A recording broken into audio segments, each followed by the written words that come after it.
Read by Andrew McMillan.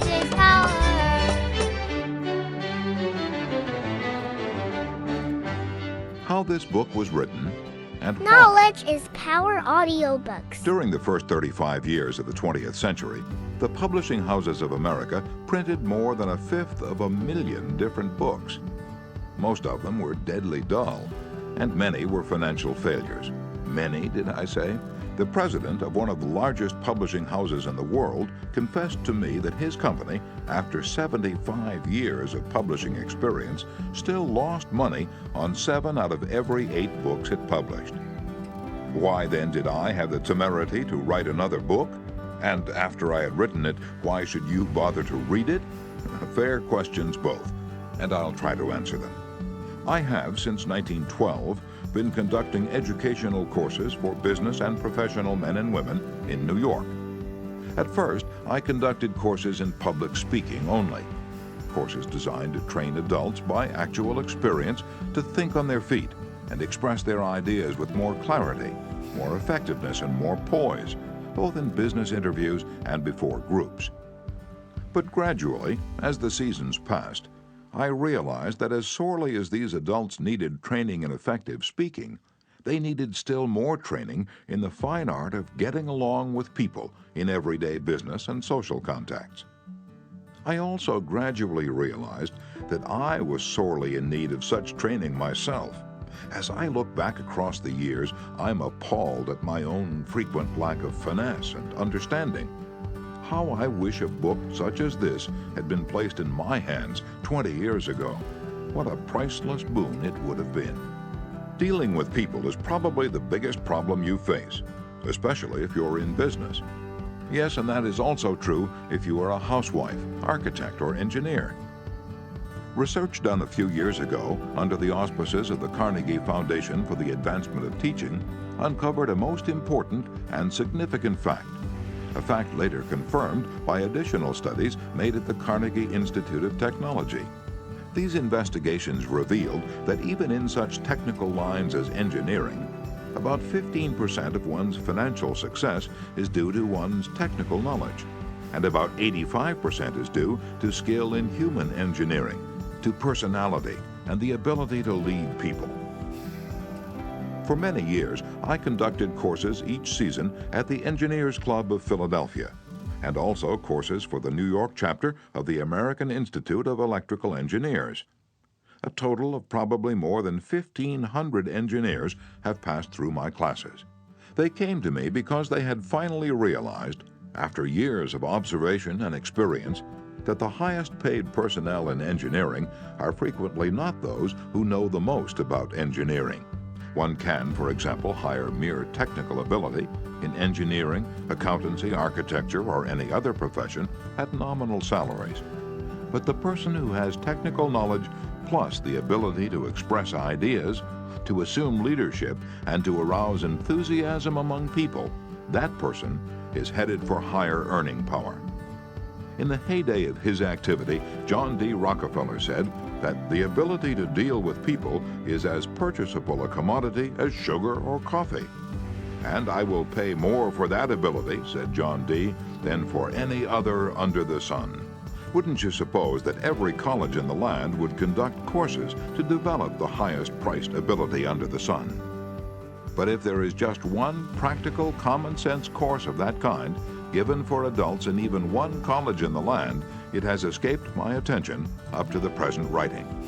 The University of Chicago and the United YMCA schools conducted a survey to determine what adults want to study. That survey cost $25,000 and took 2 years. The last part of the survey was made in Meriden, Connecticut. It had been chosen as a typical American town. Every adult in Meriden was interviewed and requested to answer 156 questions. Questions such as, what is your business or profession? Your education? How do you spend your spare time? What is your income? Your hobbies, your ambitions, your problems? What subjects are you most interested in studying? And so on. That survey revealed that health is the prime interest of adults, and that their second interest is people. How to understand and get along with people, how to make people like you, and how to win others to your way of thinking.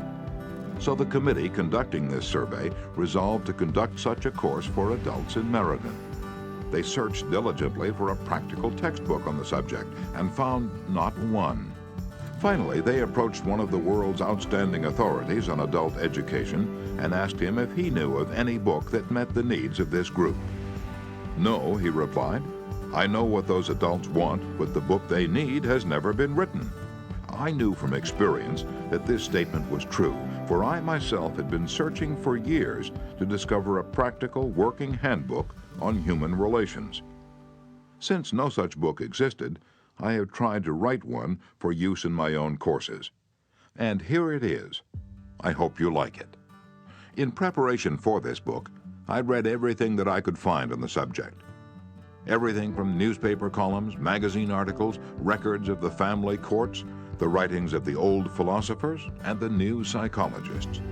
In addition, I hired a trained researcher to spend 1.5 years in various libraries reading everything I had missed, plowing through erudite tomes on psychology, poring over hundreds of magazine articles, searching through countless biographies, trying to ascertain how the great leaders of all ages had dealt with people. We read their biographies. We read the life stories of all great leaders from Julius Caesar to Thomas Edison. I recall that we read over 100 biographies of Theodore Roosevelt alone. We were determined to spare no time, no expense to discover every practical idea that anyone had ever used throughout the ages for winning friends and influencing people. I personally interviewed scores of successful people, some of them world famous, inventors like Marconi and Edison, political leaders like Franklin D. Roosevelt and James Farley, business leaders like Owen D. Young, movie stars like Clark Gable and Mary Pickford, and explorers like Martin Johnson, and tried to discover the techniques they used in human relations. From all this material, I prepared a short talk. I called it How to Win Friends and Influence People. I say short, it was short in the beginning, but it soon expanded to a lecture that consumed 1 hour and 30 minutes. For years, I gave this talk each season to the adults in the Carnegie Institute courses in New York. I gave the talk and urged the listeners to go out and test it in their business and social contacts and then come back to class and speak about their experiences and the results they'd achieved. What an interesting assignment. These men and women, hungry for self-improvement, were fascinated by the idea of working in a new kind of laboratory, the first and only laboratory of human relationships for adults that had ever existed. This book wasn't written in the usual sense of the word. It grew as a child grows. It grew and developed out of that laboratory, out of the experiences of thousands of adults. Years ago, we started with a set of rules printed on a card no larger than a postcard. The next season, we printed a larger card, then a leaflet, then a series of booklets, each one expanding in size and scope. After 15 years of experiment and research came this book. The rules we have set down here are not mere theories or guesswork. They work like magic. Incredible as it sounds, I have seen the application of these principles literally revolutionize the lives of many people.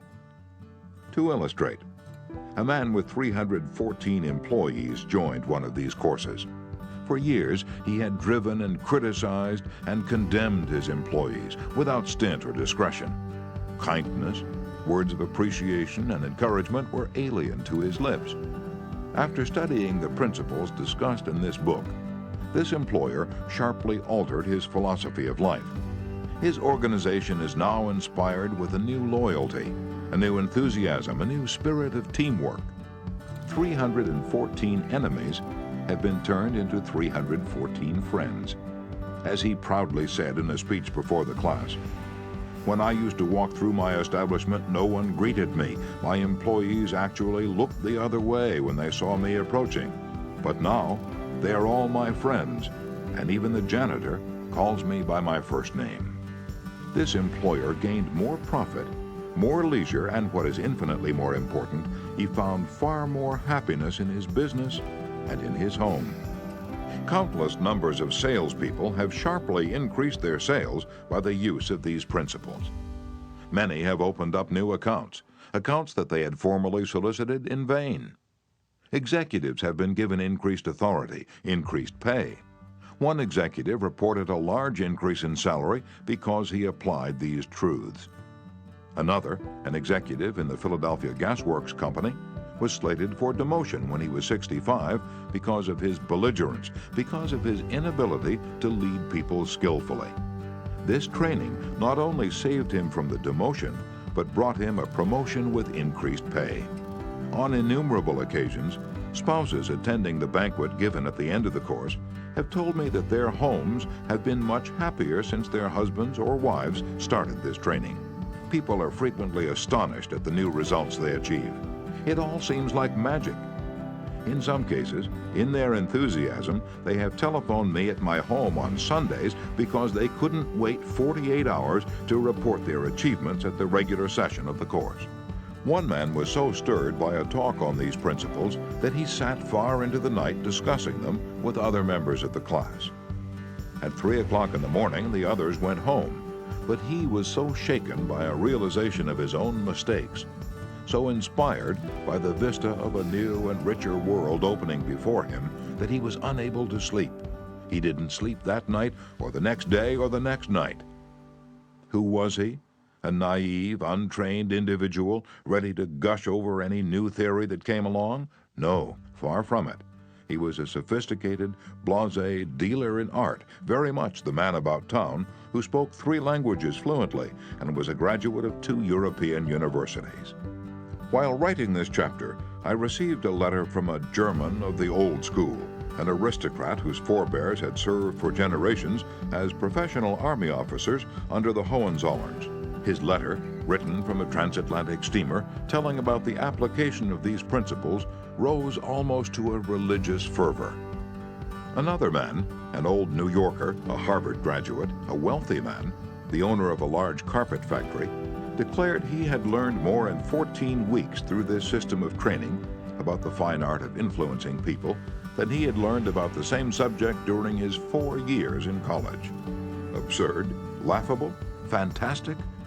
Of course, you are privileged to dismiss this statement with whatever adjective you wish. I am merely reporting, without comment, a declaration made by a conservative and eminently successful Harvard graduate in a public address to approximately 600 people at the Yale Club in New York on the evening of Thursday, February 23, 1933.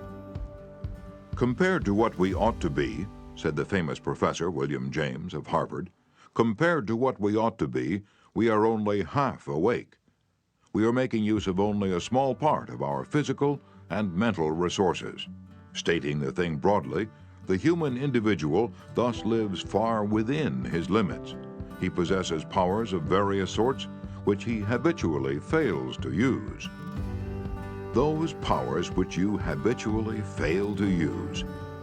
The sole purpose of this book is to help you discover, develop, and profit by those dormant and unused assets. Education, said Dr. John G. Hibben, former president of Princeton University, is the ability to meet life's situations.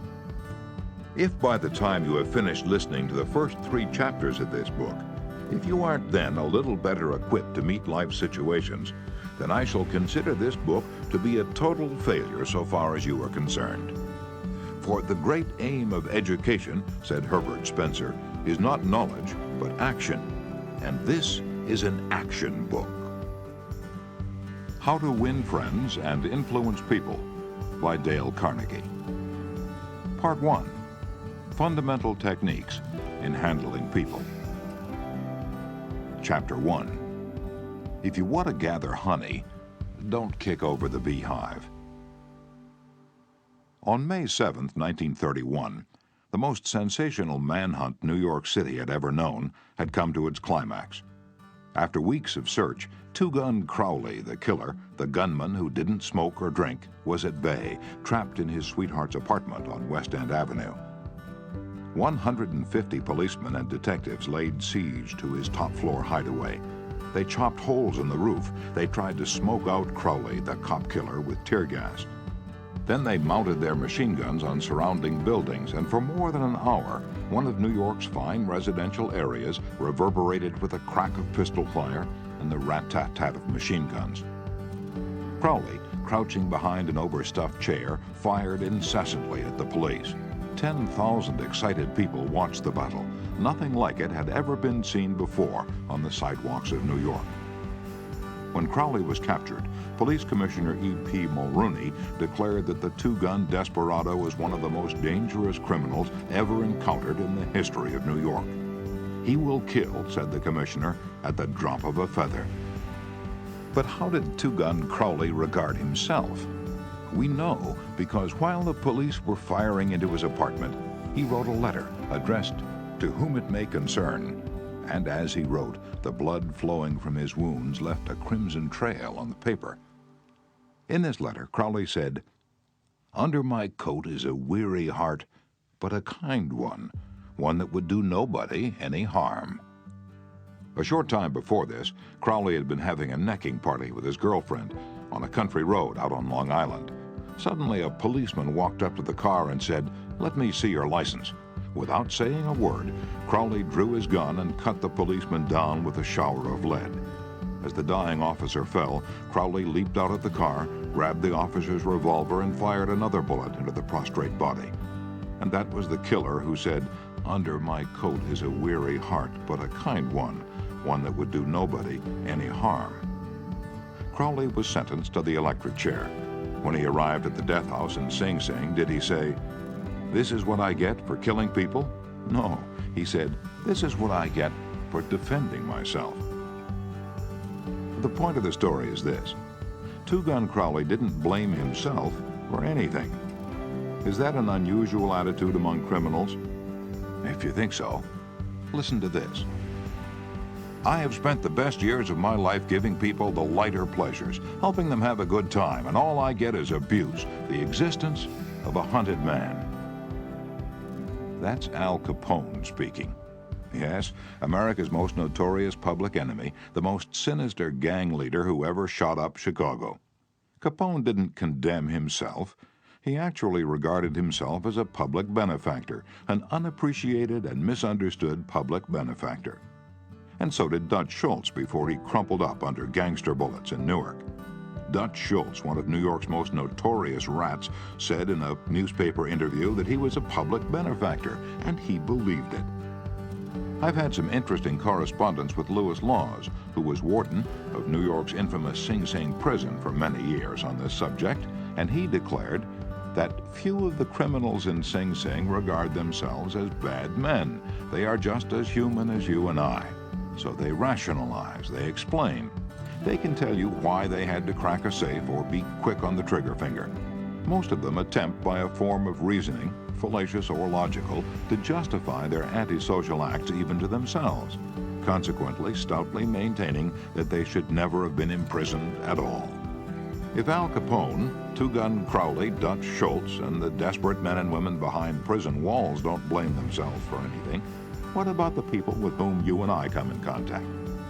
John Wanamaker, founder of the stores that bear his name, once confessed, "I learned 30 years ago that it is foolish to scold."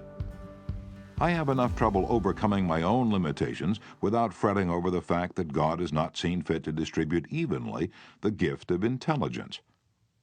Wanamaker learned this lesson early, but I personally had to blunder through this old world for a third of a century before it even began to dawn upon me that 99 times out of 100, people don't criticize themselves for anything, no matter how wrong it may be.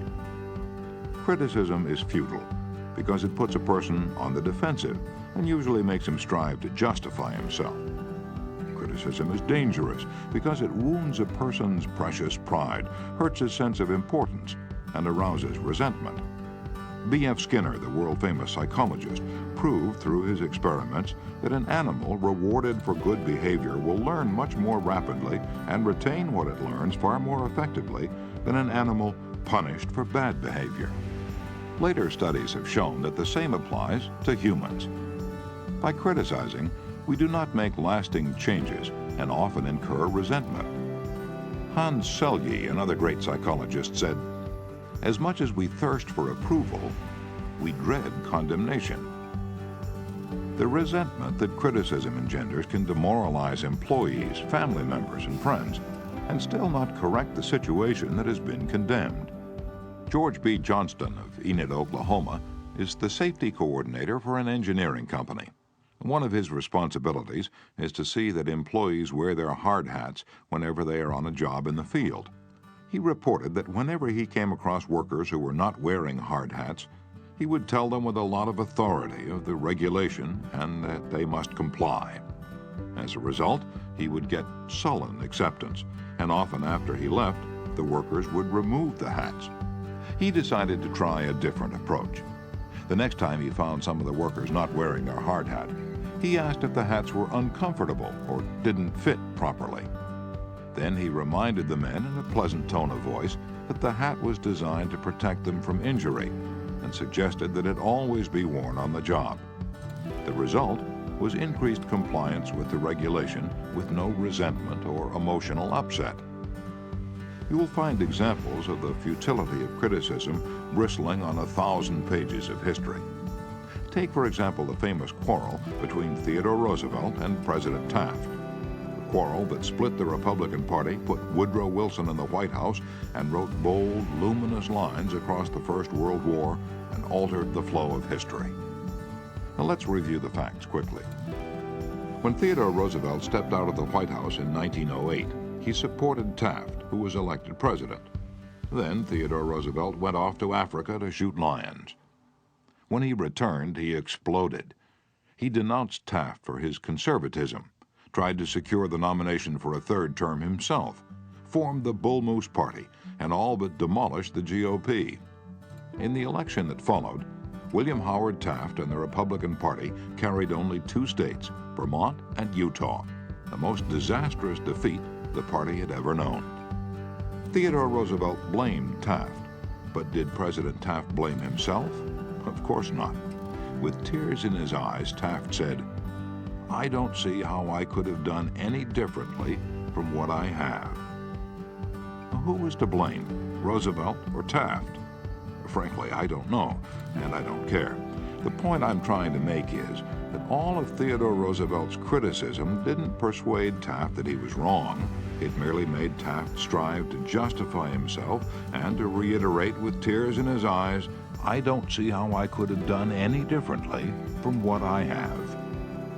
Or take the Teapot Dome oil scandal. It kept the newspapers ringing with indignation in the early 1920s. It rocked the nation. Within the memory of living men, nothing like it had ever happened before in American public life. Now, here are the bare facts of the scandal. Albert B. Fall, Secretary of the Interior in Harding's cabinet, was entrusted with the leasing of government oil reserves at Elk Hill and Teapot Dome, oil reserves that had been set aside for the future of the Navy. Did Secretary Fall permit competitive bidding? No, sir. He handed the fat, juicy contract outright to his friend Edward L. Doheny. What did Doheny do? He gave Secretary Fall what he was pleased to call a loan of $100,000.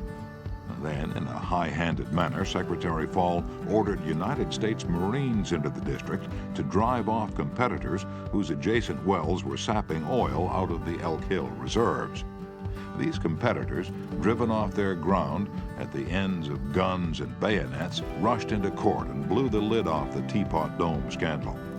A stench arose so vile that it ruined the Harding administration, nauseated an entire nation, threatened to wreck the Republican Party, and put Albert B. Fall behind prison bars. Fall was condemned viciously, condemned as few men in public life have ever been. Did he repent? Never.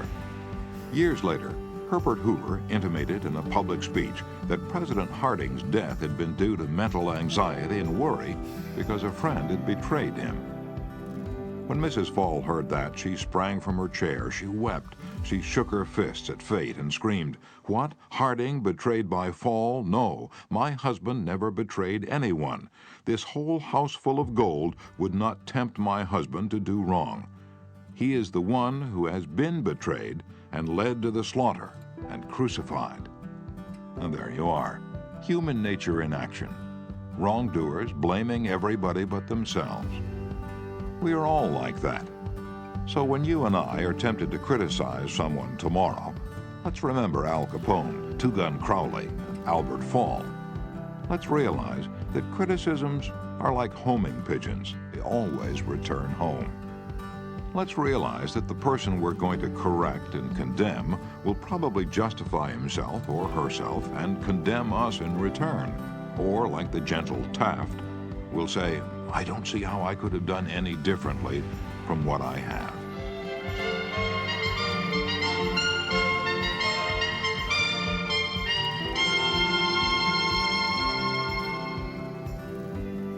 On the morning of April 15th, 1865, Abraham Lincoln lay dying in a hall bedroom of a cheap lodging house directly across the street from Ford's Theater, where John Wilkes Booth had shot him.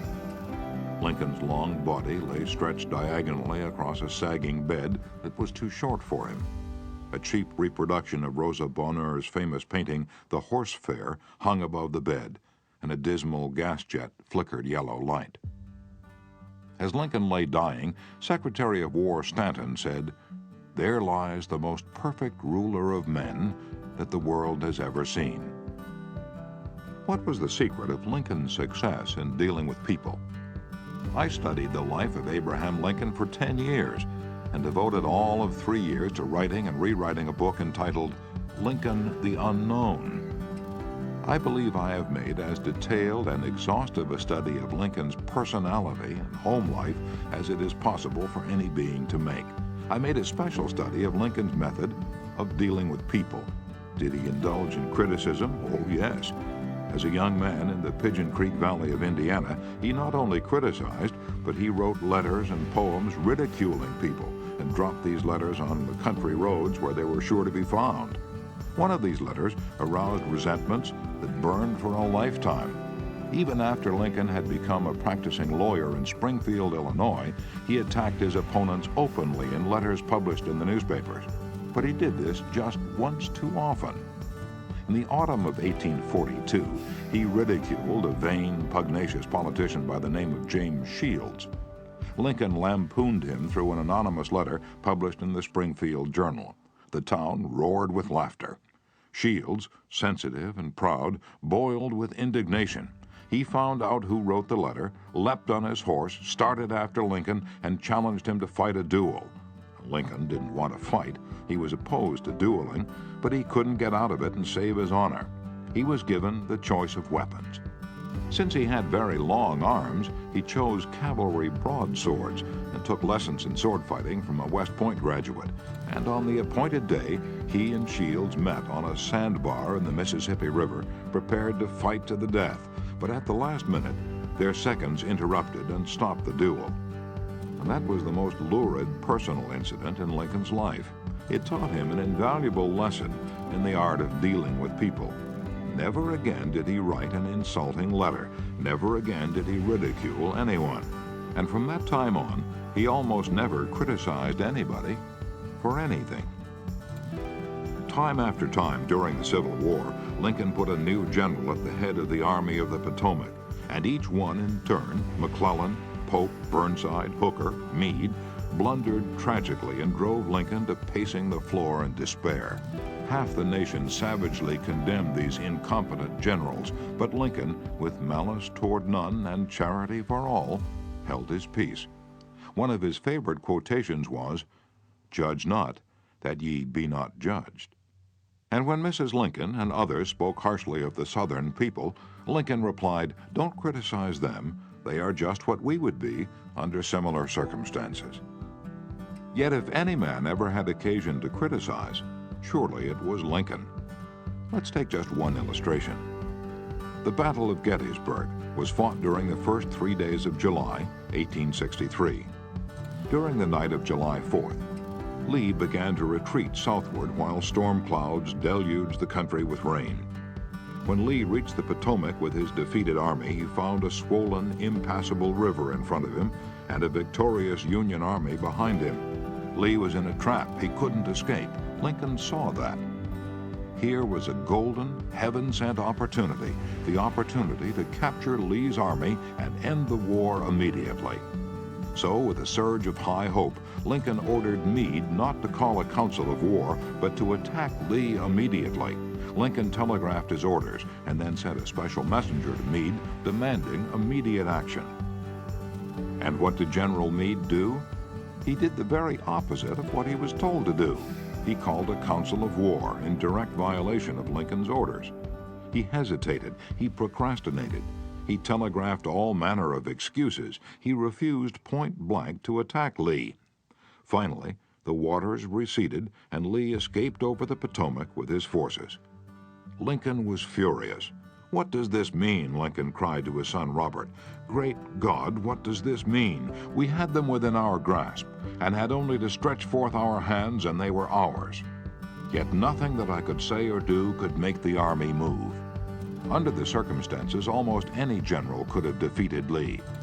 If I had gone up there, I could have whipped him myself." In bitter disappointment, Lincoln sat down and wrote Meade this letter. And remember, at this period of his life, Lincoln was extremely conservative and restrained in his phraseology. So this letter, coming from Lincoln in 1863, was tantamount to the severest rebuke. "My dear General, I do not believe you appreciate the magnitude of the misfortune involved in Lee's escape. He was within our easy grasp, and to have closed upon him would, in connection with our other late successes, have ended the war. As it is, the war will be prolonged indefinitely.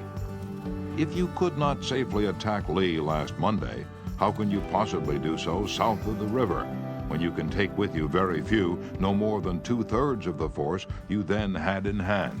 It would be unreasonable to expect, and I do not expect, that you can now effect much. Your golden opportunity is gone, and I am distressed immeasurably because of it." What do you suppose Meade did when he read the letter? Meade never saw that letter. Lincoln never mailed it. It was found among his papers after his death. My guess is, and this is only a guess, that after writing that letter, Lincoln looked out of the window and said to himself, "Just a minute. Maybe I ought not to be so hasty. It is easy enough for me to sit here in the quiet of the White House and order Meade to attack. But if I had been up at Gettysburg, and if I had seen as much blood as Meade had seen during the last week, and if my ears had been pierced with the screams and the shrieks of the wounded and dying, maybe I wouldn't have been so anxious to attack either. If I had Meade's timid temperament, perhaps I would have done just what he had done. Anyhow, it is water under the bridge now. If I send this letter, it will relieve my feelings, but it will make Meade try to justify himself. It will make him condemn me. It will arouse hard feelings, impair all his further usefulness as a commander, and perhaps force him to resign from the army." So, as I've already said, Lincoln put the letter aside, for he'd learned by bitter experience that sharp criticisms and rebukes almost invariably end in futility. Theodore Roosevelt said that when he, as president, was confronted with a perplexing problem, he used to lean back and look up at a large painting of Lincoln, which hung above his desk in the White House, and ask himself, "What would Lincoln do if he were in my shoes? How would he solve this problem?" The next time we're tempted to admonish somebody, let's pull a $5 bill out of our pocket, look at Lincoln's picture on the bill, and ask, how would Lincoln handle this problem if he had it? Mark Twain lost his temper occasionally and wrote letters that turned the paper brown. For example, he once wrote to a man who'd aroused his ire, "The thing for you is a burial permit. You have only to speak and I will see that you get it." On another occasion, he wrote to an editor about a proofreader's attempts to improve my spelling and punctuation. He ordered, "Set the matter according to my copy hereafter and see that the proofreader retains his suggestions in the mush of his decayed brain." The writing of these stinging letters made Mark Twain feel better. They allowed him to blow off steam, and the letters didn't do any real harm because Mark's wife secretly lifted them out of the mail, and they were never sent. Do you know someone you'd like to change and regulate and improve? Good, that's fine. I'm all in favor of it. But why not begin on yourself? From a purely selfish standpoint, that's a lot more profitable than trying to improve others. Yes, and a lot less dangerous. Don't complain about the snow on your neighbor's roof, said Confucius, when your own doorstep is unclean. When I was still young and trying hard to impress people, I wrote a foolish letter to Richard Harding Davis, an author who once loomed large on the literary horizon of America. I was preparing a magazine article about authors. I asked Davis to tell me about his method of work. A few weeks earlier, I'd received a letter from someone with this notation at the bottom: dictated but not read. I was quite impressed. I felt that the writer must be very big and busy and important. I wasn't the slightest bit busy, but I was eager to make an impression on Richard Harding Davis, so I ended my short note with the words, dictated but not read. He never troubled to answer the letter. He simply returned it to me with this scribbled across the bottom: your bad manners are exceeded only by your bad manners. True, I had blundered, and perhaps I deserved this rebuke, but being human, I resented it. I resented it so sharply that when I read of the death of Richard Harding Davis 10 years later, the one thought that still persisted in my mind, I'm ashamed to admit, was the hurt that he had given me. If you and I want to stir up a resentment tomorrow that may rankle across the decades and endure until death, just let us indulge in a little stinging criticism, no matter how certain we are that it is justified. When dealing with people, let us remember we are not dealing with creatures of logic. We are dealing with creatures of emotion, creatures bristling with prejudices and motivated by pride and vanity. Bitter criticism caused the sensitive Thomas Hardy, one of the finest novelists ever to enrich English literature, to give up forever the writing of fiction. Criticism drove Thomas Chatterton, the English poet, to suicide. Benjamin Franklin, tactless in his youth, became so diplomatic, so adroit at handling people, that he was made American ambassador to France. The secret of his success? I will speak ill of no man, he said, and speak all the good I know of everybody. Any fool can criticize, condemn, and complain, and most fools do. But it takes character and self-control to be understanding and forgiving. A great man shows his greatness, said Carlyle, by the way he treats little men. Bob Hoover, a famous test pilot and frequent performer at air shows, was returning to his home in Los Angeles from an air show in San Diego. As described in the magazine Flight Operations, at 300 feet in the air, both engines suddenly stopped. By deft maneuvering, he managed to land the plane, but it was badly damaged, although nobody was hurt. Hoover's first act after the emergency landing was to inspect the airplane's fuel. Just as he suspected, the World War II propeller plane he'd been flying had been fueled with jet fuel rather than gasoline. Upon returning to the airport, he asked to see the mechanic who had serviced his airplane. The young man was sick with the agony of his mistake. Tears streamed down his face as Hoover approached. He had just caused the loss of a very expensive plane and could have caused the loss of 3 lives as well. You can imagine Hoover's anger. One could anticipate a tongue lashing that this proud and precise pilot would unleash for that carelessness. But Hoover didn't scold the mechanic. He didn't even criticize him. Instead, he put his big arm around the man's shoulder and said, "To show you I'm sure that you'll never do this again, I want you to service my F-51 tomorrow." Often parents are tempted to criticize their children. You would expect me to say, don't, but I will not. I am merely going to say, before you criticize them, read one of the classics of American journalism, Father Forgets. It originally appeared as an editorial in the People's Home Journal. Here it is, with the author's permission, as condensed in the Reader's Digest. A Father Forgets is one of those little pieces which, dashed off in a moment of sincere feeling, strikes an echoing chord in so many readers as to become a perennial reprint favorite. Since its first appearance, Father Forgets has been reproduced, writes the author, W. Livingston Larned, in hundreds of magazines and house organs, and in newspapers all over the country. It has been reprinted almost as extensively in many foreign languages. I have given personal permission to thousands who wish to read it from school, church, and lecture platforms. It has been on the air on countless occasions and programs. Oddly enough, college periodicals have used it, and high school magazines. Sometimes a little piece seems mysteriously to click. This one certainly did. Father Forgets by W. Livingston Larned.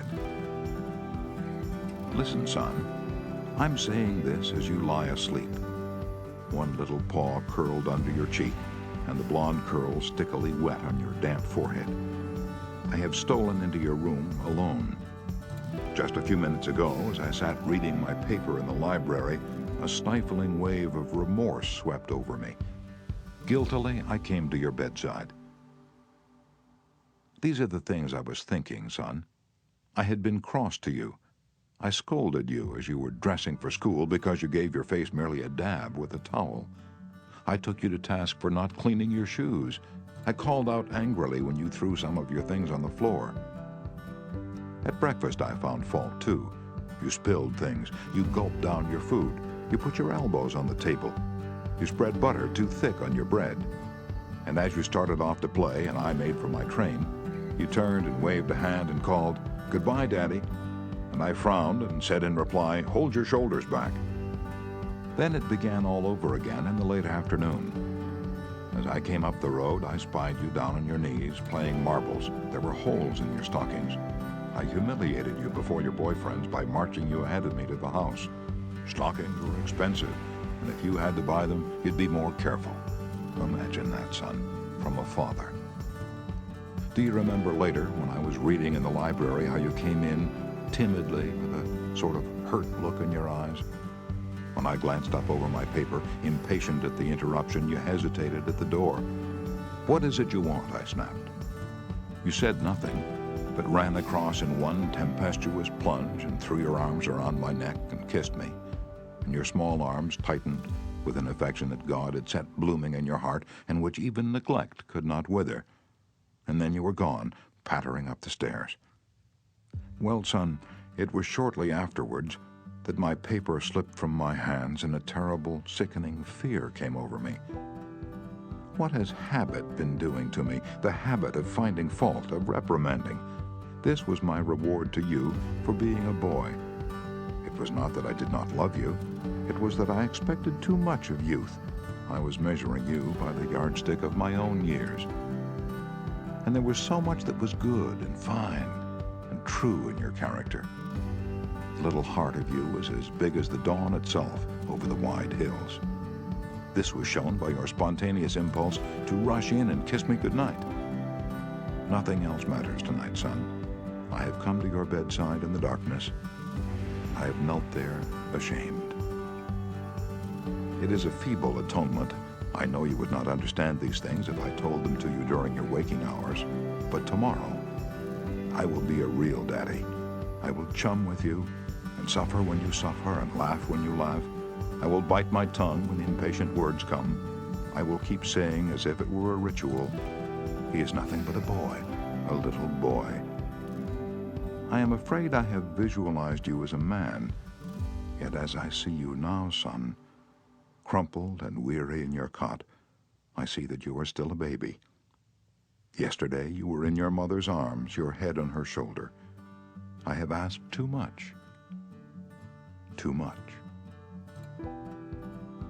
Instead of condemning people, let's try to understand them. Let's try to figure out why they do what they do. That's a lot more profitable and intriguing than criticism, and it breeds sympathy, tolerance, and kindness. To know all is to forgive all. As Dr. Johnson said, God himself, sir, does not propose to judge man until the end of his days. Why should you and I? Principle 1.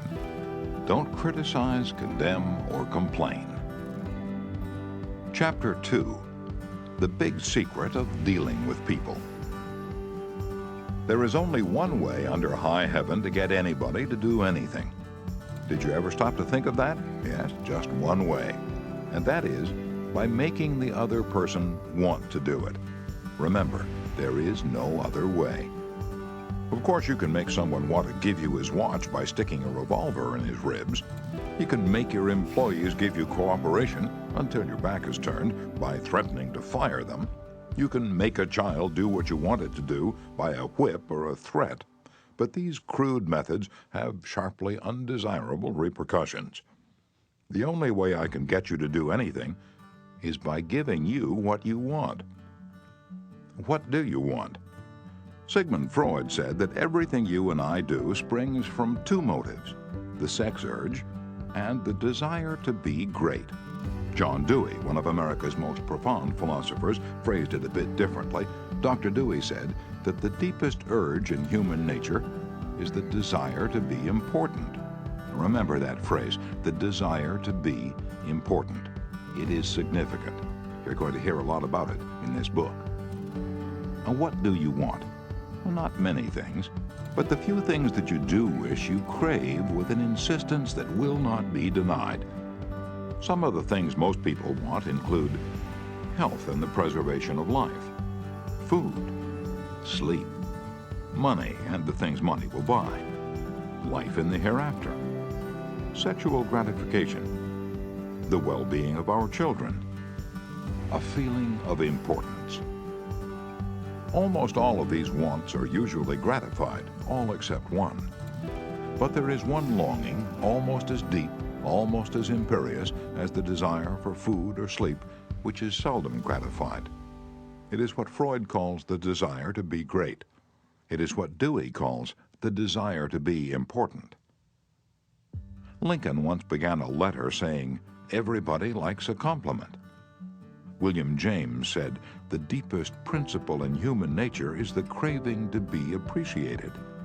He didn't speak, mind you, of the wish or the desire or the longing to be appreciated. He said the craving to be appreciated. Here is a gnawing and unfaltering human hunger, and the rare individual who honestly satisfies this heart hunger will hold people in the palm of his or her hand, and even the undertaker will be sorry when he dies. The desire for a feeling of importance is one of the chief distinguishing differences between mankind and the animals.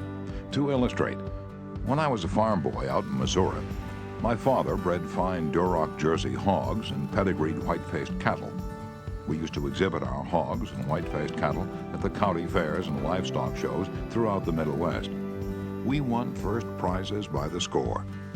My father pinned his blue ribbons on a sheet of white muslin, and when friends or visitors came to the house, he'd get out the long sheet of muslin, he'd hold one end and I would hold the other while he exhibited the blue ribbons. The hogs didn't care about the ribbons they had won, but Father did. These prizes gave him a feeling of importance. If our ancestors hadn't had this flaming urge for a feeling of importance, civilizations would have been impossible. Without it, we should have been just about like the animals. It was this desire for a feeling of importance that led an uneducated, poverty-stricken grocery clerk to study some law books he found on the bottom of a barrel of household plunder that he had bought for 50 cents. You've probably heard of this grocery clerk. His name was Lincoln. It was this desire for a feeling of importance that inspired Dickens to write his immortal novels. This desire inspired Sir Christopher Wren to design his symphonies in stone. This desire made Rockefeller amass millions that he never spent. And this same desire made the richest family in your town build a house far too large for its requirements. This desire makes you want to wear the latest styles, drive the latest cars, and talk about your brilliant children. It is this desire that lures many boys and girls into joining gangs and engaging in criminal activities. The average young criminal, according to E.P. Mulrooney, one-time police commissioner of New York, is filled with ego. And his first request after arrest is for those lurid newspapers that make him out a hero. The disagreeable prospect of serving time seems remote so long as he can gloat over his likeness sharing space with pictures of sports figures, movie and TV stars, and politicians. If you tell me how you get your feeling of importance, I'll tell you what you are. That determines your character. This is the most significant thing about you. For example, John D. Rockefeller got his feeling of importance by giving money to erect a modern hospital in Peking, China, to care for millions of poor people whom he had never seen and never would see. Dillinger, on the other hand, got his feeling of importance by being a bandit, a bank robber, and a killer. When the FBI agents were hunting him, he dashed into a farmhouse up in Minnesota and said, "I'm Dillinger." He was proud of the fact that he was public enemy number one. "I'm not going to hurt you, but I'm Dillinger," he said. Yes, the one significant difference between Dillinger and Rockefeller is how they got their feeling of importance. History sparkles with amusing examples of famous people struggling for a feeling of importance. Even George Washington wanted to be called His Mightiness, the President of the United States. And Columbus pleaded for the title Admiral of the Ocean and Viceroy of India. Catherine the Great refused to open letters that were not addressed to Her Imperial Majesty. And Mrs. Lincoln, in the White House, turned upon Mrs. Grant like a tigress and shouted, "How dare you be seated in my presence until I invite you?" Our millionaires helped finance Admiral Byrd's expedition to the Antarctic in 1928 with the understanding that ranges of icy mountains would be named after them. And Victor Hugo aspired to have nothing less than the city of Paris renamed in his honor. Even Shakespeare, mightiest of the mighty, tried to add luster to his name by procuring a coat of arms for his family.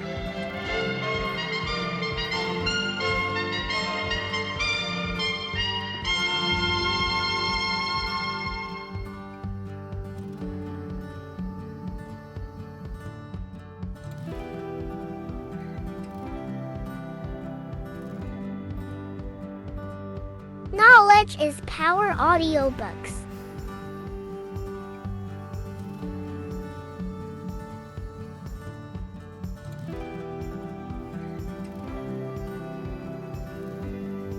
People sometimes become invalids in order to win sympathy and attention and get a feeling of importance. For example, take Mrs. McKinley. She got a feeling of importance by forcing her husband, the President of the United States, to neglect important affairs of state while he reclined on the bed beside her for hours at a time, his arm about her, soothing her to sleep. She fed her gnawing desire for attention by insisting that he remain with her while she was having her teeth fixed, and once created a stormy scene when he had to leave her alone with the dentist while he kept an appointment with John Hay, his Secretary of State. The writer, Mary Roberts Reinhardt, once told me of a bright, vigorous young woman who became an invalid in order to get a feeling of importance. One day, said Mrs. Reinhardt, this woman had been obliged to face something, her age perhaps. The lonely years were stretching ahead, and there was little left for her to anticipate. She took to her bed, and for 10 years her old mother traveled to the 3rd floor and back carrying trays, nursing her. Then one day the old mother, weary with service, lay down and died. For some weeks the invalid languished. Then she got up, put on her clothing, and resumed living again. Some authorities declare that people may actually go insane in order to find, in the dreamland of insanity, the feeling of importance that has been denied them in the harsh world of reality. There are more patients suffering from mental diseases in the United States than from all other diseases combined. What is the cause of insanity? Nobody can answer such a sweeping question, but we know that certain diseases, such as syphilis, break down and destroy the brain cells and result in insanity. In fact, about 1/2 of all mental diseases can be attributed to such physical causes as brain lesions, alcohol, toxins, and injuries. But the other half, and this is the appalling part of the story, the other half of the people who go insane apparently have nothing organically wrong with their brain cells. In post-mortem examinations, when their brain tissues are studied under the highest powered microscopes, these tissues are found to be apparently just as healthy as yours and mine. Why do these people go insane? I put that question to the head physician at one of our most important psychiatric hospitals. This doctor, who's received the highest honors and the most coveted awards for his knowledge of this subject, told me frankly that he didn't know why people went insane. Nobody knows for sure.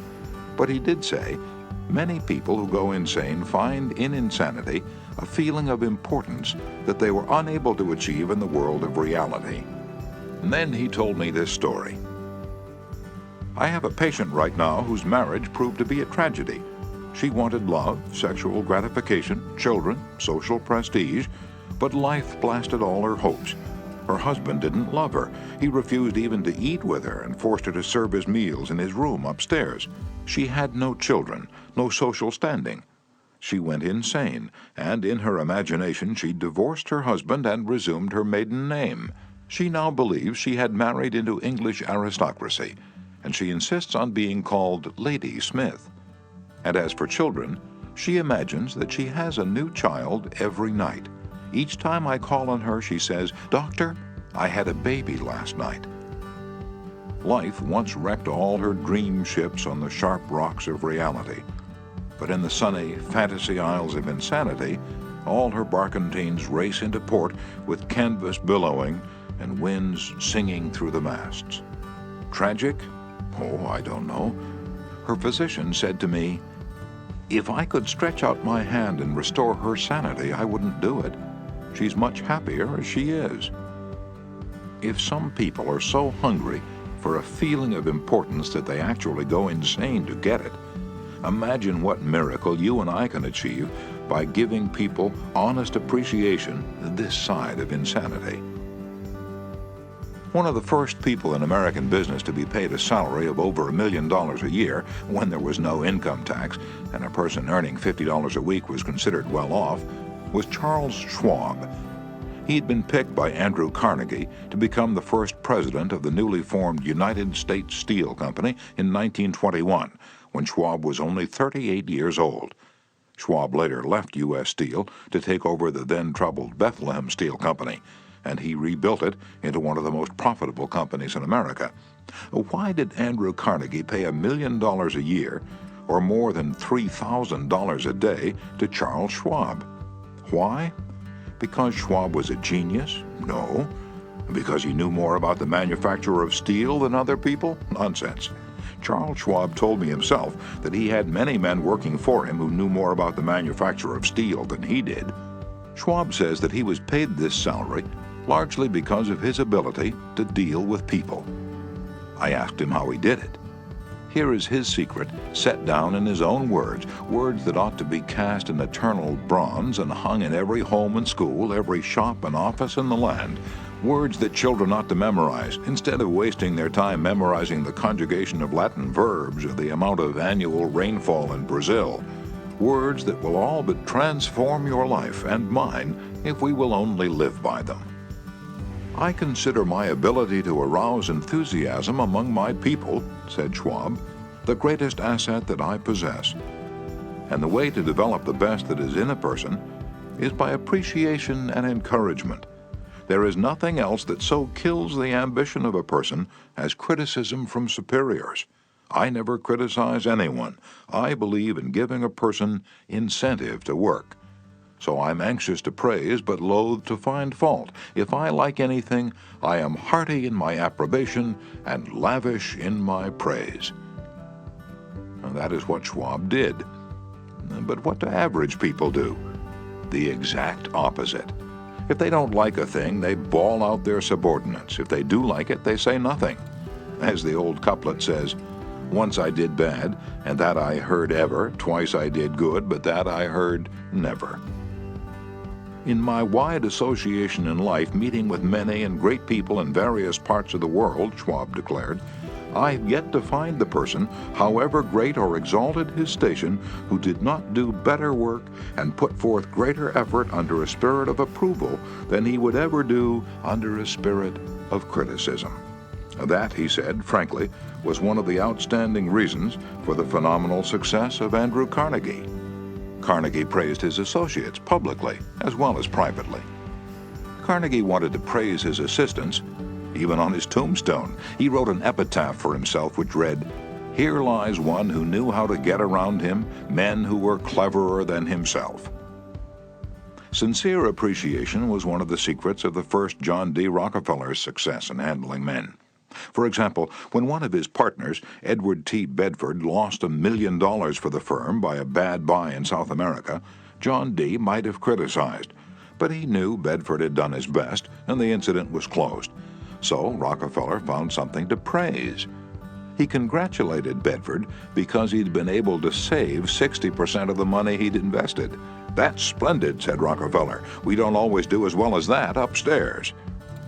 I have among my clippings a story that I know never happened, but it illustrates a truth, so I'll repeat it. According to this silly story, a farm woman at the end of a heavy day's work set before her menfolks a heaping pile of hay. When they indignantly demanded whether she'd gone crazy, she replied, "Well, how did I know you'd notice?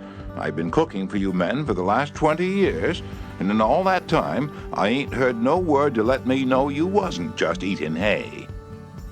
And when a study was made a few years ago on runaway wives, what do you think was discovered to be the main reason wives ran away?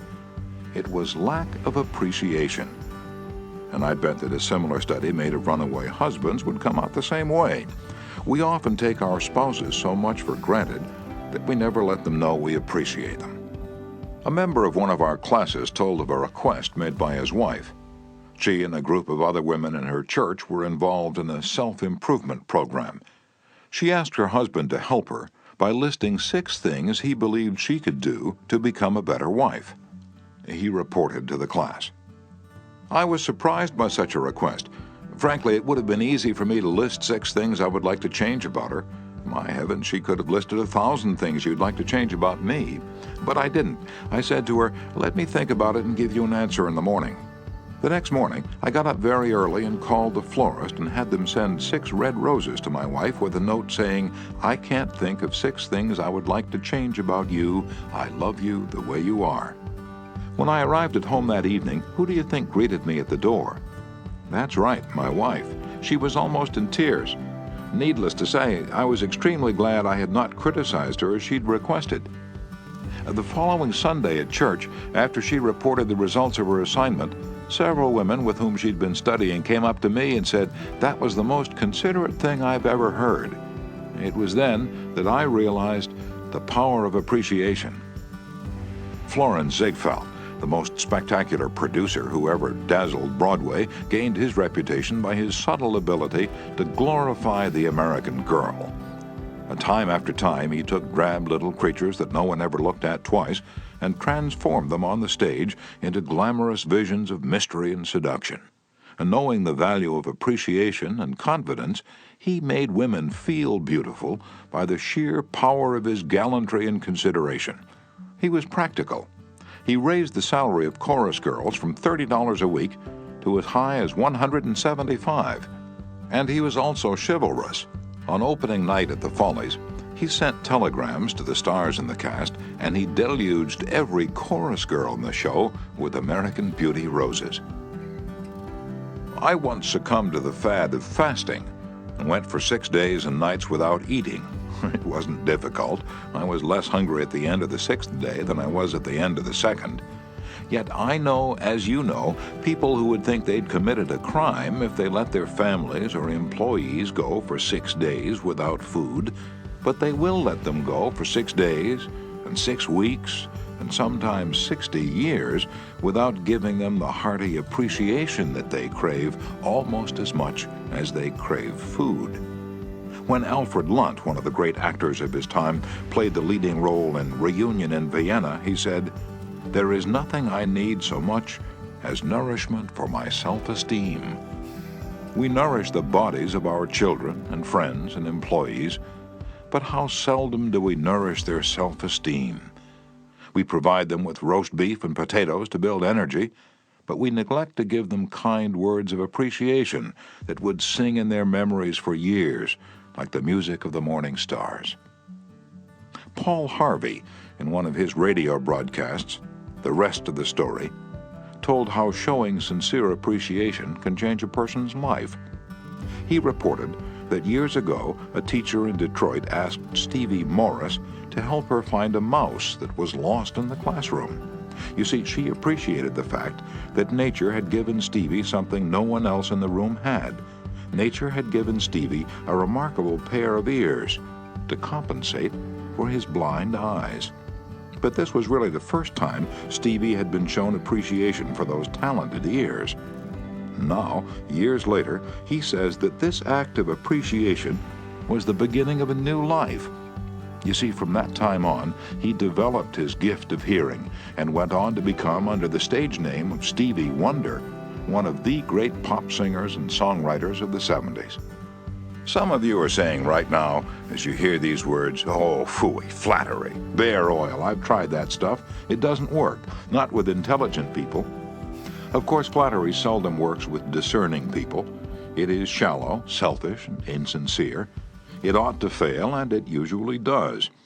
True, some people are so hungry, so thirsty for appreciation that they'll swallow anything, just as a starving man will eat grass and fishworms. Even Queen Victoria was susceptible to flattery. Prime Minister Benjamin Disraeli confessed that he put it on thick in dealing with the Queen. To use his exact words, he said, "Spread it on with a trowel." But Disraeli was one of the most polished, deft, and adroit men who ever ruled the far-flung British Empire. He was a genius in his line. What would work for him wouldn't necessarily work for you and me. In the long run, flattery will do you more harm than good. Flattery is counterfeit, and like counterfeit money, it will eventually get you into trouble if you pass it to someone else. The difference between appreciation and flattery, that's simple. One is sincere, the other is insincere. One comes from the heart out, the other from the teeth out. One is unselfish, the other selfish. One is universally admired, the other universally condemned. I recently saw a bust of Mexican hero General Alvaro Obregón in the Chapultepec Palace in Mexico City. Below the bust are carved these wise words from General Obregón's philosophy. "Don't be afraid of enemies who attack you. Be afraid of the friends who flatter you." No, I'm not suggesting flattery. Far from it. I'm talking about a new way of life. Now let me repeat. I am talking about a new way of life. King George V had a set of 6 maxims displayed on the walls of his study in Buckingham Palace. One of these maxims said, "Teach me neither to proffer nor receive cheap praise." And that's all flattery is, cheap praise. I once read a definition of flattery that may be worth repeating. Flattery is telling the other person precisely what he thinks about himself. "Use what language you will," said Ralph Waldo Emerson, "you can never say anything but what you are." If all we had to do was flatter, everybody would catch on, and we should all be experts in human relations. When we are not engaged in thinking about some definite problem, we usually spend about 95% of our time thinking about ourselves.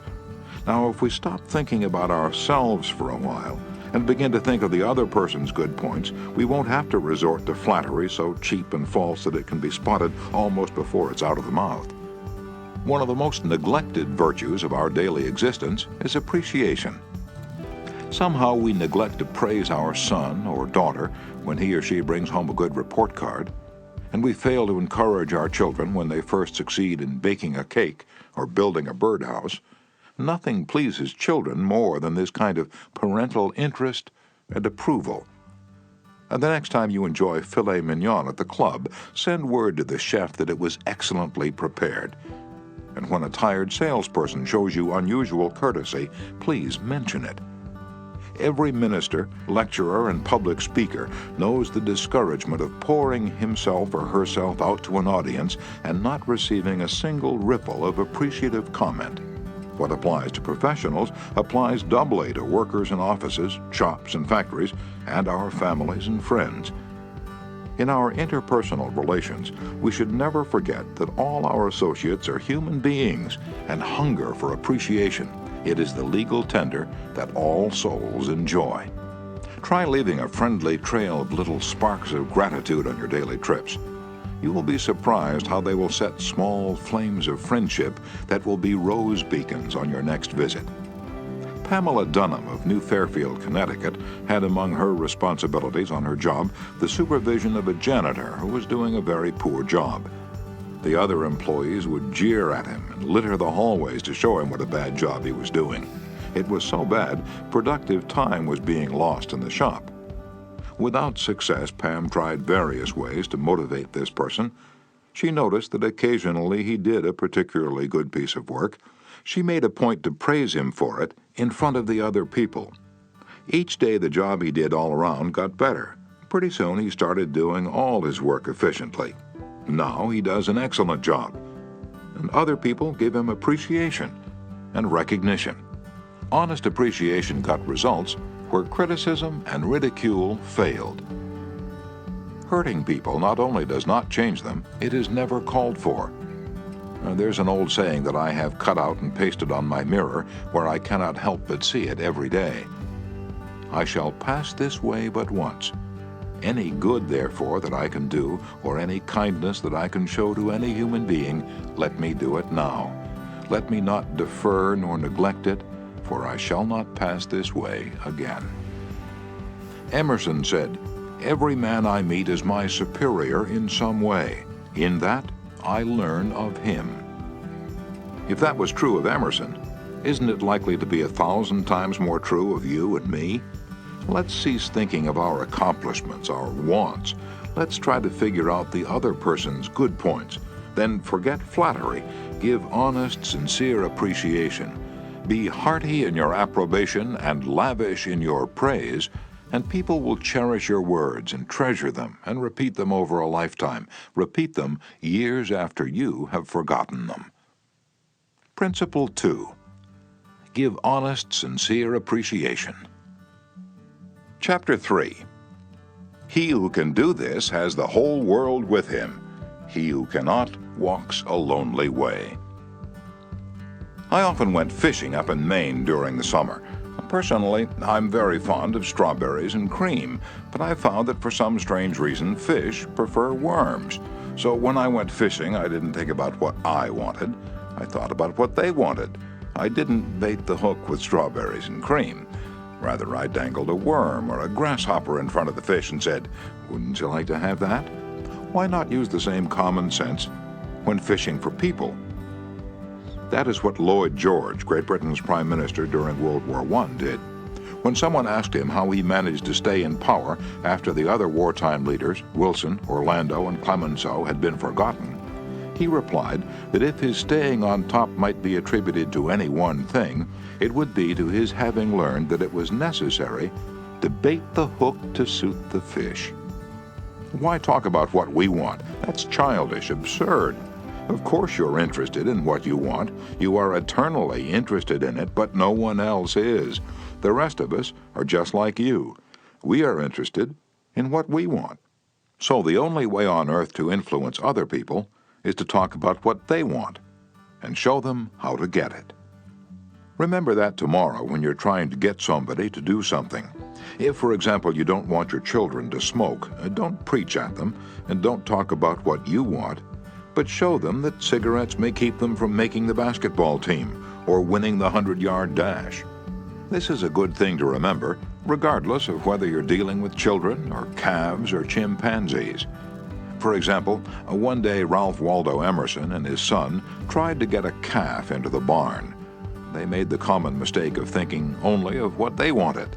Emerson pushed and his son pulled, but the calf was doing just what they were doing. He was thinking only of what he wanted, so he stiffened his legs and stubbornly refused to leave the pasture. The Irish housemaid saw their predicament. She couldn't write essays or books, but on this occasion at least, she had more horse sense or calf sense than Emerson had. She thought of what the calf wanted. So she put her maternal finger in the calf's mouth and let the calf suck her finger as she gently led him into the barn.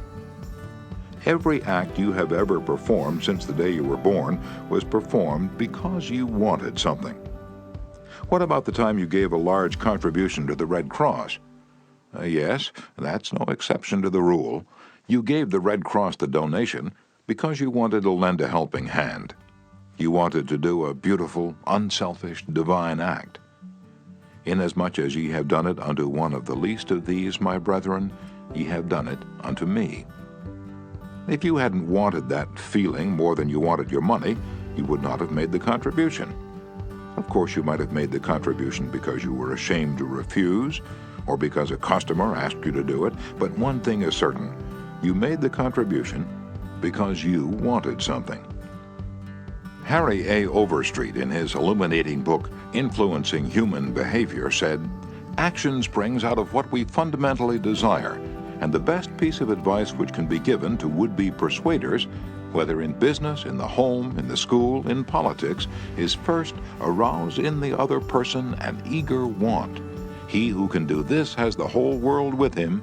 He who cannot walks a lonely way." Andrew Carnegie, the poverty-stricken Scotch lad who started to work at 2 cents an hour and finally gave away $365 million, learned early in life that the only way to influence people is to talk in terms of what the other person wants. He attended school only 4 years, yet he learned how to handle people. And to illustrate, his sister-in-law was worried sick over her 2 boys. They were at Yale, and they were so busy with their own affairs that they neglected to write home and paid no attention whatever to their mother's frantic letters. Then Carnegie offered to wager $100 that he could get an answer by return mail without even asking for it. Someone called his bet, so he wrote his nephews a chatty letter mentioning casually in a postscript that he was sending each one a $5 bill. He neglected, however, to enclose the money. Back came replies by return mail, thanking dear Uncle Andrew for his kind note, and, well, you can finish the sentence yourself. Another example of persuading comes from Stan Novak of Cleveland, Ohio, a participant in our course. Stan came home from work one evening to find his youngest son, Tim, kicking and screaming on the living room floor. He was to start kindergarten the next day and was protesting that he would not go. Stan's normal reaction would have been to banish the child to his room and tell him he just better make up his mind to go. He had no choice. But tonight, recognizing that this would not really help Tim start kindergarten in the best frame of mind, Stan sat down and thought, if I were Tim, why would I be excited about going to kindergarten? He and his wife made a list of all the fun things Tim would do, such as finger painting, singing songs, making new friends. Then they put them into action. We all started finger painting on the kitchen table, my wife Lil, my other son Bob, and myself, all having fun. Soon Tim was peeping around the corner. Next he was begging to participate. "Oh no, you have to go to kindergarten first to learn how to finger paint." With all the enthusiasm I could muster, I went through the list, talking in terms that he could understand, telling him of all the fun he would have in kindergarten. The next morning, I thought I was the first one up. I went downstairs and found Tim sitting sound asleep in the living room chair. "What are you doing here?" I asked. "I'm waiting to go to kindergarten. I don't want to be late." The enthusiasm of our entire family had aroused in Tim an eager want that no amount of discussion or threat could possibly have accomplished. Tomorrow, you may want to persuade somebody to do something. Before you speak, pause and ask yourself, how can I make this person want to do it? That question will stop us from rushing into a situation heedlessly with futile chatter about our desires.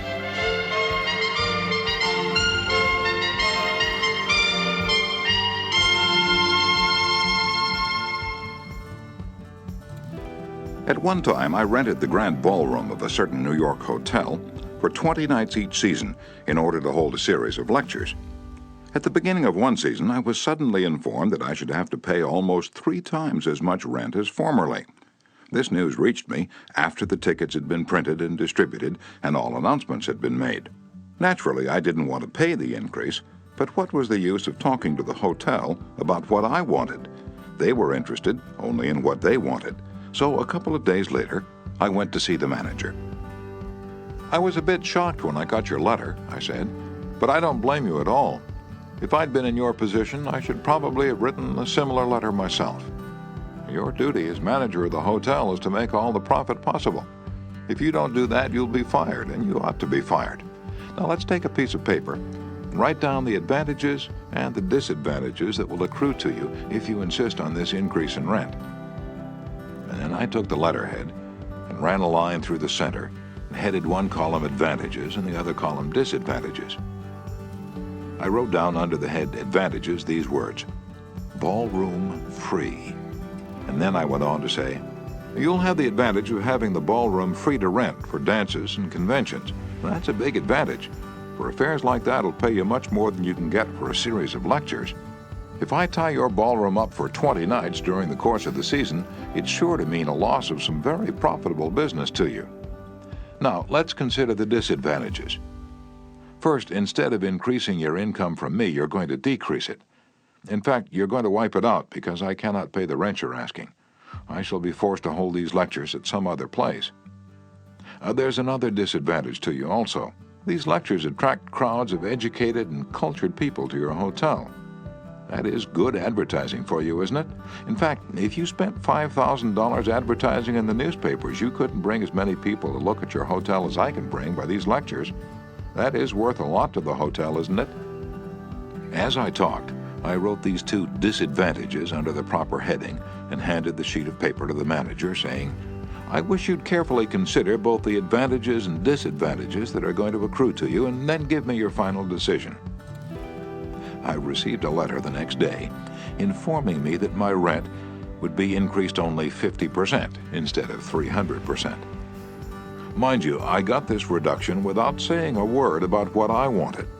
I talked all the time about what the other person wanted and how he could get it. Suppose I had done the human, natural thing. Suppose I'd stormed into his office and said, What do you mean, raising my rent 300%, when you know the tickets have been printed and the announcements made? 300%? Ridiculous, absurd, I won't pay it. What would have happened then? An argument would have begun to steam and boil and sputter, and you know how arguments end. Even if I had convinced him that he was wrong, his pride would have made it difficult for him to back down and give in. Here is one of the best bits of advice ever given about the fine art of human relationships. If there is any one secret of success, said Henry Ford, it lies in the ability to get the other person's point of view and see things from that person's angle as well as from your own. That is so good I want to repeat it. If there is any one secret of success, it lies in the ability to get the other person's point of view and see things from that person's angle as well as from your own. That is so simple, so obvious, that anyone ought to see the truth of it at a glance, yet 90% of the people on this earth ignore it 90% of the time. An example? Look at the letters that come across your desk tomorrow morning, and you find that most of them violate this important canon of common sense. Take this one. A letter written by the head of the radio department of an advertising agency with offices scattered across the continent. This letter was sent to the managers of local radio stations throughout the country. To Mr. John Blank, Blankville, Indiana. Dear Mr. Blank, the XYZ Company desires to retain its position in advertising agency leadership in the radio field. Who cares what your company desires? I'm worried about my own problems. The bank is foreclosing the mortgage on my house. The bugs are destroying the hollyhocks. The stock market tumbled yesterday. I missed the 8:15 this morning. I wasn't invited to the Joneses' dance last night. The doctor tells me I have high blood pressure and neuritis and dandruff. And then what happens? I come down to the office this morning worried, open my mail, and hear some little whippersnapper off in New York yapping about what his company wants. Bah! If he only realized what sort of impression his letter makes, he would get out of the advertising business and start manufacturing sheep dip. This agency's national advertising accounts were the bulwark of the network. Our subsequent clearances of station time have kept us at the top of agencies year after year. You are big and rich and right at the top, are you? So what? I don't give two hoops in Hades if you're as big as General Motors and General Electric and the General Staff of the U.S. Army all combined. If you had as much sense as a half-witted hummingbird, you'd realize that I'm interested in how big I am, not how big you are. All this talk about your enormous success makes me feel small and unimportant. We desire to service our accounts with the last word on radio station information. You desire. You desire. You unmitigated ass. I'm not interested in what you desire or what the President of the United States desires. Let me tell you once and for all that I am interested in what I desire, and you haven't said a word about that yet in this absurd letter of yours. Will you therefore put the XYZ Company on your preferred list for weekly station information, every single detail that will be useful to an agency in intelligently booking time? Preferred list? You have your nerve. You make me feel insignificant by your big talk about your company, and then you ask me to put you on a preferred list, and you don't even say please when you ask it. A prompt acknowledgement of this letter, giving us your latest doings, will be mutually helpful. You fool. You mail me a cheap form letter, a letter scattered far and wide like the autumn leaves, and you have the gall to ask me, when I'm worried about the mortgage and the hollyhocks and my blood pressure, to sit down and dictate a personal note acknowledging your form letter, and you ask me to do it promptly. What do you mean, promptly? Don't you know I'm just as busy as you are, or at least I like to think I am? And while we're on the subject, who gave you the lordly right to order me around? You say it will be mutually helpful. At last, you have begun to see my viewpoint, but you're vague about how it will be to my advantage. Very truly yours, John Doe, Manager, Radio Department. P.S. The enclosed reprint from the Blankville Journal will be of interest to you, and you may want to broadcast it over your station. Finally, down here in the postscript, you mention something that may help me solve one of my problems. Why didn't you begin your letter with, oh, what's the use? Any advertising man who's guilty of perpetrating such drivel as you've sent me has something wrong with his medulla oblongata. You don't need a letter giving our latest doings. What you need is a quart of iodine in your thyroid gland. Now, if people who devote their lives to advertising and who pose as experts in the art of influencing people to buy, if they write a letter like that, what can we expect from the butcher and the baker or the auto mechanic? Here's another letter written by the superintendent of a large freight terminal to a student of this course, Edward Vermillion. What effect did this letter have on the man to whom it was addressed? Let me read it to you, and then I'll tell you. A. Zarega's Sons, Incorporated, 28 Front Street, Brooklyn, New York, 11201. Attention, Mr. Edward Vermillion. Gentlemen, the operations at our outbound rail receiving station are handicapped because a material percentage of the total business is delivered us in the late afternoon. This condition results in congestion, overtime on the part of our forces, delays to trucks, and in some cases delays to freight. On November 10th, we received from your company a lot of 510 pieces, which reached here at 4:20 p.m. We solicit your cooperation toward overcoming the undesirable effects arising from late receipt of freight. May we ask that on days on which you ship the volume which was received on the above date, effort be made either to get the truck here earlier or to deliver us part of the freight during the morning. The advantage that would accrue to you under such an arrangement would be that of more expeditious discharge of your trucks and the assurance that your business would go forward on the date of its receipt. Very truly yours, John Brown, Superintendent. After reading this letter, Mr. Vermillion, sales manager for A. Zarega's Sons, Incorporated, sent it to me with the following comment. This letter had the reverse effect from that which was intended. The letter begins by describing the terminal's difficulties, in which we're not interested, generally speaking. Our cooperation is then requested without any thought as to whether it would inconvenience us. And then, finally, in the last paragraph, the fact is mentioned that if we do cooperate, it will mean more expeditious discharge of our trucks, with the assurance that our freight will go forward on the date of its receipt. In other words, that in which we are most interested is mentioned last, and the whole effect is one of raising a spirit of antagonism rather than of cooperation. Let's see if we can't rewrite and improve this letter. Let's not waste any time talking about our problems. As Henry Ford admonishes, let's get the other person's point of view and see things from his or her angle as well as from our own. Here's one way of revising the letter. It may not be the best way, but isn't it an improvement? Mr. Edward Vermillion, care of A. Zarrega's Sons Incorporated, 28 Front Street, Brooklyn, New York, 11201. Dear Mr. Vermillion, your company has been one of our good customers for 14 years. Naturally, we're very grateful for your patronage and are eager to give you the speedy, efficient service you deserve. However, we regret to say that it isn't possible for us to do that when your trucks bring us a large shipment late in the afternoon, as they did on November 10th. Why? Because many other customers make late afternoon deliveries also. Naturally, that causes congestion. That means your trucks are held up unavoidably at the pier, and sometimes even your freight is delayed. That's bad, but it can be avoided. If you make your deliveries at the pier in the morning, when possible, your trucks will be able to keep moving. Your freight will get immediate attention, and our workers will get home early at night to enjoy a dinner of the delicious macaroni and noodles that you manufacture.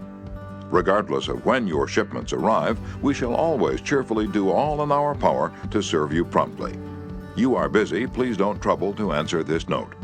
Yours truly, John Brown, Superintendent.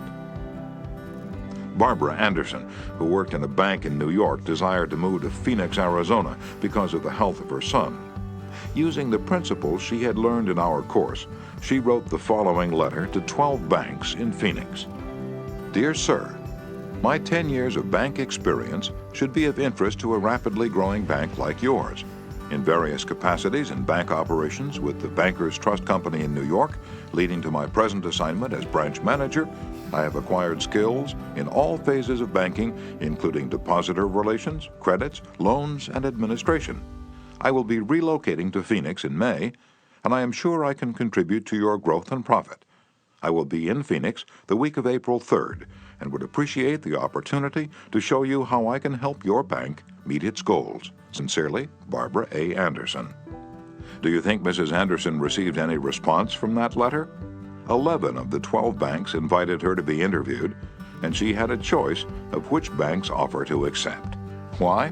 Mrs. Anderson did not state what she wanted, but wrote in the letter how she could help them and focused on their wants, not on her own.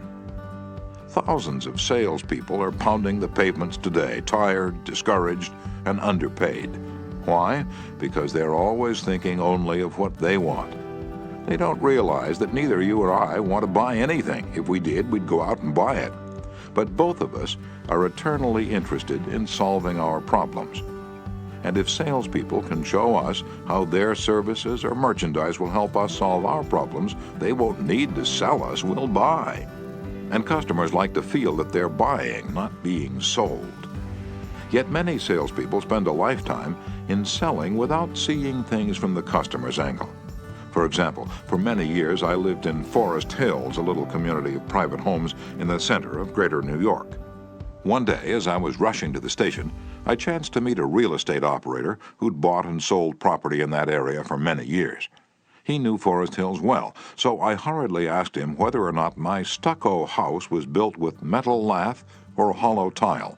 He said he didn't know, told me what I already knew, that I could find out by calling the Forest Hills Garden Association.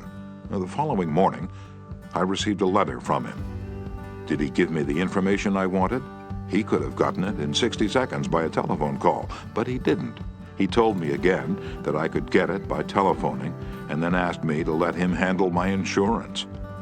He was not interested in helping me. He was interested only in helping himself.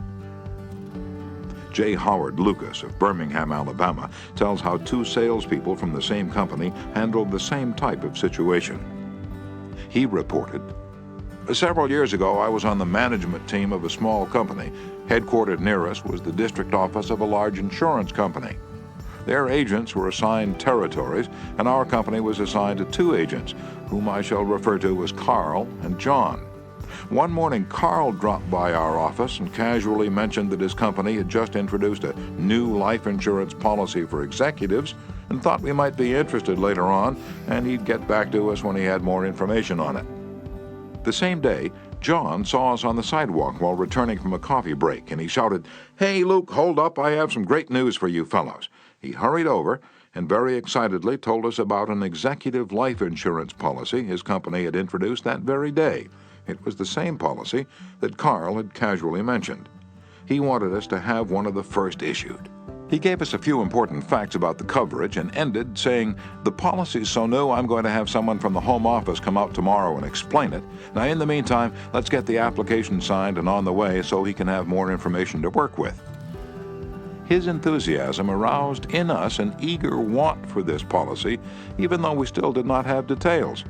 When they were made available to us, they confirmed John's initial understanding of the policy, and he not only sold each of us a policy, but later doubled our coverage. Carl could have had those sales, but he made no effort to arouse in us any desire for the policies. The world is full of people who are grabbing and self-seeking. So the rare individual who unselfishly tries to serve others has an enormous advantage. He has little competition. Owen D. Young, a noted lawyer and one of America's great business leaders, once said, "People who can put themselves in the place of other people, who can understand the workings of their minds, need never worry about what the future has in store for them."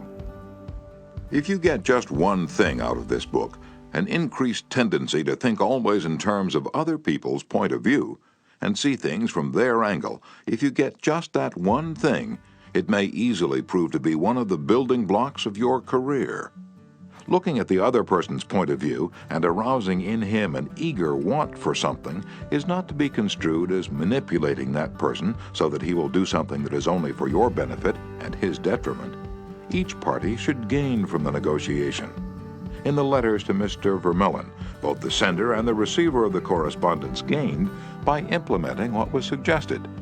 Both the bank and Mrs. Anderson won by her letter in that the bank obtained a valuable employee and Mrs. Anderson a suitable job. And in the example of John's sale of insurance to Mr. Lucas, both gained through this transaction. Another example in which everybody gains through this principle of arousing an eager want comes from Michael E. Whidden of Warwick, Rhode Island, who's a territory salesman for the Shell Oil Company. Mike wanted to become the #1 salesperson in his district, but one service station was holding him back. It was run by an older man who could not be motivated to clean up his station. It was in such poor shape that sales were declining significantly. This manager would not listen to any of Mike's pleas to upgrade the station. After many exhortations and heart-to-heart talks, all of which had no impact, Mike decided to invite the manager to visit the newest Shell station in his territory. The manager was so impressed by the facilities at the new station that when Mike visited him the next time, his station was cleaned up and had recorded a sales increase. This enabled Mike to reach the #1 spot in his district. All his talking and discussion hadn't helped, but by arousing an eager want in the manager, by showing him the modern station, he had accomplished his goal, and both the manager and Mike benefited. Most people go through college and learn to read Virgil and master the mysteries of calculus without ever discovering how their own minds function. For instance, I once gave a course in effective speaking for the young college graduates who were entering the employ of the Carrier Corporation, the large air conditioner manufacturer. One of the participants wanted to persuade the others to play basketball in their free time, and this is about what he said. "I want you to come out and play basketball. I like to play basketball. The last few times I've been down to the gymnasium, there haven't been enough people to get up a game. 2 or 3 of us got to throwing the ball around the other night, and I got a black eye. I wish all of you would come down tomorrow night. I want to play basketball." Did he talk about anything you want? You don't want to go to a gymnasium that no one else goes to, do you? You don't care about what he wants. You don't want to get a black eye. Could he have shown you how to get the things you want by using the gymnasium? More surely. More pep, keener edge to the appetite, clearer brain, fun, games, basketball. To repeat Professor Overstreet's wise advice, first, arouse in the other person an eager want. He who can do this has the whole world with him. He who cannot walks a lonely way. One of the students in my training course was worried about his little boy. The child was underweight and refused to eat properly. His parents used the usual method. They scolded and nagged. "Mother wants you to eat this and that. Father wants you to grow up to be a big man." Did the boy pay any attention to these pleas? just about as much as you pay to one fleck of sand on a sandy beach. No one with a trace of horse sense would expect a child 3 years old to react to the viewpoint of a father 30 years old. Yet that was precisely what the father had expected. It was absurd. He finally saw that. So he said to himself, "What does that boy want? How can I tie up what I want to what he wants?" It was easy for the father when he started thinking about it. His boy had a tricycle that he loved to ride up and down the sidewalk in front of the house in Brooklyn. A few doors down the street lived a bully, a bigger boy who would pull the little boy off his tricycle and ride it himself. Naturally, the little boy would run screaming to his mother, and she would have to come out and take the bully off the tricycle and put her little boy on again. This happened almost every day. What did the little boy want? It didn't take a Sherlock Holmes to answer that one. His pride, his anger, his desire for a feeling of importance, all the strongest emotions in his makeup, goaded him to get revenge, to smash the bully in the nose. And when his father explained that the boy would be able to wallop the daylights out of the bigger kid someday if he would only eat the things his mother wanted him to eat, when his father promised him that, there was no longer any problem of dietetics. That boy would have eaten spinach, sauerkraut, salt mackerel, anything in order to be big enough to whip the bully who had humiliated him so often. After solving that problem, the parents tackled another. The little boy had the unholy habit of wetting his bed. He slept with his grandmother. In the morning, his grandmother would wake up and feel the sheet and say, "Look, Johnny, you did it again last night." He would say, "Well, no, I didn't do it, you did it." Scolding, spanking, shaming him, reiterating that the parents didn't want him to do it, none of these things kept the bed dry. So the parents asked, how can we make this boy want to stop wetting his bed? What were his wants? Well, first, he wanted to wear pajamas like Daddy instead of wearing a nightgown like Grandmother. Grandmother was getting fed up with his nocturnal iniquities, so she gladly offered to buy him a pair of pajamas if he'd reform. Secondly, he wanted a bed of his own. Grandma didn't object. His mother took him to a department store in Brooklyn, winked at the salesgirl, and said, "Here's a little gentleman who would like to do some shopping." The salesgirl made him feel important by saying, "Young man, what can I show you?" He stood a couple of inches taller and said, "I want to buy a bed for myself." When he was shown the one his mother wanted him to buy, she winked at the salesgirl, and the boy was persuaded to buy it. The bed was delivered the next day, and that night, when Father came home, the little boy ran to the door, shouting, "Daddy, Daddy, come upstairs and see my bed that I bought." The father, looking at the bed, obeyed Charles Schwab's injunction. He was hearty in his approbation and lavish in his praise. "You're not going to wet this bed, are you?" the father said. "Oh, no, I'm not going to wet this bed." And the boy kept his promise, for his pride was involved. That was his bed. He and he alone had bought it, and he was wearing pajamas now like a little man. He wanted to act like a man, and he did. Another father, K.T. Dutchman, a telephone engineer, a student of this course, couldn't get his 3-year-old daughter to eat breakfast food. The usual scolding, pleading, coaxing methods had all ended in futility. So the parents asked themselves, how can we make her want to do it? The little girl loved to imitate her mother to feel big and grown up, so one morning they put her on a chair and let her make the breakfast food. At just the psychological moment, Father drifted into the kitchen while she was stirring the cereal, and she said, "Oh, look, Daddy, I'm making the cereal this morning." She ate 2 helpings of the cereal without any coaxing because she was interested in it. She had achieved a feeling of importance. She had found in making the cereal an avenue of self-expression. William Winter once remarked that self-expression is the dominant necessity of human nature. Why can't we adapt this same psychology to business dealings? When we have a brilliant idea, instead of making others think it is ours, why not let them cook and stir the idea themselves? They will then regard it as their own. They will like it and maybe eat a couple of helpings of it. Remember, first arouse in the other person an eager want. He who can do this has the whole world with him.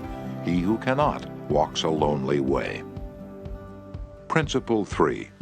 Arouse in the other person an eager want. In a nutshell, fundamental techniques in handling people. Principle 1. Don't criticize, condemn, or complain. Principle 2. Give honest, sincere appreciation. Principle 3. Arouse in the other person an eager want.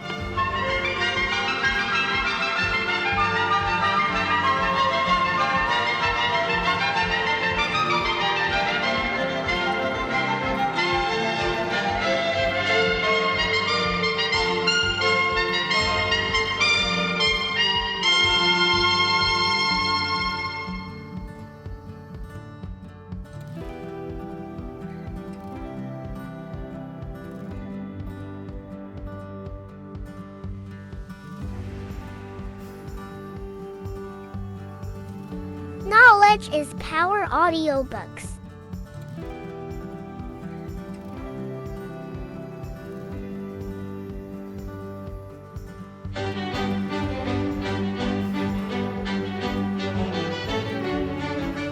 Part 2.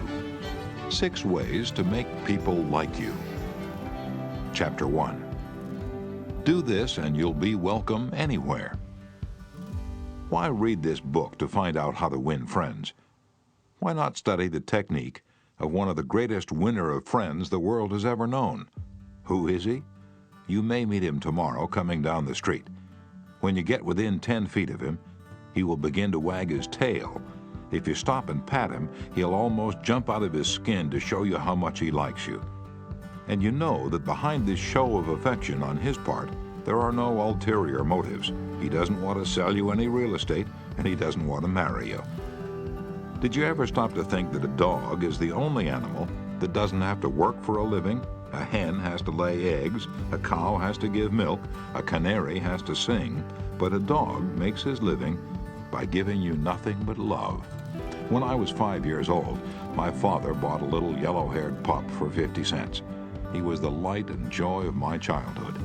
Every afternoon about 4:30, he would sit in the front yard with his beautiful eyes staring steadfastly at the path, and as soon as he heard my voice or saw me swinging my dinner pail through the buckbrush, he was off like a shot, racing breathlessly up the hill to greet me with leaps of joy and barks of sheer ecstasy. Tippy was my constant companion for 5 years.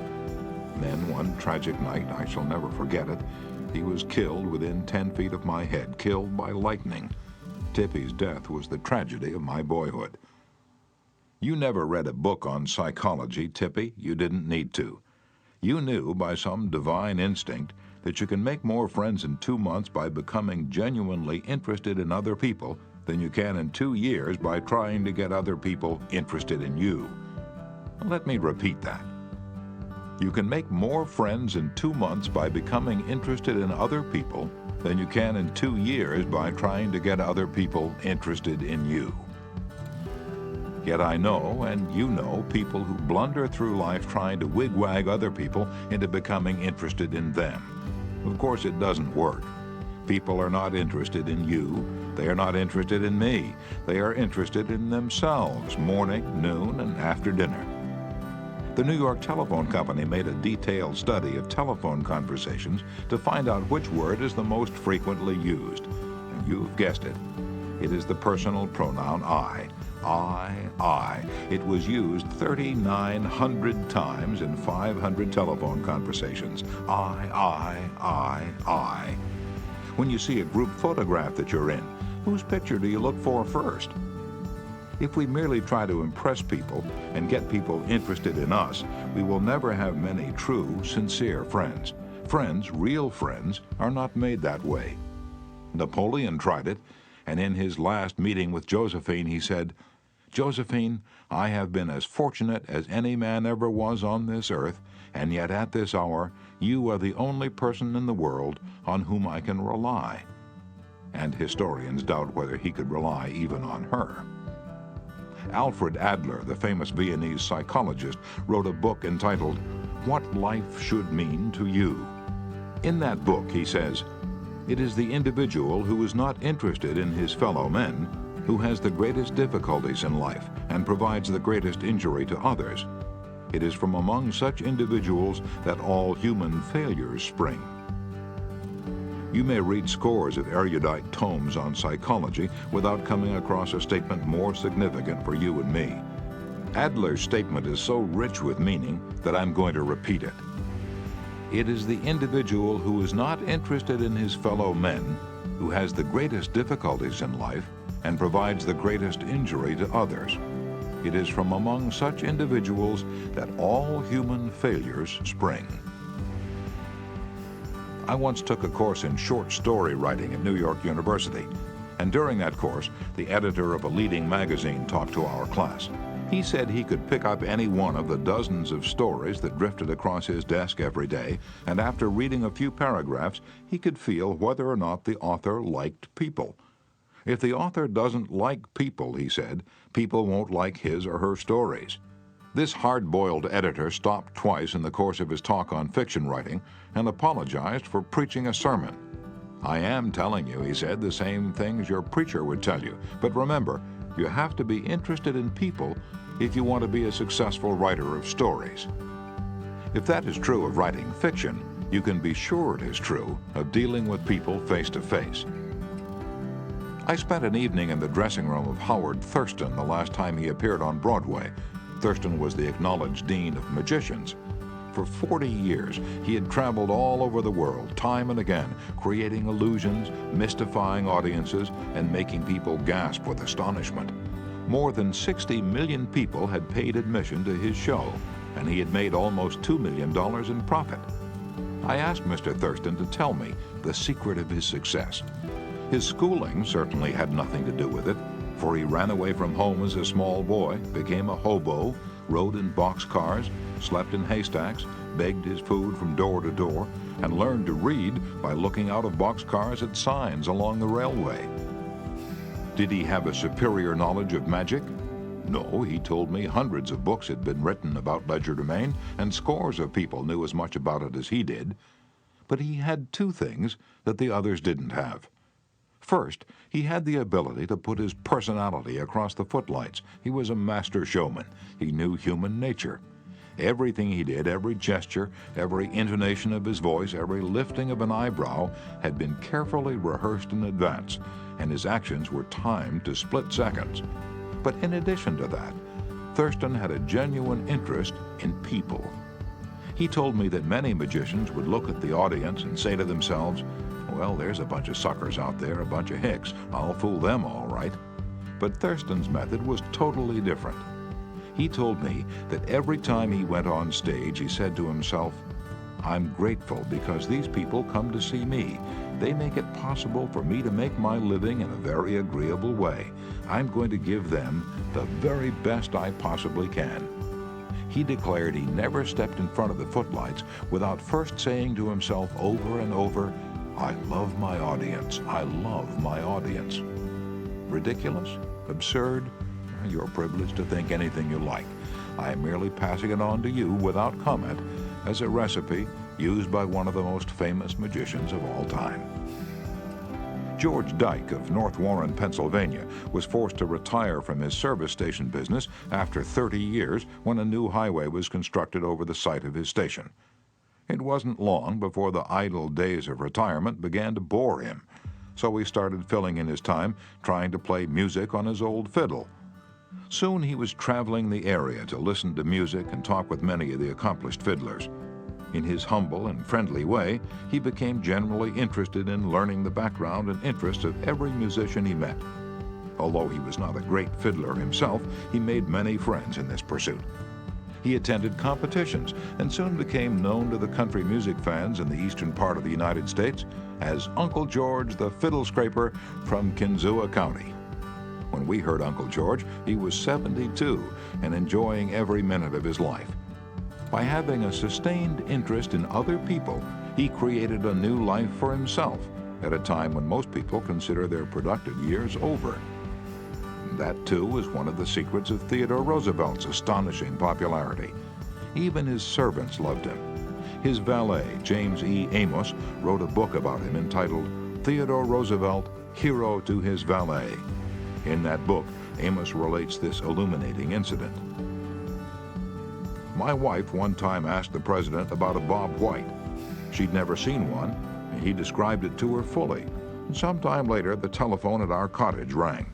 Amos and his wife lived in a little cottage on the Roosevelt estate at Oyster Bay. My wife answered it, and it was Mr. Roosevelt himself. He'd called her, he said, to tell her that there was a Bob White outside her window, and that if she would look out, she might see it. Little things like that were so characteristic of him.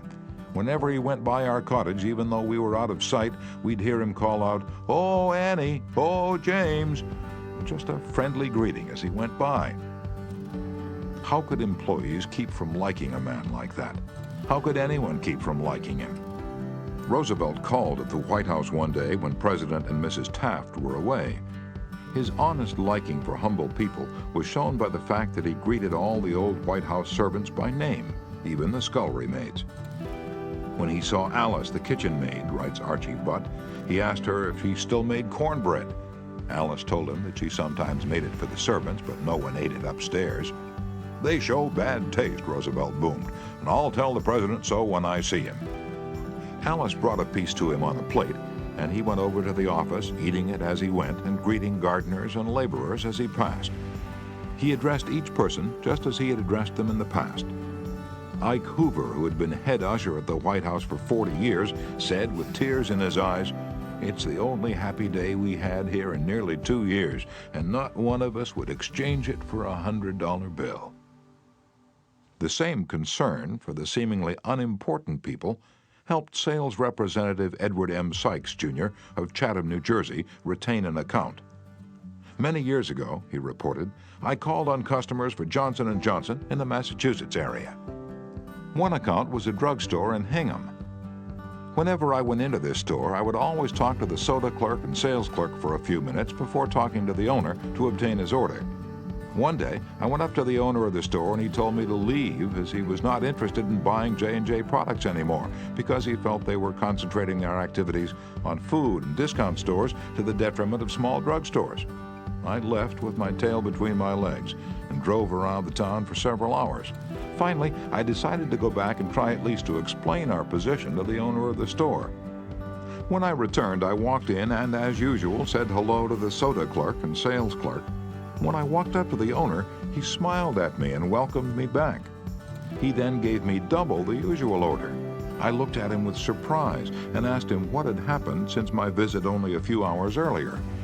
He pointed to the young man at the soda fountain and said that after I had left, the boy had come over and said that I was one of the few salespeople that called on the store that even bothered to say hello to him and to the others in the store. He told the owner that if any salesperson deserved his business, it was I. The owner agreed and remained a loyal customer. I never forgot that to be genuinely interested in other people is a most important quality for a salesperson to possess, for any person for that matter. I have discovered from personal experience that one can win the attention and time and cooperation of even the most sought-after people by becoming genuinely interested in them.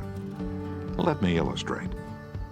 Years ago, I conducted a course in fiction writing at the Brooklyn Institute of Arts and Sciences, and we wanted such distinguished and busy authors as Kathleen Norris, Fannie Hurst, Ida Tarbell, Albert Payson Terhune, and Rupert Hughes to come to Brooklyn and give us the benefit of their experiences.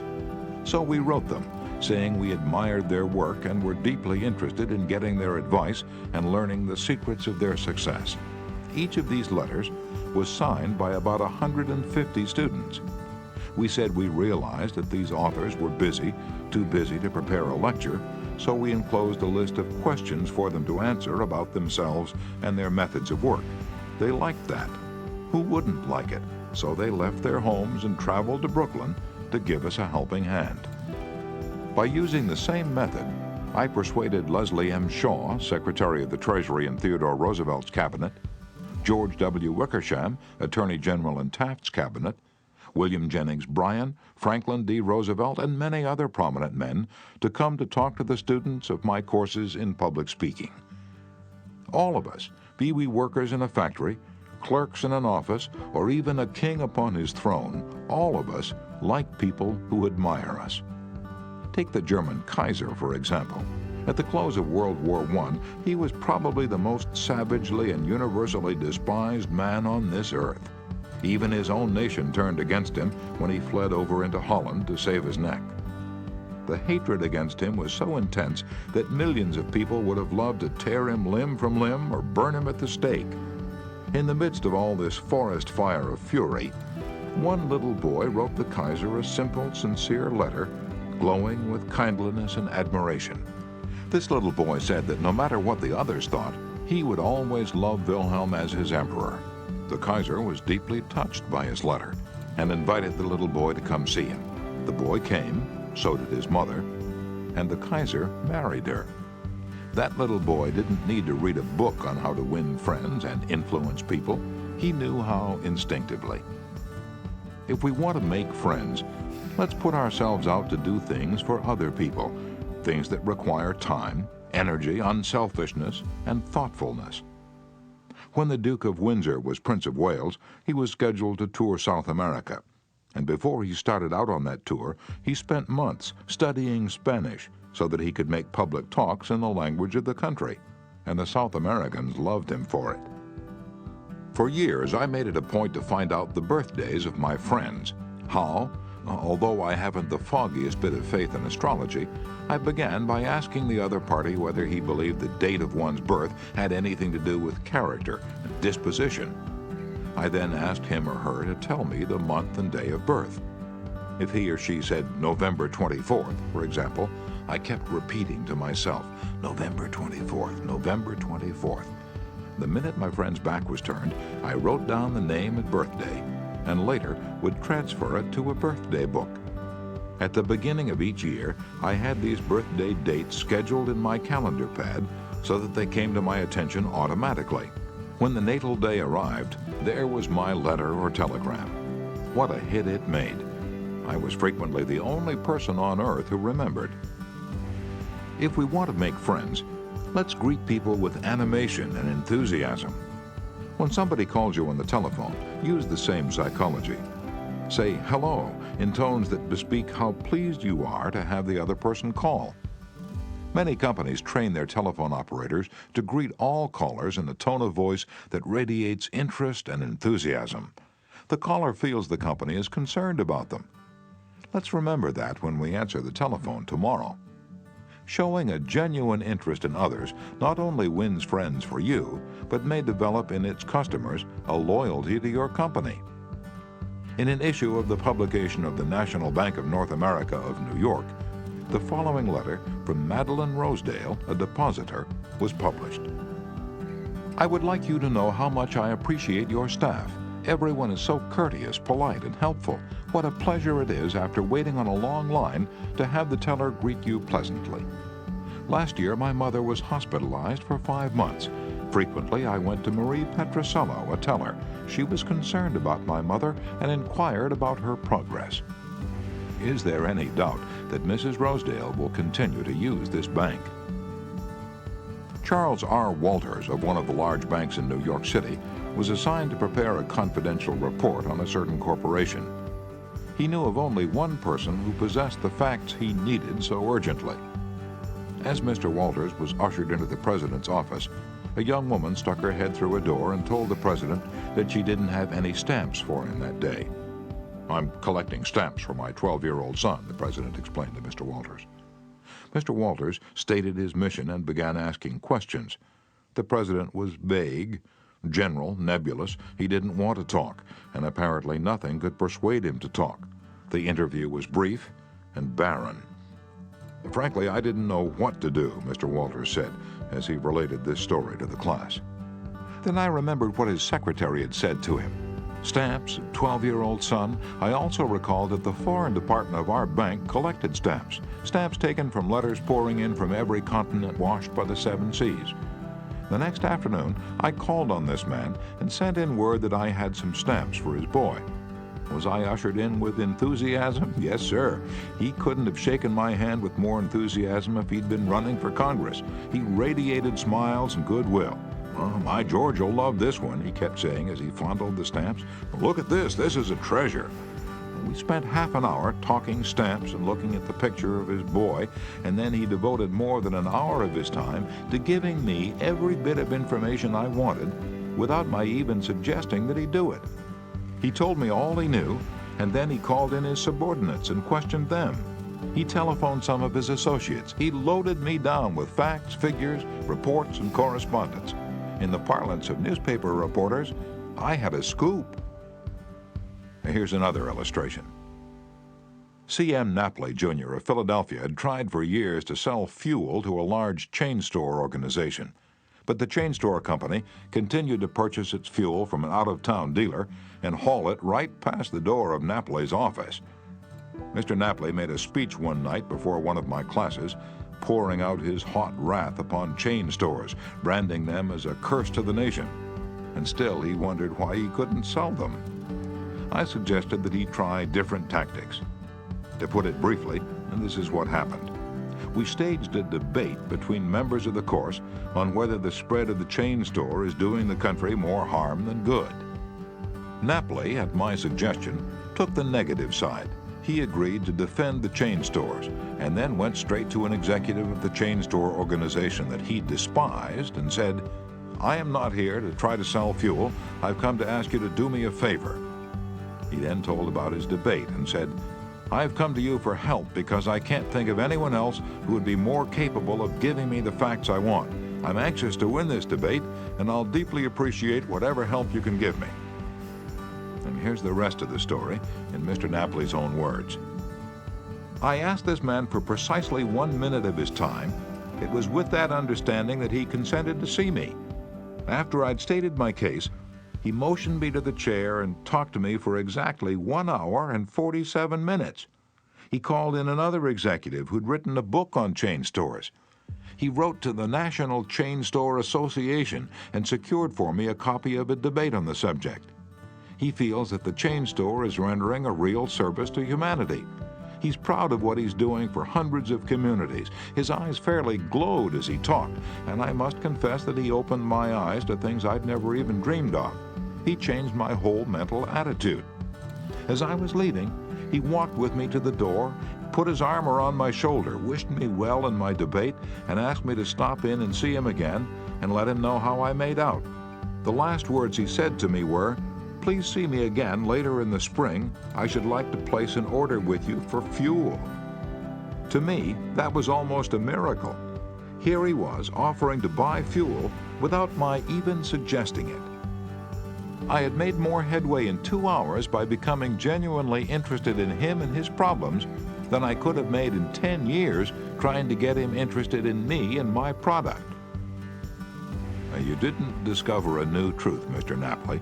For a long time ago, 100 years before Christ was born, a famous old Roman poet, Publilius Cyrus, remarked, "We are interested in others when they are interested in us." A show of interest, as with every other principle of human relations, must be sincere. It must pay off not only for the person showing the interest, but for the person receiving the attention. It is a two-way street. Both parties benefit. Martin Ginsburg, who took our course in Long Island, New York, reported how the special interest a nurse took in him profoundly affected his life. "It was Thanksgiving Day, and I was 10 years old. I was in a welfare ward at a city hospital and was scheduled to undergo major orthopedic surgery the next day. I knew that I could only look forward to months of confinement, convalescence, and pain. My father was dead. My mother and I lived alone in a small apartment, and we were on welfare. My mother was unable to visit me that day. As the day went on, I became overwhelmed with a feeling of loneliness, despair, fear. I knew my mother was home alone, worrying about me, not having anyone to be with, not having anyone to eat with, not even having enough money to afford a Thanksgiving Day dinner. And the tears welled up in my eyes, and I stuck my head under the pillow and pulled the covers over it. I cried silently, but oh, so bitterly, so much that my body was racked with pain. A young student nurse heard my sobbing and came over to me. She took the covers off my face and started wiping my tears. She told me how lonely she was having to work that day, not being able to be with her family. She asked me whether I'd have dinner with her. She brought 2 trays of food, sliced turkey, mashed potatoes, cranberry sauce, and ice cream for dessert. She talked to me and tried to calm my fears. Even though she was scheduled to go off duty at 4 p.m., she stayed on her own time until almost 11 p.m. She played games with me, talked to me, and stayed with me until I finally fell asleep. Many Thanksgivings have come and gone since I was 10, but one never passes without me remembering that particular one and my feelings of frustration, fear, loneliness, and the warmth and tenderness of the stranger that somehow made it all bearable. If you want others to like you, if you want to develop real friendships, if you want to help others at the same time as you help yourself, keep this principle in mind. Principle 1. Become genuinely interested in other people.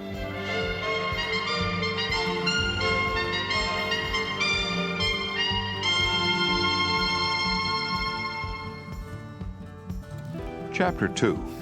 A simple way to make a good first impression.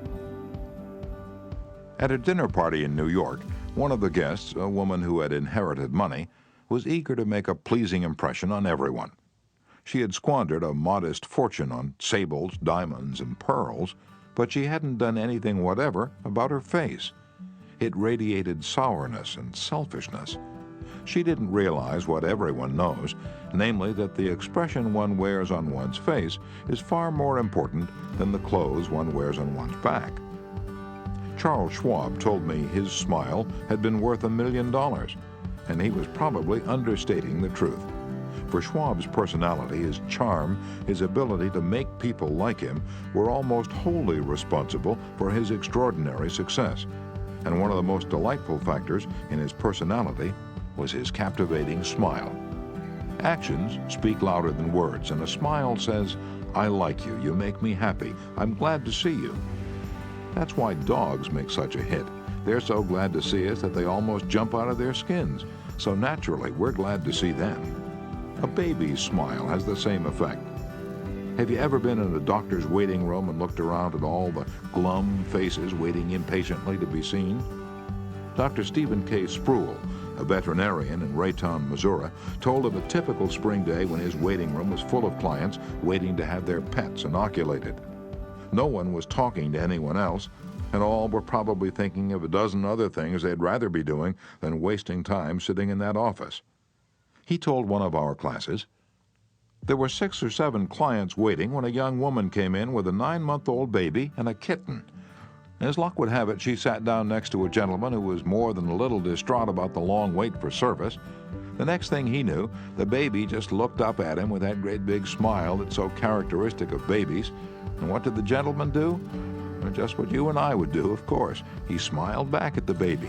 Soon he struck up a conversation with the woman about her baby and his grandchildren, and soon the entire reception room joined in, and the boredom and tension were converted into a pleasant and enjoyable experience." Professor James V. McConnell, a psychologist at the University of Michigan, expressed his feelings about a smile. "People who smile," he said, "tend to manage, teach, and sell more effectively, and to raise happier children. There's far more information in a smile than a frown.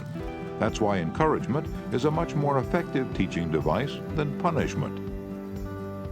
The employment manager of a large New York department store told me she'd rather hire a sales clerk who hadn't finished grade school if he or she has a pleasant smile than to hire a doctor of philosophy with a somber face. The effect of a smile is powerful, even when it's unseen. Telephone companies throughout the United States have a program called Phone Power, which is offered to employees who use the telephone for selling their services or products. In this program, they suggest that you smile when talking on the phone. Your smile comes through in your voice.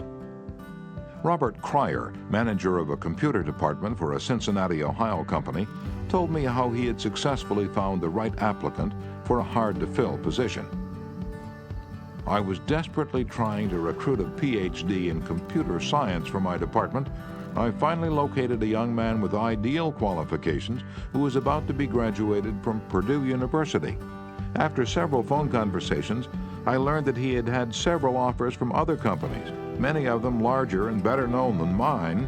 I was delighted when he accepted my offer. After he started on the job, I asked him why he had chosen us over the others. He paused for a moment, and then he said, "I think it was because managers in the other companies spoke on the phone in a cold, businesslike manner, which made me feel like just another business transaction. Your voice sounded as if you were glad to hear from me, that you really wanted me to be a part of your organization." You can be assured I am still answering my phone with a smile. The chairman of the board of directors of one of the largest rubber companies in the United States told me that, according to his observations, people rarely succeed at anything unless they have fun doing it. This industrial leader doesn't put much faith in the old adage that hard work alone is the magic key that will unlock the door to our desires. "I have known people," he said, "who succeeded because they had a rip-roaring good time conducting their business. Later, I saw those people change as the fun became work.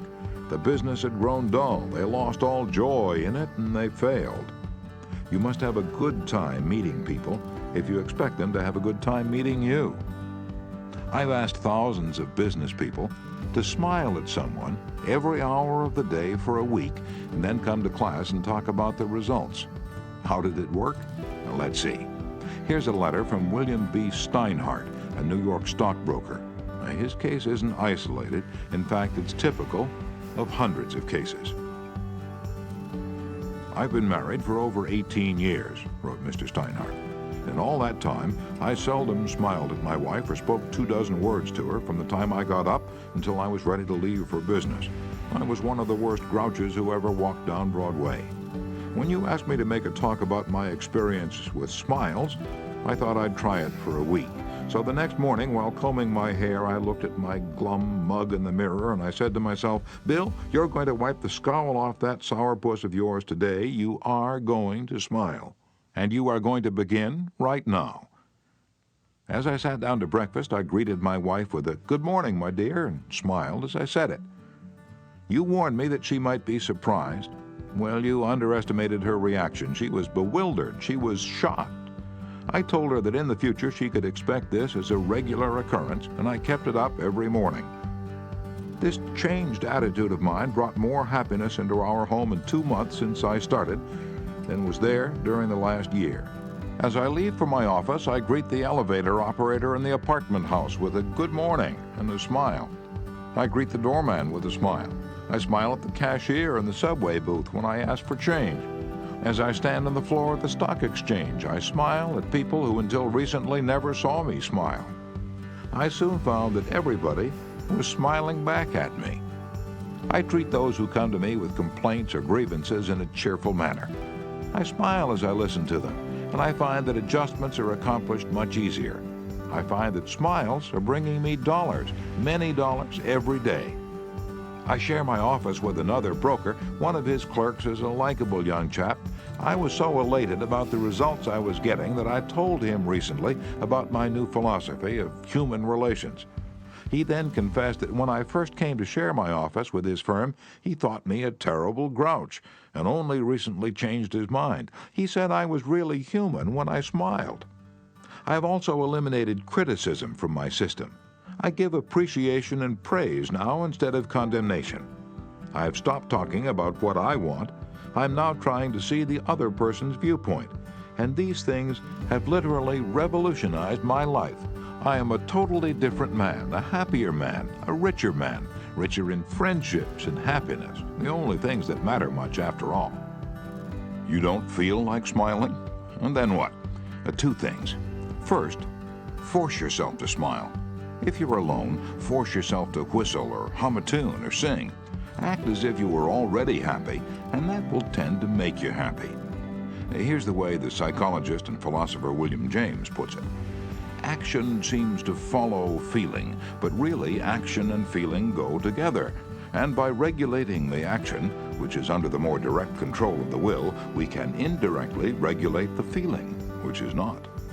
Thus, the sovereign voluntary path to cheerfulness, if our cheerfulness be lost, is to sit up cheerfully and to act and speak as if cheerfulness were already there. Everybody in the world is seeking happiness, and there's only one sure way to find it. That is, by controlling your thoughts. Happiness doesn't depend on outward conditions, it depends on inner conditions. It isn't what you have, or who you are, or where you are, or what you're doing that makes you happy or unhappy. It is what you think about it. For example, two people may be in the same place doing the same thing. Both may have about an equal amount of money and prestige, and yet one may be miserable and the other happy. Why? Because of a different mental attitude. I have seen just as many happy faces among the poor peasants toiling with their primitive tools in the devastating heat of the tropics as I have seen in air-conditioned offices in New York, Chicago, or Los Angeles. There is nothing either good or bad, said Shakespeare, but thinking makes it so. Abe Lincoln once remarked that most folks are about as happy as they make up their minds to be. He was right. I saw a vivid illustration of that truth as I was walking up the stairs of the Long Island Railroad station in New York. Directly in front of me, 30 or 40 crippled boys on canes and crutches were struggling up the stairs. One boy had to be carried up. I was astonished at their laughter and gaiety. I spoke about it to one of the men in charge of the boys. "Oh yes," he said, "when a boy realizes that he's going to be a cripple for life, he's shocked at first, but after he gets over the shock, he usually resigns himself to his fate and then becomes as happy as normal boys." I felt like taking my hat off to those boys. They taught me a lesson I hope I shall never forget. Working all by oneself in a closed-off room in an office not only is lonely, but it denies one the opportunity of making friends with other employees in the company. Senora Maria Gonzalez of Guadalajara, Mexico, had such a job. She envied the shared comradeship of other people in the company as she heard their chatter and laughter. As she passed them in the hall during the first weeks of her employment, she shyly looked the other way.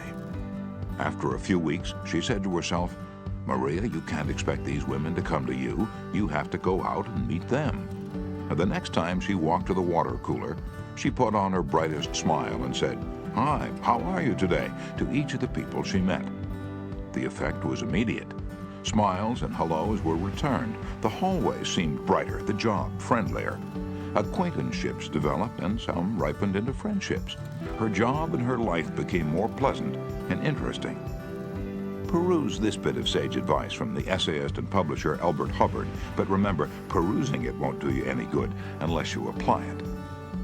Whenever you go out of doors, draw the chin in, carry the crown of the head high, and fill the lungs to the utmost. Drink in the sunshine, greet your friends with a smile, and put soul into every handclasp.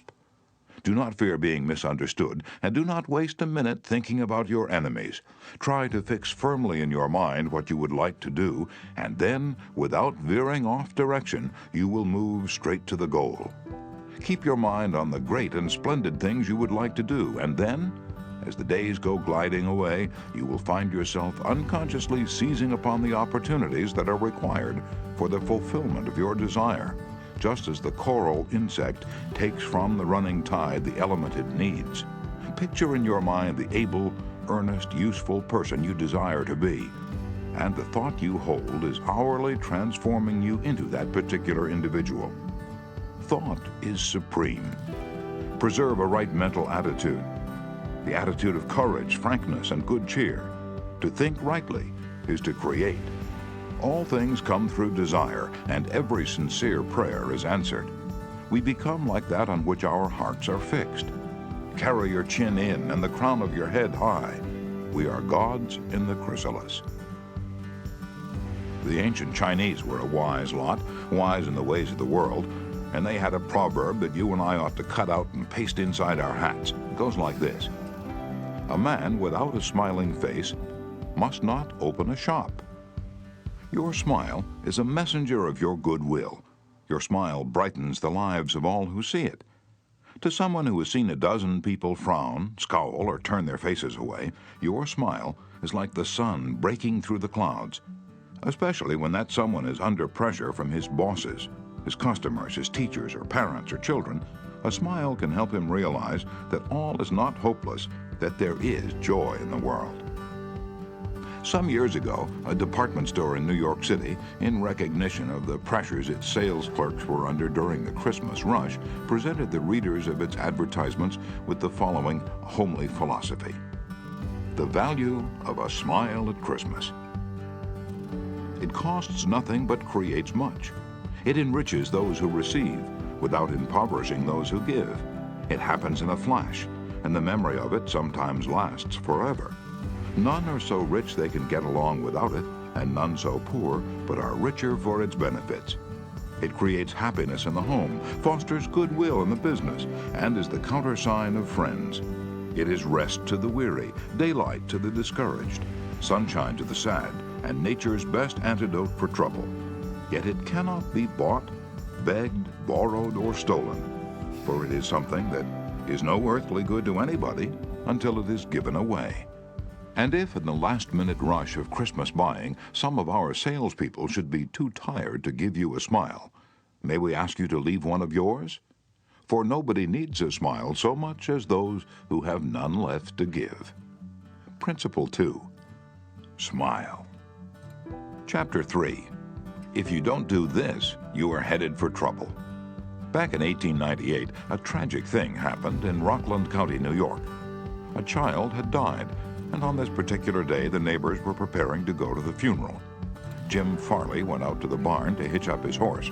The ground was covered with snow, the air was cold and stampy, the horse hadn't been exercised for days, and as he was led out to the watering trough, he wheeled playfully, kicked both his heels high in the air, and killed Jim Farley. So the little village of Stony Point had 2 funerals that week instead of 1. Jim Farley left behind him a widow and 3 boys, and a few $100s in insurance. His oldest boy, Jim, was 10, and he went to work in a brickyard, wheeling sand and pouring it in the molds and turning the bricks on edge to be dried by the sun. This boy, Jim, never had a chance to get much education, but with his natural geniality, he had a flair for making people like him, so he went into politics, and as the years went by, he developed an uncanny ability for remembering people's names. He never saw the inside of a high school, but before he was 46 years of age, 4 colleges had honored him with degrees, and he'd become chairman of the Democratic National Committee and Postmaster General of the United States. I once interviewed Jim Farley and asked him the secret of his success. He said, "Hard work," and I said, "Don't be funny." He then asked me what I thought was the reason for his success. I replied, "I understand you can call 10,000 people by their first names." "No, you're wrong," he said. "I can call 50,000 people by their first names." Now, make no mistake about it, that ability helped Mr. Farley put Franklin D. Roosevelt in the White House when he managed Roosevelt's campaign in 1932.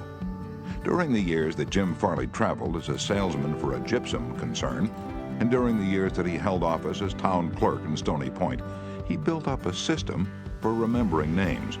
In the beginning, it was a very simple one.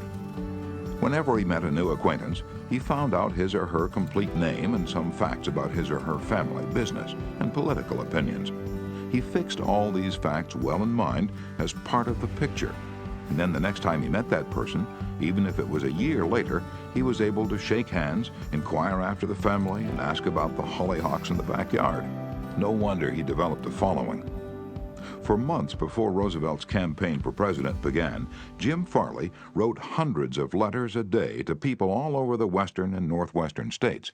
Then he hopped onto a train and in 19 days covered 20 states and 12,000 miles, traveling by buggy, train, automobile, and boat. He would drop into town, meet his people at lunch or breakfast, tea or dinner, and give them a heart-to-heart talk. Then he'd dash off again on another leg of his journey. As soon as he arrived back east, he wrote to one person in each town he had visited, asking for a list of all the guests to whom he had talked. The final list contained thousands and thousands of names, yet each person on that list was paid the subtle flattery of getting a personal letter from James Farley. These letters began, "Dear Bill," or "Dear Jane," and they were always signed Jim. Jim Farley discovered early in life that the average person is more interested in his or her own name than in all the other names on earth put together. Remember that name and call it easily, and you have paid a subtle and very effective compliment. But forget it or misspell it, and you've placed yourself at a sharp disadvantage. For example, I once organized a public speaking course in Paris and sent form letters to all the American residents in the city. French typists with apparently little knowledge of English filled in the names, and naturally they made blunders. One man, the manager of a large American bank in Paris, wrote me a scathing rebuke because his name had been misspelled. Sometimes it's difficult to remember a name, particularly if it's hard to pronounce. Rather than even try to learn it, many people ignore it or call the person by an easy nickname. Sid Levy once called on a customer for some time whose name was Nicodemus Papadoulos. Most people just called him Nick. Levy told us, "I made a special effort to say his name over several times to myself before I made a call. When I greeted him by his full name, 'Good afternoon, Mr. Nicodemus Papadoulos,' he was shocked. For what seemed like several minutes, there was no reply from him at all. Finally, he said with tears rolling down his cheeks, 'Mr. Levy, in all the 15 years I have been in this country, nobody has ever made the effort to call me by my right name.'" And what was the reason for Andrew Carnegie's success? He was called the Steel King, yet he himself knew little about the manufacture of steel. He had hundreds of people working for him who knew far more about steel than he did. But he knew how to handle people, and that is what made him rich. Early in life, he showed a flair for organization, a genius for leadership. By the time he was 10, he too had discovered the astounding importance people place on their own name. And he used that discovery to win cooperation. To illustrate, when he was a boy back in Scotland, he got a hold of a rabbit, a mother rabbit. Presto, he soon had a whole nest of little rabbits and nothing to feed them. But he had a brilliant idea. He told the boys and girls in the neighborhood that if they would go out and pull enough clover and dandelions to feed the rabbits, he would name the bunnies in their honor. The plan worked like magic, and Carnegie never forgot it. Years later, he made millions by using the same psychology in business. For example, he wanted to sell steel rails to the Pennsylvania Railroad. J. Edgar Thompson was the president of the Pennsylvania Railroad then, so Andrew Carnegie built a huge steel mill in Pittsburgh and called it the Edgar Thompson Steel Works. Here's a riddle. See if you can guess it. When the Pennsylvania Railroad needed steel rails, where do you suppose J. Edgar Thompson bought them? From Sears Roebuck? No, you're wrong. Guess again. When Andrew Carnegie and George Pullman were battling each other for supremacy in the railroad sleeping car business, the Steel King again remembered the lesson of the rabbits. The Central Transportation Company, which Andrew Carnegie controlled, was fighting with the company that Pullman owned. Both were struggling to get the sleeping car business of the Union Pacific Railroad, bucking each other, slashing prices, and destroying all chance of profit. Both Carnegie and Pullman had gone to New York to see the board of directors of the Union Pacific. Meeting one evening in the St. Nicholas Hotel, Carnegie said, "Good evening, Mr. Pullman. Aren't we making a couple of fools of ourselves?" "What do you mean?" Pullman demanded. And then Carnegie expressed what he had on his mind, a merger of their two interests. He pictured in glowing terms the mutual advantages of working with instead of against each other. Pullman listened attentively, but he was not wholly convinced. Finally he asked, "What would you call the new company?" And Carnegie replied promptly, "Why, the Pullman Palace Car Company, of course." Pullman's face brightened. "Come into my room," he said. "Let's talk it over." And that talk made industrial history. This policy of remembering and honoring the names of his friends and business associates was one of the secrets of Andrew Carnegie's leadership. He was proud of the fact that he could call many of his factory workers by their first names. And he boasted that while he was personally in charge, no strike ever disturbed his flaming steel mills. Benton Love, chairman of Texas Commerce Bank Shares, believes that the bigger a corporation gets, the colder it becomes. "One way to warm it up," he said, "is to remember people's names. The executive who tells me he can't remember names is at the same time telling me he can't remember a significant part of his business and is operating on quicksand." Karen Kirsch of Rancho Palos Verdes, California, a flight attendant for TWA, made it a practice to learn the names of as many passengers in her cabin as possible and use the name when serving them. This resulted in many compliments in her service, expressed both to her directly and to the airline. One passenger wrote, "I haven't flown TWA for some time, but I'm going to start flying nothing but TWA from now on. You make me feel that your airline has become a very personalized airline, and that's important to me."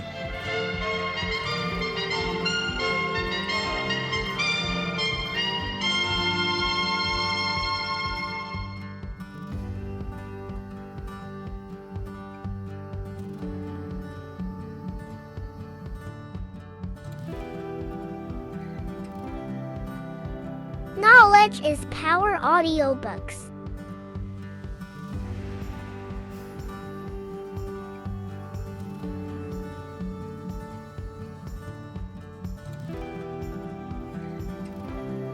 People are so proud of their names that they strive to perpetuate them at any cost.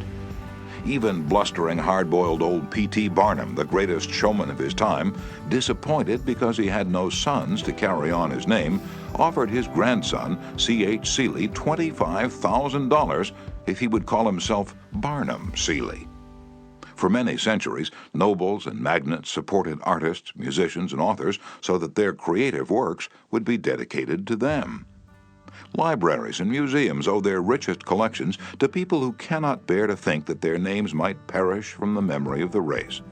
The New York Public Library has its Astor and Lenox collections. The Metropolitan Museum perpetuates the name of Benjamin Altman and J.P. Morgan.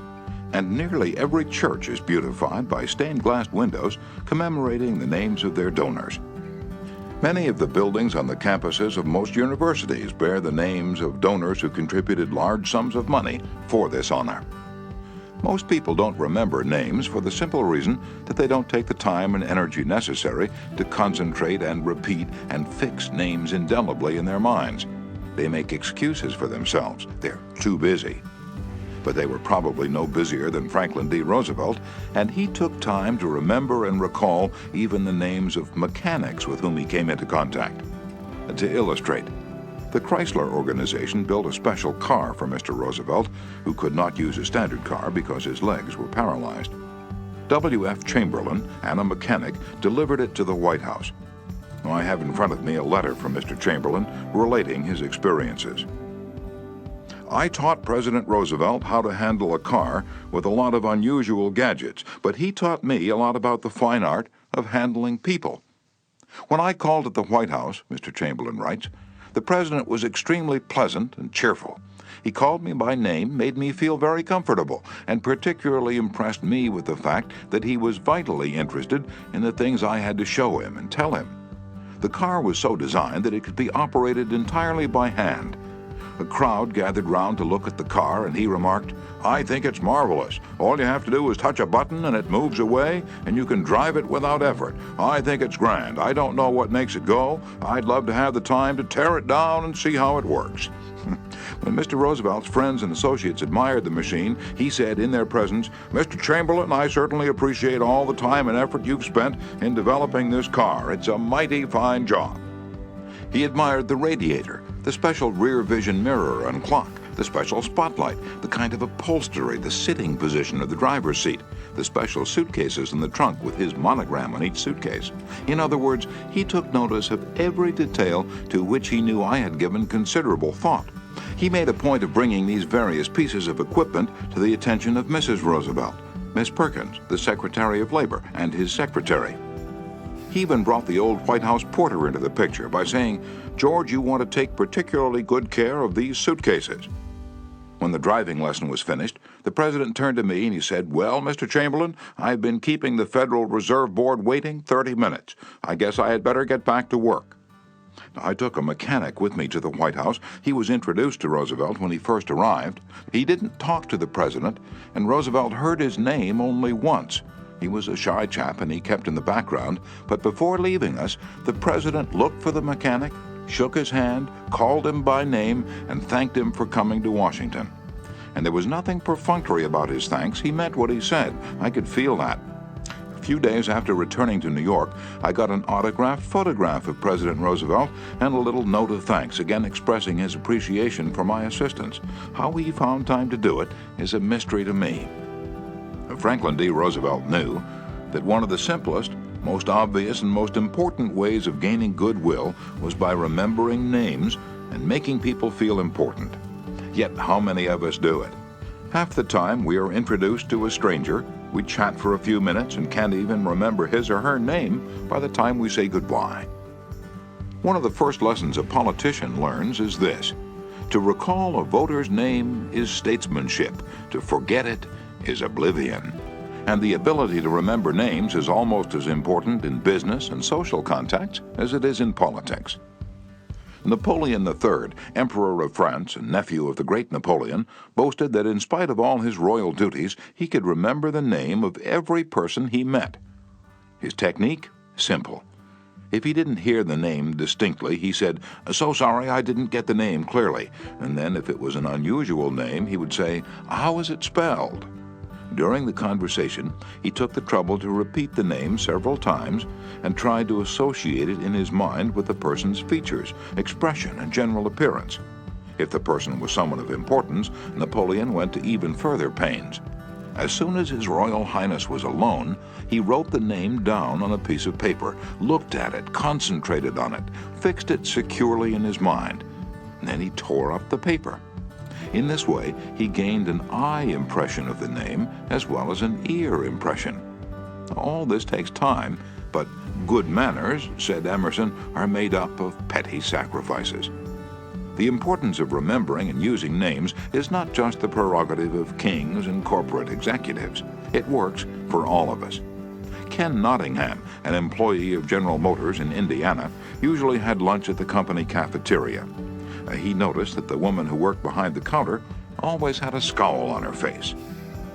She had been making sandwiches for about 2 hours, and I was just another sandwich to her. I told her what I wanted. She weighed out the ham on a little scale, and then she gave me 1 leaf of lettuce, a few potato chips, and handed them to me. The next day I went through the same line, same woman, same scowl. The only difference was I noticed her name tag. I smiled. I said, "Hello, Eunice." Then I told her what I wanted. Well, she forgot the scale, piled on the ham, gave me 3 leaves of lettuce, and heaped on the potato chips until they fell off the plate. We should be aware of the magic contained in a name and realize this single item is wholly and completely owned by the person with whom we are dealing, and nobody else. The name sets the individual apart. It makes him or her unique among all others. The information we are imparting or the request we are making takes on a special importance when we approach the situation with the name of the individual. From the waitress to the senior executive, the name will work magic as we deal with others. Principle 3. Remember that a person's name is to that person the sweetest and most important sound in any language. Chapter 4. An easy way to become a good conversationalist. Some time ago, I attended a bridge party. I don't play bridge, and there was a woman there who didn't play bridge either. She had discovered that I had once been Lowell Thomas's manager before he went on the radio, and that I'd traveled in Europe a great deal while helping him prepare the illustrated travel talks he was then delivering. So she said, "Oh, Mr. Carnegie, I do want you to tell me about all the wonderful places you visited and the sights you've seen." As we sat down on the sofa, she remarked that she and her husband had recently returned from a trip to Africa. "Africa?" I exclaimed. "How interesting. I've always wanted to see Africa, but I never got there except for a 24-hour stay once in Algiers. Tell me, did you visit the big game country, yes? How fortunate. I envy you. Do tell me about Africa."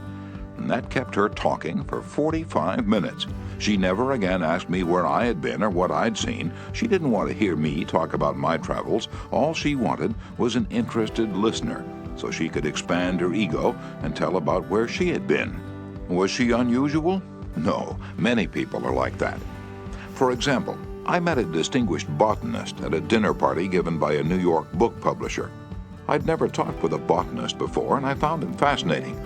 I literally sat on the edge of my chair and listened while he spoke of exotic plants and experiments in developing new forms of plant life and indoor gardens, and even told me astonishing facts about the humble potato.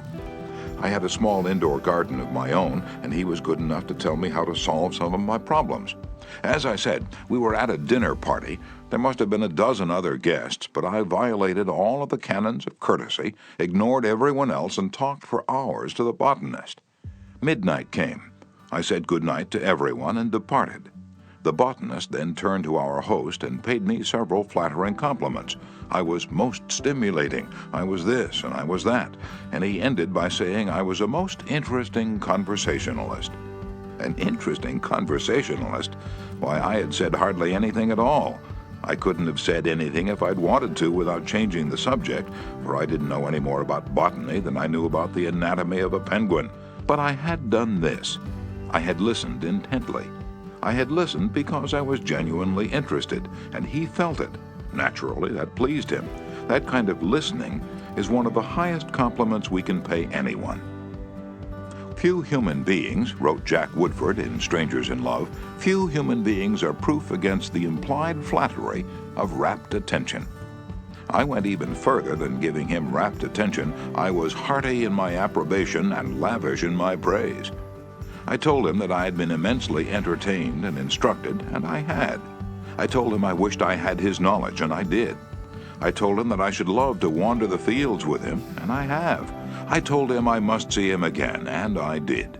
And so I had him thinking of me as a good conversationalist, when in reality I had been merely a good listener and had encouraged him to talk. What is the secret, the mystery of a successful business interview? Well, according to former Harvard President Charles W. Eliot, there is no mystery about successful business intercourse. Exclusive attention to the person who is speaking to you is very important. Nothing else is so flattering as that. Eliot himself was a past master of the art of listening.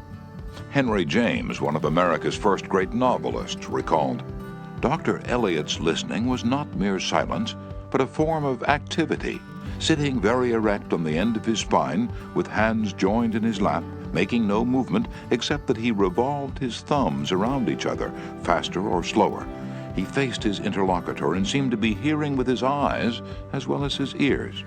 He listened with his mind and attentively considered what you had to say while you said it. At the end of an interview, the person who had talked to him felt that he had had his say." Self-evident, isn't it? You don't have to study for 4 years at Harvard to discover that. Yet I know, and you know, department store owners who will rent expensive space, buy their goods economically, dress their windows appealingly, spend thousands of dollars in advertising, and then hire clerks who haven't the sense to be good listeners. Clerks who interrupt customers, contradict them, irritate them, and all but drive them from the store. A department store in Chicago almost lost a regular customer who spent several $1,000s each year in that store because a sales clerk wouldn't listen.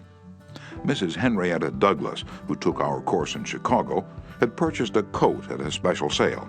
After she'd brought it home, she noticed that there was a tear in the lining. She came back the next day and asked the sales clerk to exchange it.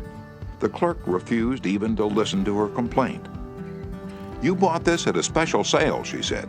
She pointed to a sign on the wall. "Read that," she explained. "All sales are final. Once you bought it, you have to keep it. Sew up the lining yourself." "But this was damaged merchandise," Mrs. Douglas complained. "Makes no difference," the clerk interrupted. "Final's final." Mrs. Douglas was about to walk out indignantly, swearing never to return to that store ever, when she was greeted by the department manager, who knew her from her many years of patronage. Mrs. Douglas told her what had happened. The manager listened attentively to the whole story, examined the coat, and then said, "Special sales are final, so we can dispose of merchandise at the end of the season, but this no-return policy does not apply to damaged goods. We will certainly repair or replace the lining, or if you prefer, give you your money back." What a difference in treatment. If that manager had not come along and listened to the customer, a long-term patron of that store could have been lost forever. Listening is just as important in one's home life as in the world of business. Millie Esposito of Croton-on-Hudson, New York, made it her business to listen carefully when one of her children wanted to speak with her. One evening, she was sitting in the kitchen with her son Robert, and after a brief discussion of something that was on his mind, Robert said, "Mom, I know that you love me very much." Mrs. Esposito was touched and said, "Of course I love you very much. Did you doubt it?" And Robert responded, "No, but I really know you love me, because whenever I want to talk to you about something, you stop whatever you're doing and listen to me." The chronic kicker, even the most violent critic, will frequently soften and be subdued in the presence of a patient, sympathetic listener, a listener who will be silent while the irate fault finder dilates like a king cobra and spews the poison out of his system. To illustrate, the New York Telephone Company discovered a few years ago that it had to deal with one of the most vicious customers who ever cursed a customer service representative. And he did curse. He raved. He threatened to tear the phone out by its roots. He refused to pay certain charges that he declared were false. He wrote letters to the newspapers. He filed innumerable complaints with the Public Service Commission, and he started several suits against the telephone company. At last, one of the company's most skillful troubleshooters was sent to interview this stormy petrel. This troubleshooter listened and let the cantankerous customer enjoy himself, pouring out his tirade. The telephone representative listened and said yes, and sympathized with his grievance. "He raved on, and I listened for nearly 3 hours," the troubleshooter said, as he related his experiences before one of my classes. "And then I went back and listened some more. I interviewed him 4 times, and before the 4th visit was over, I had become a charter member of an organization he was starting. He called it the Telephone Subscribers Protective Association. I'm still a member of this organization, and so far as I know, I'm the only member in the world today besides Mr. Smith." I listened and sympathized with him on every point that he'd made during these interviews. He never had a telephone representative talk with him that way before, and he became almost friendly. The point on which I went to see him was not even mentioned on the first visit, nor was it mentioned on the second or third, but upon the 4th interview, I closed the case completely. He paid all his bills in full, and for the first time in the history of his difficulties with the telephone company, voluntarily withdrew his complaints from the Public Service Commission. Doubtless Mr. Smith had considered himself a holy crusader, defending public rights against callous exploitation. But in reality, what he'd really wanted was a feeling of importance. He got this feeling of importance, at first, by kicking and complaining. But as soon as he got his feeling of importance from a representative of the company, his imagined grievances vanished into thin air. One morning years ago, an angry customer stormed into the office of Julian F. Detmer, founder of the Detmer Woolen Company, which later became the world's largest distributor of woolens to the tailoring trade. "This man owed us a small sum of money," Mr. Detmer explained to me. "The customer denied it, but we knew he was wrong, so our credit department had insisted that he pay. After getting a number of letters from our credit department, he packed his grip, made a trip to Chicago, and hurried into my office to inform me not only that he was not going to pay that bill, but that he was never going to buy another dollar's worth of goods from the Detmer Woolen Company." I listened patiently to all he had to say. I was tempted to interrupt, but I realized that would be bad policy, so I let him talk himself out. When he finally simmered down and got in a receptive mood, I said quietly, "I want to thank you for coming to Chicago to tell me about this. You've done me a great favor, for if our credit department has annoyed you, it may annoy other good customers, and that would be just too bad. Believe me, I'm far more eager to hear this than you are to tell it." That was the last thing in the world he expected me to say. I think he was a trifle disappointed, because he'd come to Chicago to tell me a thing or two. Here I was thanking him instead of scrapping with him. I assured him we would wipe the charge off the books and forget it, because he was a very careful man with only one account to look after, while our clerks had to look after thousands. Therefore, he was less likely to be wrong than we were. I told him that I understood exactly how he felt, and if I were in his shoes, I should undoubtedly feel precisely as he did. Since he wasn't going to buy from us anymore, I recommended some other woolen houses. In the past, we'd usually lunch together when he came to Chicago, so I invited him to have lunch with me this day. He accepted reluctantly, but when we came back to the office, he placed a larger order than ever before. He returned home in a softened mood, and wanting to be just as fair with us as we'd been with him, looked over his bills, found one that had been mislaid, and sent us a check with his apologies. Later, when his wife presented him with a baby boy, he gave his son the middle name of Detmer, and he remained a friend and customer of the house until his death 22 years afterward.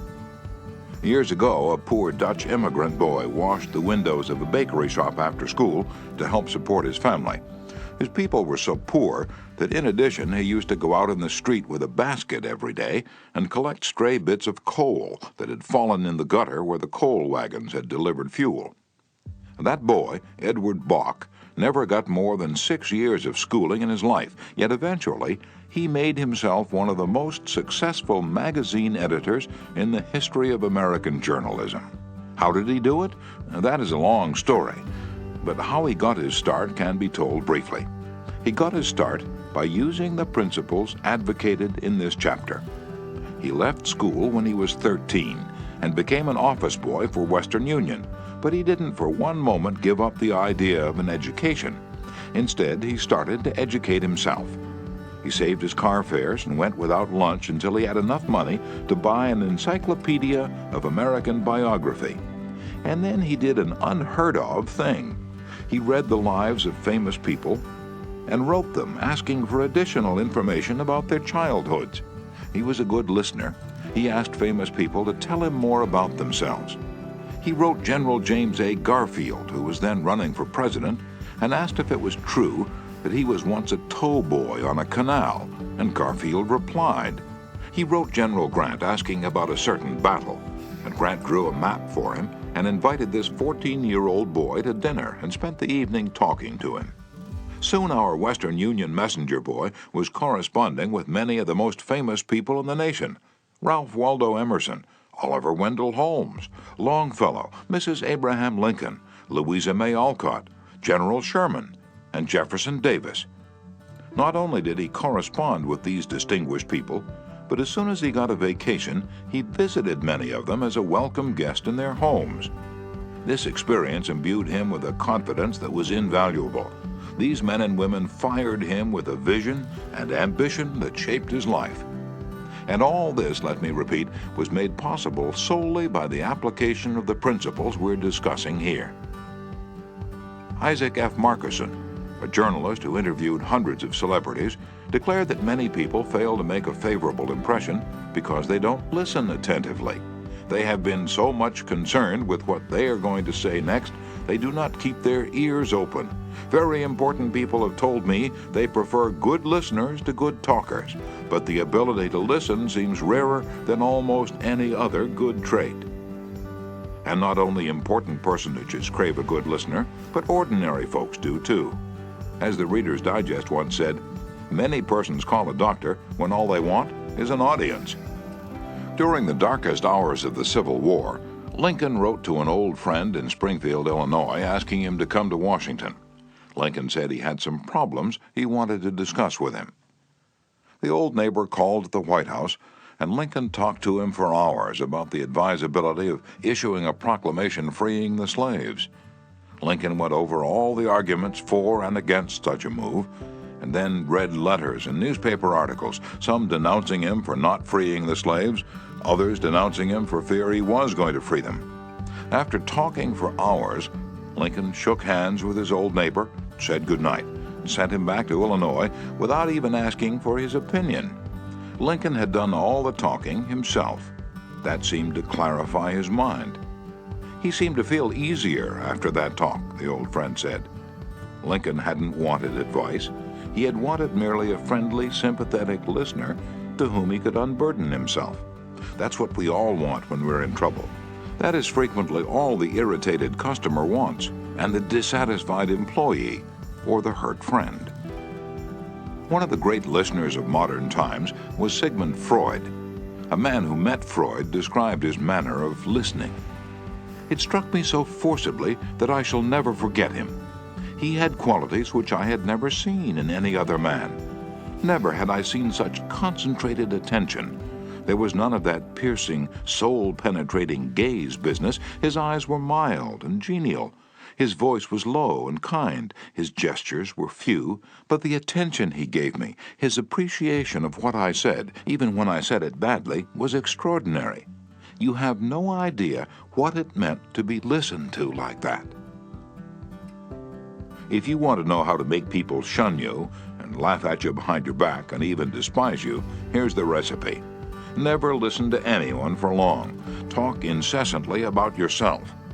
If you have an idea while the other person is talking, don't wait for him or her to finish. Burst right in and interrupt in the middle of a sentence. Do you know people like that? I do, unfortunately, and the astonishing part of it is that some of them are prominent. Bores, that is all they are. Bores, intoxicated with their own egos, drunk with the sense of their own importance. People who talk only of themselves think only of themselves. And those people who think only of themselves, Dr. Nicholas Murray Butler, longtime president of Columbia University, said, are hopelessly uneducated. They are not educated, said Dr. Butler, no matter how instructed they may be. So, if you aspire to be a good conversationalist, be an attentive listener. To be interesting, be interested. Ask questions that other persons will enjoy answering. Encourage them to talk about themselves and their accomplishments. Remember that the people you're talking to are 100 times more interested in themselves and their wants and problems than they are in you and your problems. A person's toothache means more to that person than a famine in China which kills 1 million people. A boil on one's neck interests one more than 40 earthquakes in Africa. Now think of that the next time you start a conversation. Principle 4. Be a good listener. Encourage others to talk about themselves. Chapter 5. How to Interest People. Everyone who was ever a guest of Theodore Roosevelt was astonished at the range and diversity of his knowledge. Whether his visitor was a cowboy or a rough rider, a New York politician or a diplomat, Roosevelt knew what to say. And how was it done? The answer was simple. Whenever Roosevelt expected a visitor, he sat up late the night before, reading up on the subject in which he knew his guest was particularly interested. For Roosevelt knew, as all leaders know, that the royal road to a person's heart is to talk about the things he or she treasures most. The genial William Lyon Phelps, essayist and professor of literature at Yale, learned this lesson early in life. When I was 8 years old and was spending a weekend visiting my Aunt Libby Lindsley at her home in Stratford on the Housatonic, he wrote in his essay on human nature, a middle-aged man called one evening, and after a polite skirmish with my aunt, he devoted his attention to me. At that time, I happened to be excited about boats, and the visitor discussed the subject in a way that seemed to me particularly interesting. After he left, I spoke of him with enthusiasm. What a man! My aunt informed me he was a New York lawyer, that he cared nothing whatever about boats, that he took not the slightest interest in the subject. But why then did he talk all the time about boats? Because he is a gentleman. He saw you were interested in boats, and he talked about the things he knew would interest and please you. He made himself agreeable. And William Lyon Phelps added, I never forgot my aunt's remark. As I write this chapter, I have before me a letter from Edward L. Chalif, who was active in Boy Scout work. One day I found I needed a favor, writes Mr. Chalif. A big Scout jamboree was coming off in Europe, and I wanted the president of one of the largest corporations in America to pay the expenses of one of my boys for the trip. Fortunately, just before I went down to see this man, I heard that he had drawn a check for $1 million, and that after it was canceled, he had it framed. So the first thing I did when I entered his office was to ask to see the check, a check for $1 million. I told him I never knew that anybody had ever written such a check, and that I wanted to tell my boys I'd actually seen a check for $1 million. He gladly showed it to me. I admired it and asked him to tell me all about how it happened to be drawn. You notice, don't you, that Mr. Chalif didn't begin by talking about the Boy Scouts, or the jamboree in Europe, or what it was he wanted. He talked in terms of what interested the other man. Now here's the result. Presently, the man I was interviewing said, "Oh, by the way, what was it you wanted to see me about?" So I told him. To my vast surprise, Mr. Chalif continues, he not only granted immediately what I asked for, but much more. I'd asked him to send only one boy to Europe, but he sent 5 boys and myself, gave me a letter of credit for $1,000, and told us to stay in Europe for 7 weeks. He also gave me letters of introduction to his branch presidents, putting them at our service, and he himself met us in Paris and showed us the town. Since then, he's given jobs to some of the boys whose parents were in want, and he's still active in our group. Yet I know if I hadn't found out what he was interested in and got him warmed up first, I wouldn't have found him 1/10 as easy to approach.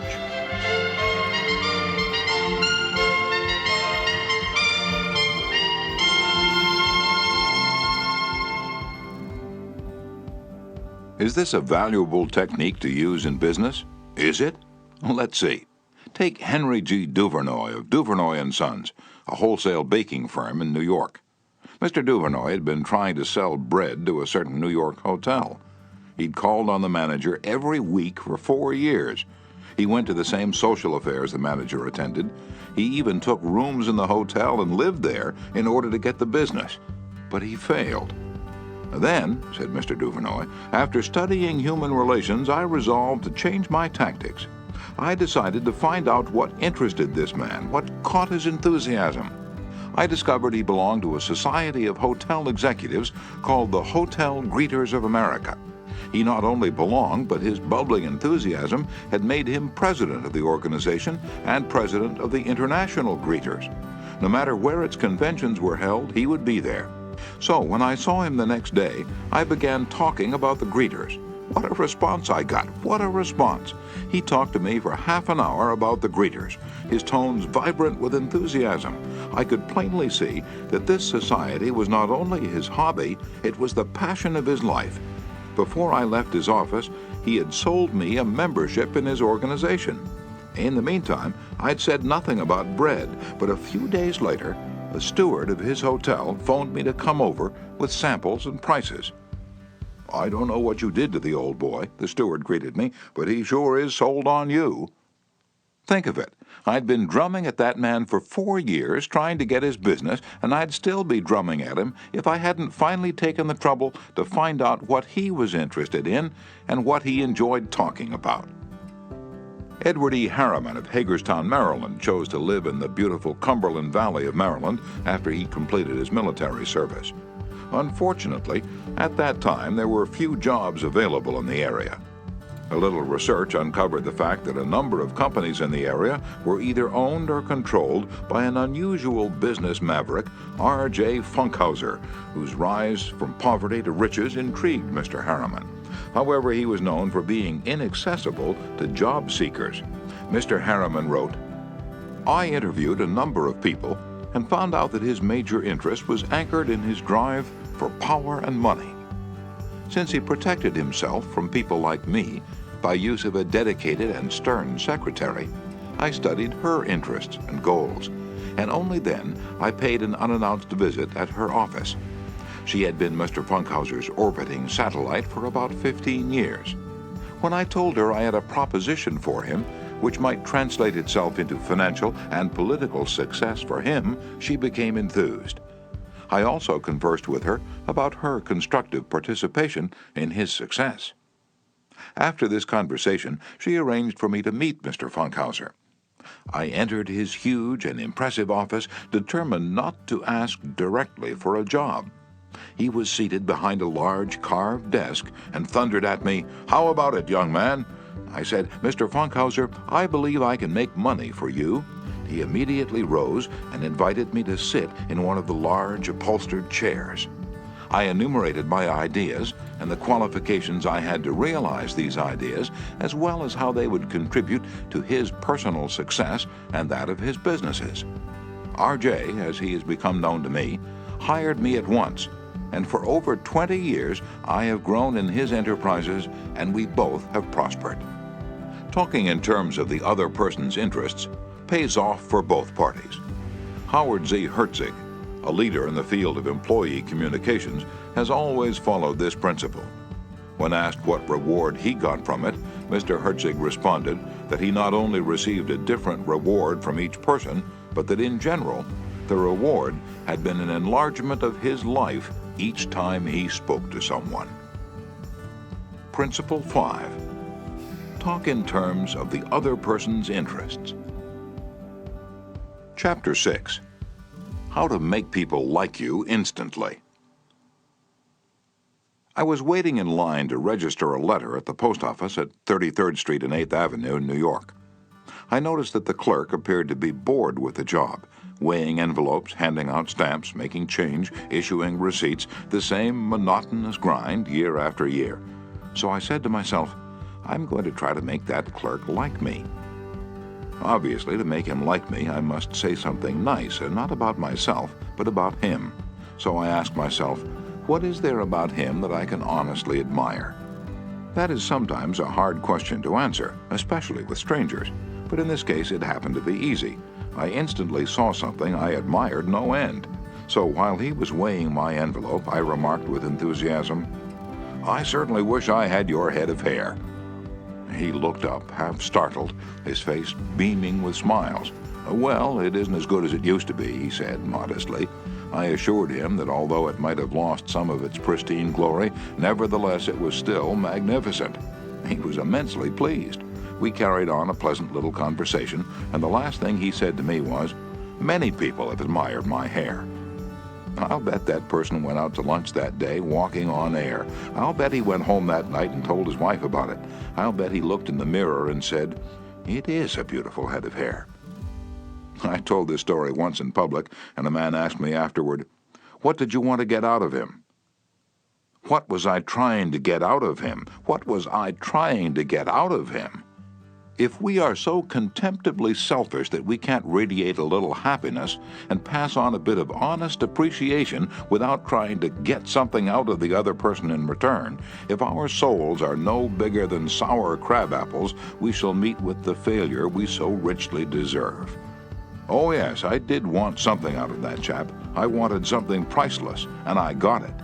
I got the feeling that I had done something for him without his being able to do anything whatever in return for me. That's a feeling that flows and sings in your memory long after the incident is past. There's one all-important law of human conduct. If we obey that law, we shall almost never get into trouble. In fact, that law, if obeyed, will bring us countless friends and constant happiness. But the very instant we break the law, we shall get into endless trouble. The law is this: always make the other person feel important. John Dewey, as we have already noted, said that the desire to be important is the deepest urge in human nature. And William James said, the deepest principle in human nature is the craving to be appreciated. As I have already pointed out, it is this urge that differentiates us from the animals. It is this urge that has been responsible for civilization itself. Philosophers have been speculating on the rules of human relationships for thousands of years, and out of all that speculation, there has evolved only one important precept. It is not new. It is as old as history. Zoroaster taught it to his followers in Persia 2,500 years ago. Confucius preached it in China 24 centuries ago. Lao Tse, the founder of Taoism, taught it to his disciples in the valley of the Han. Buddha preached it on the bank of the holy Ganges 500 years before Christ. The sacred books of Hinduism taught it 1,000 years before that. Jesus taught it among the stony hills of Judea 19 centuries ago. Jesus summed it up in one thought, probably the most important rule in the world. Do unto others as you would have others do unto you. You want the approval of those with whom you come in contact. You want recognition of your true worth. You want a feeling that you are important in your little world. You don't want to listen to cheap, insincere flattery, but you do crave sincere appreciation. You want your friends and associates to be, as Charles Schwab put it, hearty in their approbation and lavish in their praise. All of us want that. So let's obey the golden rule and give unto others what we would have others give unto us. How? When? Where? The answer is all the time, everywhere. David G. Smith of Eau Claire, Wisconsin, told one of our classes how he handled a delicate situation when he was asked to take charge of the refreshment booth at a charity concert. The night of the concert, I arrived at the park and found two elderly ladies in a very bad humor standing next to the refreshment stand. Apparently, each thought that she was in charge of this project. As I stood there pondering what to do, one of the members of the sponsoring committee appeared and handed me a cash box and thanked me for taking over the project. She introduced Rose and Jane as my helpers and then ran off. A great silence ensued. Realizing that the cash box was a symbol of authority of sorts, I gave the box to Rose and explained that I might not be able to keep the money straight and that if she took care of it, I'd feel better. I then suggested to Jane that she show two teenagers who'd been assigned to refreshments how to operate the soda machine, and I asked her to be responsible for that part of the project. The evening was very enjoyable, with Rose happily counting the money, Jane supervising the teenagers, and me enjoying the concert. You don't have to wait until you're ambassador to France or chairman of the Clambake committee of your lodge before you use this philosophy of appreciation. You can work magic with it almost every day. If, for example, the waitress brings us mashed potatoes when we have ordered French fries, let's say, "I'm sorry to trouble you, but I prefer French fried." She'll probably reply, "No trouble at all," and will be glad to change the potatoes because we have shown respect for her. Little phrases such as, "I'm sorry to trouble you," "Would you be so kind?" "Won't you please?" "Would you mind?" "Thank you." Little courtesies like these oil the cogs of the monotonous grind of everyday life, and incidentally, they're the hallmarks of good breeding. Let's take another illustration. Hall Caine's novels, The Christian, The Deemster, The Manxman among them, were all bestsellers in the early part of this century. Millions of people read his novels, countless millions. He was the son of a blacksmith. He never had more than 8 years of schooling in his life, yet when he died, he was the richest literary man of his time. The story goes like this. Hall Caine loved sonnets and ballads, so he devoured all of Dante Gabriel Rossetti's poetry. He even wrote a lecture chanting the praises of Rossetti's artistic achievement and sent a copy to Rossetti himself. Rossetti was delighted. "Any young man who has such an exalted opinion of my ability," Rossetti probably said to himself, "must be brilliant." So Rossetti invited this blacksmith's son to come to London and act as his secretary. That was the turning point in Hall Caine's life, for in his new position he met the literary artists of the day. Profiting by their advice and inspired by their encouragement, he launched upon a career that emblazoned his name across the sky. His home, Greba Castle on the Isle of Man, became a mecca for tourists from the far corners of the world, and he left a multi-million-dollar estate. Yet who knows, he might have died poor and unknown had he not written an essay expressing his admiration for a famous man.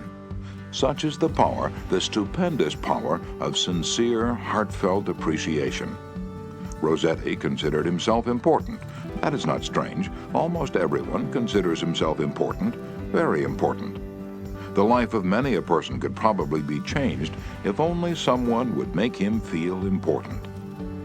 Ronald J. Rowland, who is one of the instructors of our course in California, is also a teacher of arts and crafts. He wrote to us about a student named Chris in his beginning crafts class. Chris was a very quiet, shy boy, lacking in self-confidence, the kind of student that often does not receive the attention he deserves. I also teach an advanced class that had grown to be somewhat of a status symbol and a privilege for a student to have earned the right to be in it. On Wednesday, Chris was diligently working at his desk. I really felt there was a hidden fire deep inside him. I asked Chris if he'd like to be in the advanced class. How I wish I could express the look in Chris's face, the emotions in that shy 14-year-old boy trying to hold back his tears. "Who, me, Mr. Rowland? Am I good enough?" "Yes, Chris, you're good enough." I had to leave at that point because tears were coming to my eyes.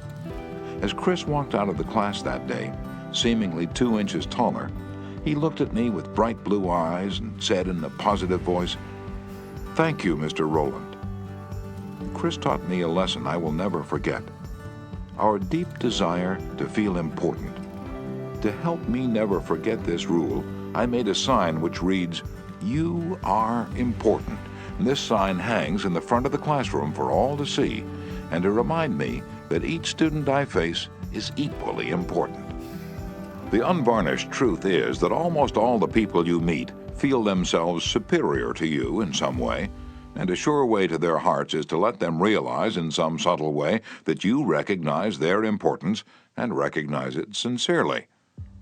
Remember what Emerson said, "Every man I meet is my superior in some way. In that I learn of him."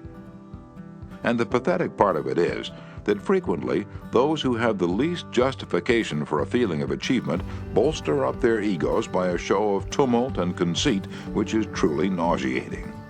As Shakespeare put it, "Man, proud man, dressed in a little brief authority, plays such fantastic tricks before high heaven as make the angels weep." I'm going to tell you how business people in my own courses have applied these principles with remarkable results. Let's take the case of a Connecticut attorney. Because of his relatives, he prefers not to have his name mentioned. Shortly after joining the course, Mr. R. drove to Long Island with his wife to visit some of her relatives. She left him to chat with an old aunt of hers, and then rushed off by herself to visit some of the younger relatives. Since he soon had to give a speech professionally on how he applied the principles of appreciation, he thought he would gain some worthwhile experience talking with the elderly lady. So he looked around the house to see what he could honestly admire. "This house was built about 1890, wasn't it?" he inquired. "Yes," she replied. "That's precisely the year it was built." "It reminds me of the house I was born in," he said. "It's beautiful, well built, roomy. You know, they don't build houses like this anymore." "You're right," the old lady agreed. "The young folks nowadays don't care for beautiful homes. All they want is a small apartment, and then they go off gadding about in their automobiles. This is a dream house," she said, in a voice vibrating with tender memories. "This house was built with love. My husband and I dreamed about it for years before we built it. We didn't have an architect, we planned it all ourselves." She showed Mr. R. about the house, and he expressed his hearty admiration for the beautiful treasures she'd picked up in her travels and cherished over a lifetime. Paisley shawls, an old English tea set, Wedgwood china, French beds and chairs, Italian paintings, and silk draperies that had once hung in a French chateau. After showing Mr. R. through the house, she took him out to the garage. There, jacked up on blocks, was a Packard car in mint condition. "My husband bought that car for me shortly before he passed on," she said softly. "I have never ridden in it since his death. You appreciate nice things, and I'm going to give this car to you." "Why, Auntie," he said, "you overwhelm me. I appreciate your generosity, of course, but I couldn't possibly accept it. I'm not even a relative of yours. I have a new car, and you have many relatives that would like to have that Packard." "Relatives!" she exclaimed. "Yes, I had relatives who are just waiting till I die so they can get that car, but they are not going to get it." "If you don't want to give it to them, you could very easily sell it to a second-hand dealer," he told her. "Sell it?" she cried. "Do you think I would sell this car? Do you think I could stand to see strangers riding up and down the street in that car? That car that my husband bought for me? I wouldn't dream of selling it. I'm going to give it to you. You appreciate beautiful things." He tried to get out of accepting the car, but he couldn't without hurting her feelings. This lady, left all alone in the big house with her Paisley shawls, her French antiques, and her memories, was starving for a little recognition. She had once been young and beautiful and sought after. She had once built a house warm with love and had collected things from all over Europe to make it beautiful. Now, in the isolated loneliness of old age, she craved a little human warmth, a little genuine appreciation, and no one gave it to her. And when she found it, like a spring in a desert, her gratitude couldn't adequately express itself with anything less than the gift of her cherished Packard. Let's take another case. Donald M. McMahon, who was superintendent of Lewis and Valentine, nurserymen and landscape architects in Rye, New York, related this incident. Shortly after I attended the talk on how to win friends and influence people, I was landscaping the estate of a famous attorney. The owner came out to give me a few instructions about where he wished to plant a mass of rhododendrons and azaleas. I said, "Judge, you have a lovely hobby. I've been admiring your beautiful dogs. I understand you win a lot of blue ribbons every year at the show at Madison Square Garden." And the effect of this little expression of appreciation was striking. "Yes," the judge replied, "I do have a lot of fun with my dogs. Would you like to see my kennel?" He spent almost an hour showing me his dogs and the prizes they'd won. He even brought out their pedigrees and explained about the bloodlines responsible for such beauty and intelligence. Finally, turning to me, he asked, "Do you have any small children?" "Well, yes, I do," I replied. "I have a son." "Well, wouldn't he like a puppy?" the judge inquired. "Well, yes, he'd be tickled pink." "All right, I'm going to give him one," the judge announced. He started to tell me how to feed the puppy, and then he paused. "You'll forget if I tell you, I'll write it out." So the judge went in the house, typed out the pedigree and feeding instructions, and gave me a puppy worth several $100 and an hour and 15 minutes of his valuable time, largely because I'd expressed my honest admiration for his hobby and achievements. George Eastman of Kodak fame invented the transparent film that made motion pictures possible, amassed a fortune of $100 million, and made himself one of the most famous businessmen on earth. Yet in spite of all these tremendous accomplishments, he craved little recognitions, even as you and I. To illustrate, when Eastman was building the Eastman School of Music and also Kilbourne Hall in Rochester, James Adamson, then president of the Superior Seating Company of New York, wanted to get the order to supply the theater chairs for these buildings. Phoning the architect, Mr. Adamson made an appointment to see Mr. Eastman in Rochester. When Adamson arrived, the architect said, "I know you want to get this order, but I can tell you right now that you won't stand a ghost of a show if you take more than 5 minutes of George Eastman's time. He's a strict disciplinarian. He's very busy, so tell your story quickly and get out." Adamson was prepared to do just that. And when he was ushered into the room, he saw Mr. Eastman bending over a pile of papers at his desk. Presently, Mr. Eastman looked up, removed his glasses, and walked toward the architect and Mr. Adamson, saying, "Good morning, gentlemen. What can I do for you?" And the architect introduced them, and then Mr. Adamson said, "While we've been waiting for you, Mr. Eastman, I've been admiring your office. I wouldn't mind working in a room like this myself. I'm in the interior woodworking business, and I never saw a more beautiful office in all my life." And George Eastman replied, "You remind me of something I had almost forgotten. It is beautiful, isn't it?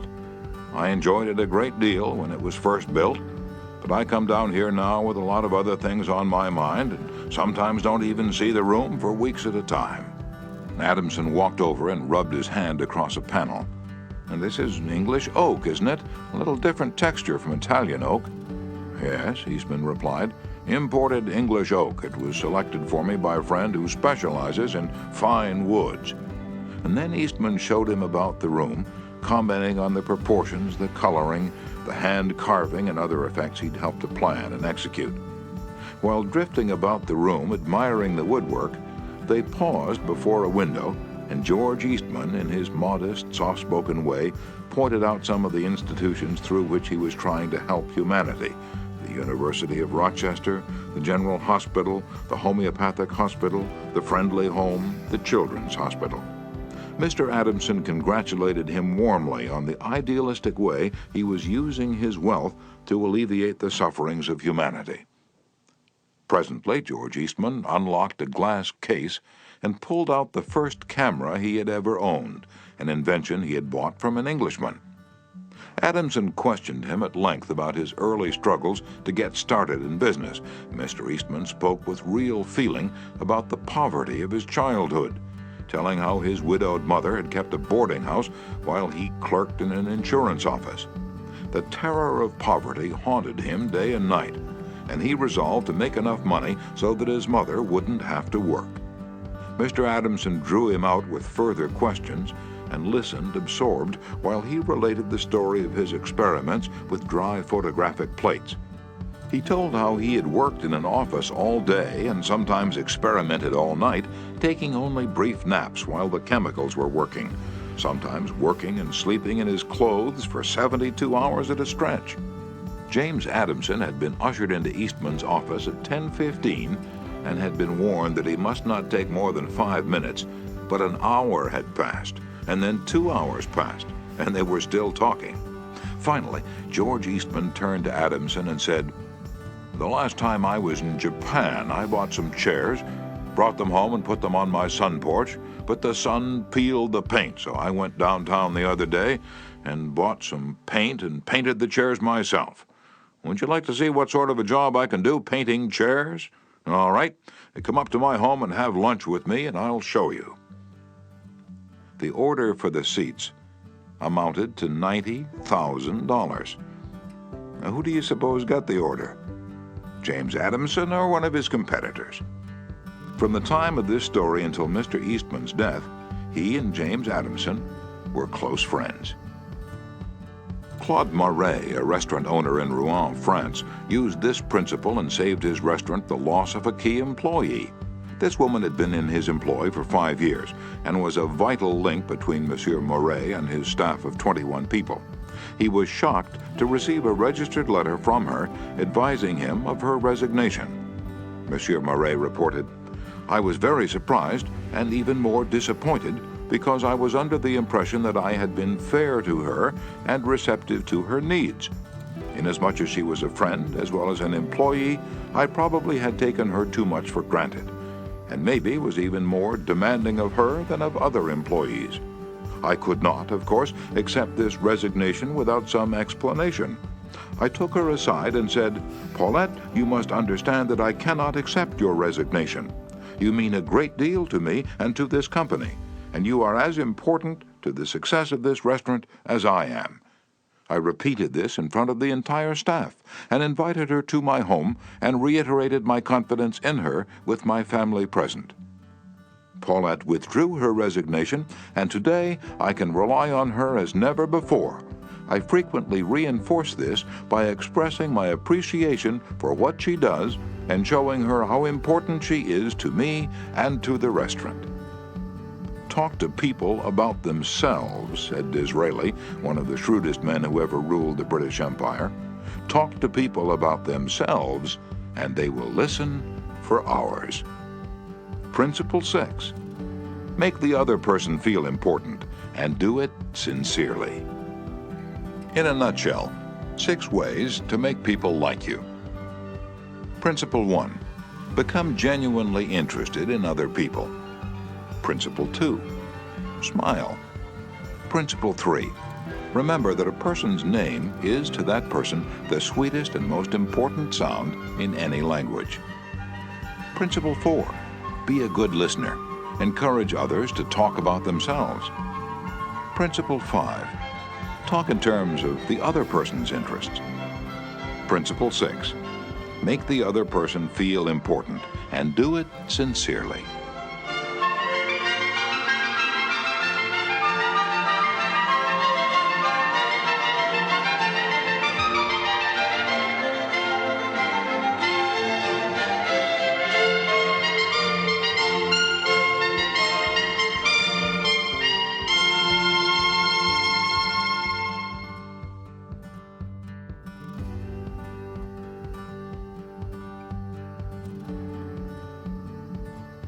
Knowledge is Power Audiobooks.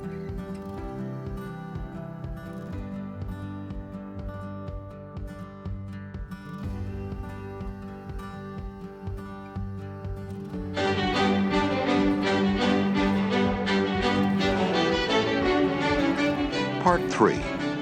How to win people to your way of thinking. Chapter 1. You can't win an argument. Shortly after the close of World War I learned an invaluable lesson one night in London. I was manager at the time for Sir Ross Smith.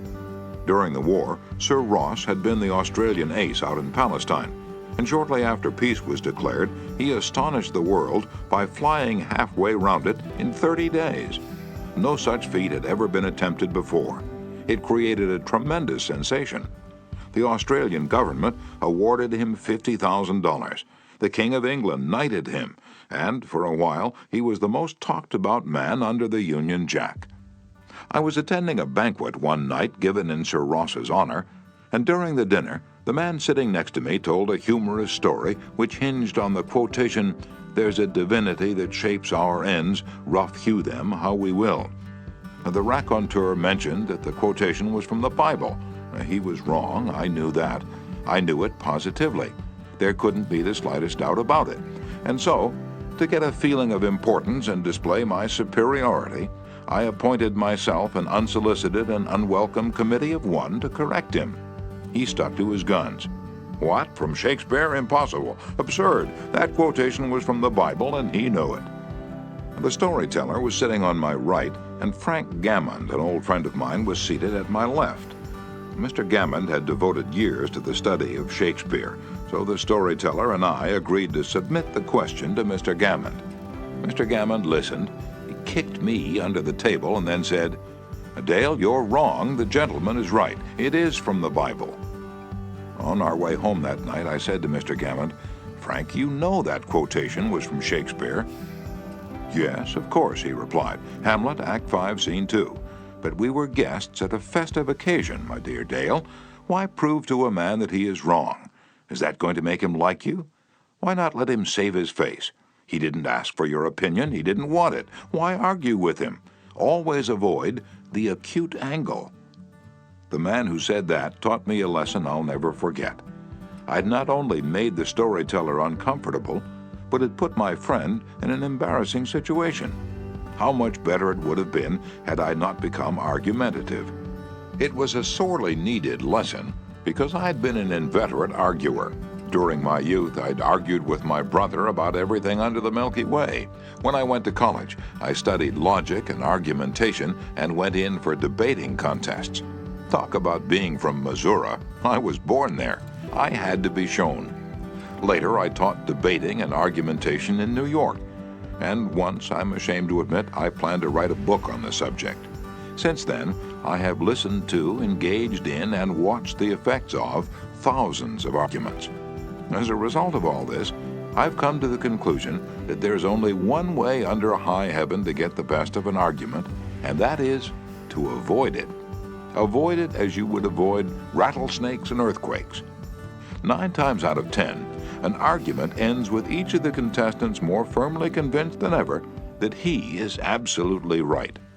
You can't win an argument. You can't, because if you lose it, you lose it, and if you win it, you lose it. Why? Well, suppose you triumph over the other man and shoot his argument full of holes and prove that he is non compos mentis. Then what? You will feel fine, but what about him? You've made him feel inferior. You've hurt his pride. He will resent your triumph. And a man convinced, against his will, is of the same opinion still. Years ago, Patrick J. O'Hare joined one of my classes. He had had little education, and how he loved a scrap. He had once been a chauffeur, and he came to me because he had been trying, without much success, to sell trucks. A little questioning brought out the fact that he was continually scrapping with and antagonizing the very people he was trying to do business with. If a prospect said anything derogatory about the trucks he was selling, Pat saw red and was right at the customer's throat. Pat won a lot of arguments in those days. As he said to me afterward, "I often walked out of an office saying, 'I told that bird something.' Sure, I told him something, but I hadn't sold him anything." My first problem was not to teach Patrick J. O'Hare to talk. My immediate task was to train him to refrain from talking and to avoid verbal fights. Mr. O'Hare became one of the star salesmen for the White Motor Company in New York. How did he do it? Here's his story in his own words. If I walk into a buyer's office now and he says, "What, a white truck? They're no good. I wouldn't take one if you gave it to me. I'm going to buy the Who's It truck." I say, "The Who's It's a good truck. If you buy the Who's It, you'll never make a mistake. The Who's It's are made by a fine company and sold by good people." He's speechless then. There's no room for argument. If he says the Who's It's the best, and I say sure it is, he has to stop. He can't keep on all afternoon saying it's the best when I'm agreeing with him. We then get off the subject of the who's it, and I begin to talk about the good points of the white truck. There was a time when a remark like his first one would have made me see scarlet and red and orange. I'd start arguing against the who's it, and the more I argued against it, the more my prospect argued in favor of it. And the more he argued, the more he sold himself on my competitor's product. As I look back now, I wonder how I was ever able to sell anything. I lost years of my life in scrapping and arguing. I keep my mouth shut now. It pays. As wise old Ben Franklin used to say, if you argue and rankle and contradict, you may achieve a victory sometimes, but it will be an empty victory because you will never get your opponent's goodwill. So figure it out for yourself. Which would you rather have, an academic, theatrical victory or a person's goodwill? You can seldom have both. The Boston Transcript once printed this bit of significant doggerel. Here lies the body of William J., who died maintaining his right-of-way. He was right, dead right as he sped along, but he's just as dead as if he were wrong. You may be right, dead right as you speed along in your argument, but as far as changing another's mind is concerned, you will probably be just as futile as if you were wrong. Frederick S. Parsons, an income tax consultant, had been disputing and wrangling for an hour with a government tax inspector. An item of $9,000 was at stake. Mr. Parsons claimed that this $9,000 was in reality a bad debt, that it would never be collected, that it ought not to be taxed. Bad debt, my eye, retorted the inspector. It must be taxed. This inspector was cold, arrogant, and stubborn, Mr. Parsons said as he told the story of the class. Reason was wasted, and so were facts. The longer we argued, the more stubborn he became. So I decided to avoid argument, change the subject, and give him appreciation. I said, I suppose this is a very petty matter in comparison with the really important and difficult decisions you're required to make. I've made a study of taxation myself, but I've had to get my knowledge from books. You're getting yours from the firing line of experience. I sometimes wish I had a job like yours. It would teach me a lot. And I meant every word I said. Well, the inspector straightened up in his chair, leaned back, and talked for a long time about his work, telling me of the clever frauds he had uncovered. His tone gradually became friendly, and presently he was telling me about his children. As he left, he advised me that he would consider my problem further and give me his decision in a few days. He called at my office 3 days later and informed me that he had decided to leave the tax return exactly as it was filed. And this tax inspector was demonstrating one of the most common of human frailties. He wanted a feeling of importance. And as long as Mr. Parsons argued with him, he got his feeling of importance by loudly asserting his authority. But as soon as his importance was admitted, and the argument stopped, and he was permitted to expand his ego, he became a sympathetic and kindly human being. Buddha said, hatred is never ended by hatred, but by love. And a misunderstanding is never ended by an argument, but by tact, diplomacy, conciliation, and a sympathetic desire to see the other person's viewpoint. Lincoln once reprimanded a young Army officer for indulging in a violent controversy with an associate. No man who is resolved to make the most of himself, said Lincoln, can spare time for personal contention. Still less can he afford to take the consequences, including the vitiation of his temper and the loss of self-control. Yield larger things to which you show no more than equal rights, and yield lesser ones, though clearly your own. Better give our path to a dog than be bitten by him in contesting for the right. Even killing the dog would not cure the bite. In an article in Bits and Pieces, some suggestions are made on how to keep a disagreement from becoming an argument. Welcome the disagreement. Remember the slogan, when two partners always agree, one of them is not necessary. If there's some point you haven't thought about, be thankful if it is brought to your attention. Perhaps this disagreement is your opportunity to be corrected before you make a serious mistake. Distrust your first instinctive impression. Our first natural reaction in a disagreeable situation is to be defensive. Be careful. Keep calm and watch out for your first reaction. It may be you at your worst, not your best. Control your temper. Remember, you can measure the size of a person by what makes him or her angry. Listen first. Give your opponents a chance to talk. Let them finish. Do not resist, defend, or debate. This only raises barriers. Try to build bridges of understanding. Don't build higher barriers of misunderstanding. Look for areas of agreement. When you have heard your opponents out, dwell first on the points and areas on which you agree. Be honest. Look for areas where you can admit error and say so. Apologize for your mistakes. It will help disarm your opponents and reduce defensiveness. Promise to think over your opponent's ideas and study them carefully, and mean it. Your opponents may be right. It is a lot easier at this stage to agree to think about their points than to move rapidly ahead and find yourself in a position where your opponents can say, "We tried to tell you, but you wouldn't listen." Thank your opponents sincerely for their interest. Anyone who takes the time to disagree with you is interested in the same things you are. Think of them as people who really want to help you, and you may turn your opponents into friends. Postpone action to give both sides time to think through the problem. Suggest that a new meeting be held later that day or the next day when all the facts may be brought to bear. In preparation for this meeting, ask yourself some hard questions. Could my opponents be right? Partly right? Is there truth or merit in their position or argument? Is my reaction one that will relieve the problem, or will it just relieve any frustration? Will my reaction drive my opponents further away or draw them closer to me? Will my reaction elevate the estimation good people have of me? Will I win or lose?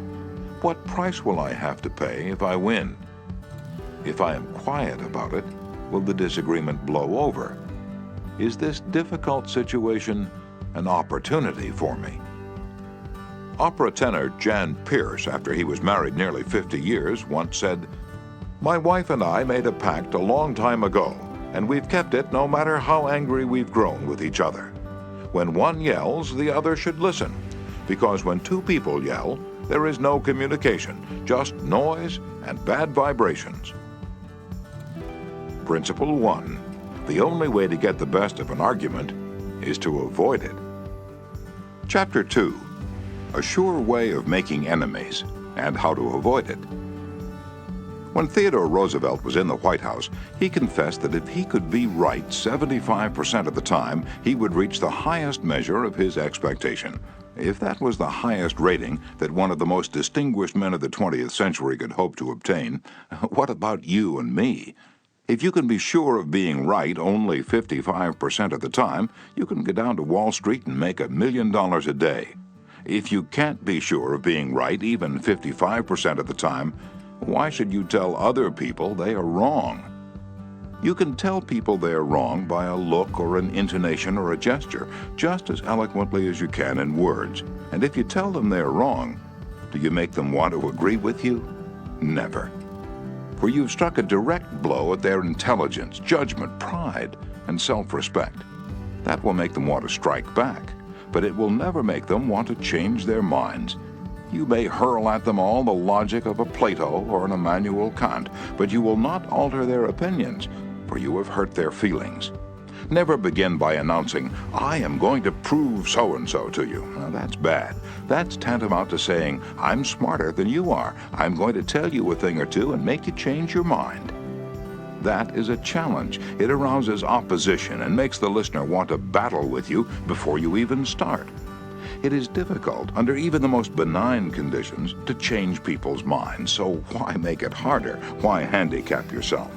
If you're going to prove anything, don't let anybody know it. Do it so subtly, so adroitly, that no one will feel that you are doing it. This was expressed succinctly by Alexander Pope. Men must be taught as if you taught them not, and things unknown proposed as things forgot. Over 300 years ago, Galileo said, "You cannot teach a man anything. You can only help him to find it within himself." As Lord Chesterfield said to his son, "Be wiser than other people if you can, but do not tell them so." Socrates said repeatedly to his followers in Athens, "One thing only I know, and that is that I know nothing." Well, I can't hope to be any smarter than Socrates, so I have quit telling people they are wrong, and I find that it pays. If a person makes a statement that you think is wrong, yes, even that you know is wrong, isn't it better to begin by saying, "Well, now look, I thought otherwise, but I may be wrong. I frequently am. And if I am wrong, I want to be put right. Let's examine the facts." There's magic, positive magic in such phrases as, "I may be wrong, I frequently am. Let's examine the facts." Nobody in the heavens above, or on the earth beneath, or in the waters under the earth will ever object to your saying, "I may be wrong. Let's examine the facts." One of our class members who used this approach in dealing with customers was Harold Renke, a Dodge dealer in Billings, Montana. He reported that because of the pressures of the automobile business, he was often hard-boiled and callous when dealing with customers' complaints. This caused flared tempers, loss of business, and general unpleasantness. He told his class, "Recognizing that this was getting me nowhere fast, I tried a new tack. I'd say something like this: Our dealership has made so many mistakes that I'm frequently ashamed. We may have erred in your case, so tell me about it." This approach becomes quite disarming, and by the time the customer releases his feelings, he's usually much more reasonable when it comes to settling the matter. In fact, several customers have thanked me for having such an understanding attitude, and 2 of them have even brought in friends to buy new cars. In this highly competitive market, we need more of this type of customer, and I believe that showing respect for all customers' opinions and treating them diplomatically and courteously will help beat the competition. You will never get into trouble by admitting that you may be wrong. That will stop all argument and inspire your opponent to be just as fair and open and broad-minded as you are. It will make him want to admit that he, too, may be wrong.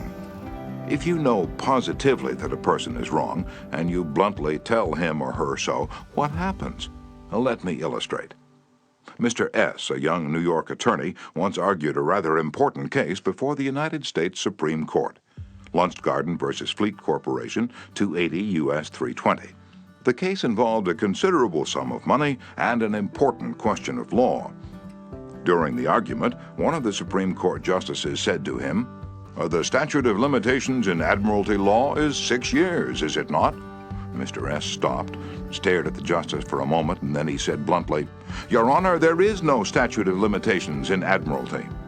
A hush fell on the court, said Mr. S., as he related his experience to one of my classes, and the temperature in the room seemed to drop to 0. I was right, the justice was wrong, and I had told him so. But did that make him friendly? No. I still believe that I had the law on my side, and I know that I spoke better than I ever spoke before, but I didn't persuade. I made the enormous blunder of telling a very learned and famous man that he was wrong. A few people are logical. Most of us are prejudiced and biased. Most of us are blighted with preconceived notions, with jealousy, suspicion, fear, envy, and pride. And most citizens don't want to change their minds about their religion, or their haircut, or communism, or their favorite movie star.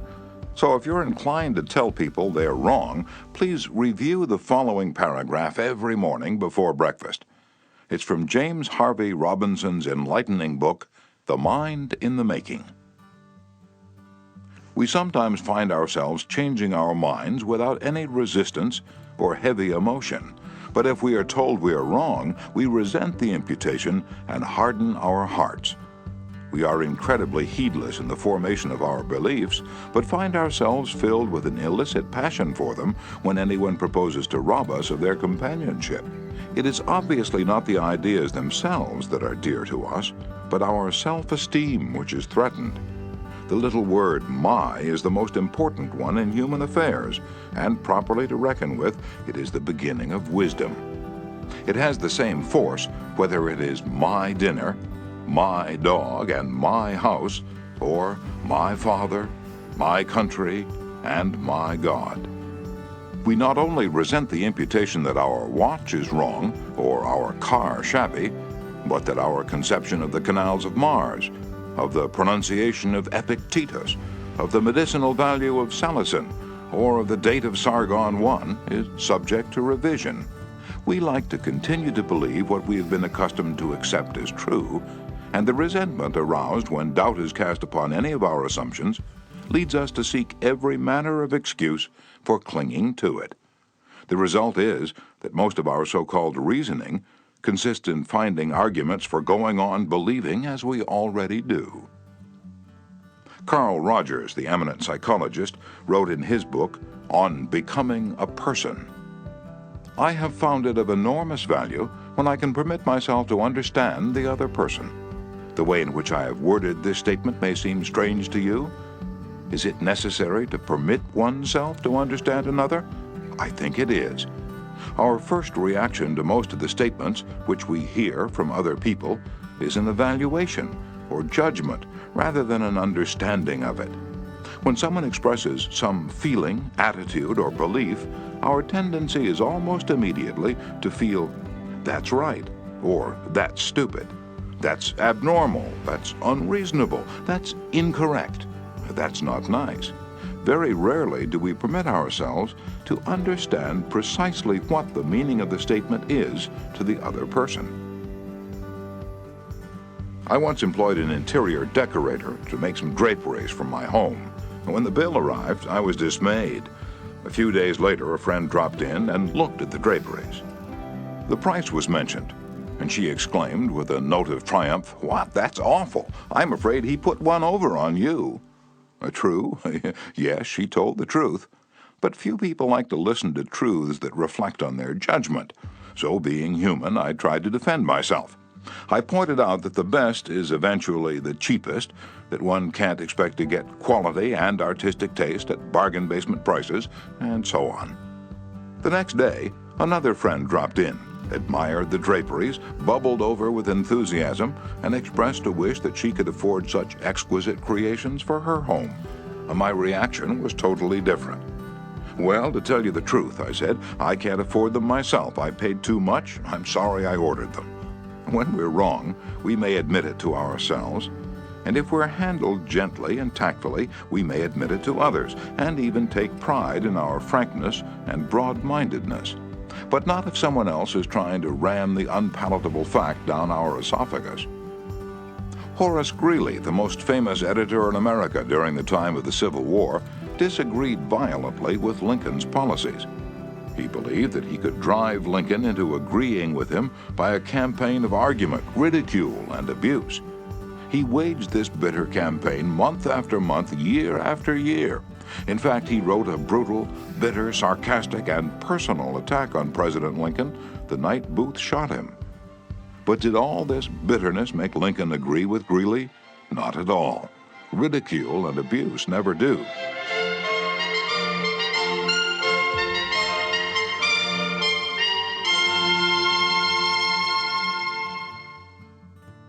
If you want some excellent suggestions about dealing with people and managing yourself and improving your personality, read Benjamin Franklin's autobiography, one of the most fascinating life stories ever written, one of the classics of American literature. Ben Franklin tells how he conquered the iniquitous habit of argument and transformed himself into one of the most able, suave, and diplomatic men in American history. One day, when Ben Franklin was a blundering youth, an old Quaker friend took him aside and lashed him with a few stinging truths, something like this. "Ben, you are impossible. Your opinions have a slap in them for everyone who differs with you. They have become so offensive that nobody cares for them. Your friends find they enjoy themselves better when you are not around. You know so much that no man can tell you anything. Indeed, no man is going to try, for the effort would lead only to discomfort and hard work. So you are not likely ever to know any more than you do now, which is very little." One of the finest things I know about Ben Franklin is the way he accepted that smarting rebuke. He was big enough and wise enough to realize that it was true, to sense that he was headed for failure and social disaster, So he made a right-about face. He began immediately to change his insolent, opinionated ways. "I made it a rule," said Franklin, "to forbear all direct contradiction to the sentiment of others, and all positive assertion of my own. I even forbade myself the use of every word or expression in the language that imported a fixed opinion, such as certainly, undoubtedly, etc., and I adopted instead of them, I conceive, I apprehend, or I imagine a thing to be so, or it so appears to me at present. When another asserted something that I thought an error, I denied myself the pleasure of contradicting him abruptly, and of showing immediately some absurdity in his proposition, and in answering I began by observing that in certain cases of circumstances his opinion would be right, but in the present case there appeared or seemed to me some difference, etc. I soon found the advantage of this change in my manner. The conversations I engaged in went on more pleasantly. The modest way in which I proposed my opinions procured them a readier reception and less contradiction. I had less mortification when I was found to be in the wrong, and I more easily prevailed with others to give up their mistakes and join with me when I happened to be in the right. And this mode, which I at first put on with some violence to natural inclination, became at length so easy and so habitual to me that perhaps for these 50 years no one has ever heard a dogmatical expression escape me. And to this habit, after my character of integrity, I think it principally owing that I had earned so much weight with my fellow citizens when I proposed new institutions or alterations in the old, and so much influence in public councils when I became a member. For I was but a bad speaker, never eloquent, subject to much hesitation in my choice of words, hardly correct in language, and yet I generally carried my points. How do Ben Franklin's methods work in business? Let's take two examples. Catherine A. Allred of Kings Mountain, North Carolina, is an industrial engineering supervisor for a yarn processing plant. She told one of our classes how she handled a sensitive problem before and after taking our training. Part of my responsibility, she reported, deals with setting up and maintaining incentive systems and standards for our operators so they can make more money by producing more yarn. The system we were using had worked fine when we had only 2 or 3 different types of yarn, but recently we had expanded our inventory and capabilities to enable us to run more than 12 different varieties. The present system was no longer adequate to pay the operators fairly for the work being performed and give them an incentive to increase production. I had worked up a new system which would enable us to pay the operator by the class of yarn she was running at any one particular time. With my new system in hand, I entered the meeting, determined to prove to the management that my system was the right approach. I told them in detail how they were wrong and showed where they were being unfair and how I had all the answers they needed. To say the least, I failed miserably. I had become so busy defending my position on the new system that I had left them no opening to graciously admit their problems on the old one. The issue was dead. After several sessions of this course, I realized all too well where I had made my mistakes. I called another meeting, and this time I asked where they felt their problems were. We discussed each point, and I asked them their opinion on which was the best way to proceed. With a few low-keyed suggestions at proper intervals, I let them develop my system by themselves. At the end of the meeting, when I actually presented my system, they enthusiastically accepted it. I'm convinced now that nothing good is accomplished and a lot of damage can be done if you tell a person straight out that he or she is wrong. You only succeed in stripping that person of self-dignity and making yourself an unwelcome part of any discussion. Let's take another example, and remember, these cases I'm citing are typical of the experiences of thousands of other people. R.V. Crowley was a salesman for a lumber company in New York. Crowley admitted that he had been telling hard-boiled lumber inspectors for years that they were wrong, and he'd won the arguments too, but it hadn't done any good.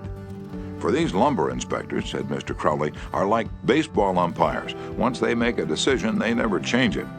Mr. Crowley saw that his firm was losing thousands of dollars through the arguments he won. So while taking my course, he resolved to change tactics and abandon arguments. With what results? Here's the story as he told it to fellow members of his class. One morning the phone rang in my office. A hot and bothered person at the other end proceeded to inform me that a car of lumber we had shipped into his plant was entirely unsatisfactory. His firm had stopped unloading and requested that we make immediate arrangements to remove the stock from their yard. After about 1/4 of the car had been unloaded, their lumber inspector reported that the lumber was running 55% below grade. Under the circumstances, they refused to accept it. I immediately started for his plant, and on the way turned over in my mind the best way to handle the situation. Ordinarily, under such circumstances, I should have quoted grading rules and tried, as a result of my own experience and knowledge as a lumber inspector, to convince the other inspector that the lumber was actually up to grade and that he was misinterpreting the rules in his inspection. However, I thought I would apply the principles learned in this training. When I arrived at the plant, I found the purchasing agent and the lumber inspector in a wicked humor, both set for an argument and a fight.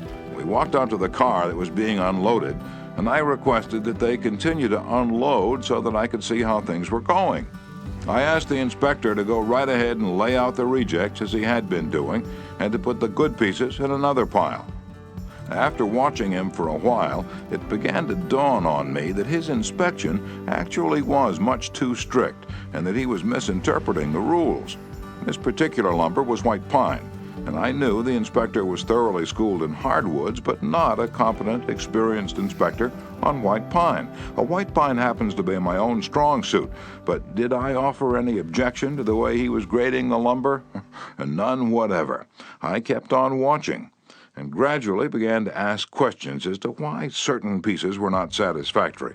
I didn't for one instant insinuate that the inspector was wrong. I emphasized that my only reason for asking was in order that we could give his firm exactly what they wanted in future shipment. By asking questions in a very friendly, cooperative spirit and insisting continually that they were right in laying out boards not satisfactory to their purpose, I got him warmed up, and the strained relations between us began to thaw and melt away. An occasional carefully put remark on my part gave birth to the idea in his mind that possibly some of these rejected pieces were actually within the grade that they had bought, and that their requirements demanded a more expensive grade. I was very careful, however, not to let him think I was making an issue of this point. Gradually, his whole attitude changed. He finally admitted to me that he was not experienced on white pine, and began to ask me questions about each piece as it came out of the car.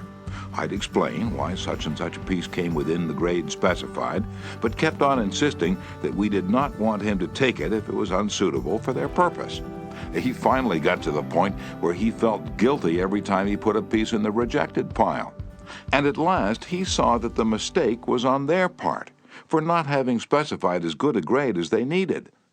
The ultimate outcome was that he went through the entire carload again after I left, accepted the whole lot, and we received a check in full. In that one instance alone, a little tact and the determination to refrain from telling the other man he was wrong saved my company a substantial amount of cash, and it would be hard to place a money value on the goodwill that was saved.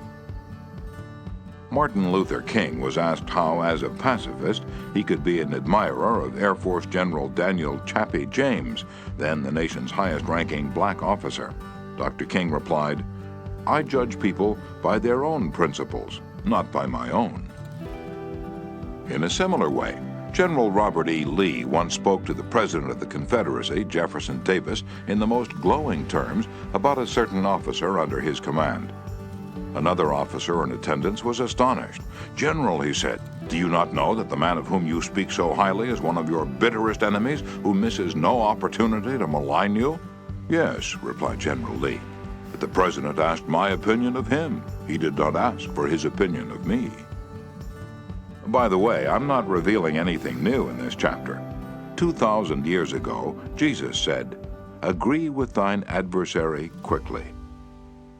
And 2,200 years before Christ was born, King Akhtoi of Egypt gave his son some shrewd advice that is sorely needed today.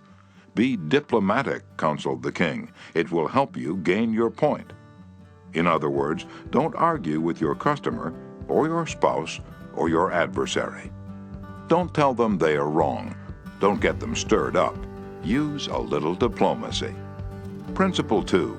Show respect for the other person's opinions. Never say, "You're wrong."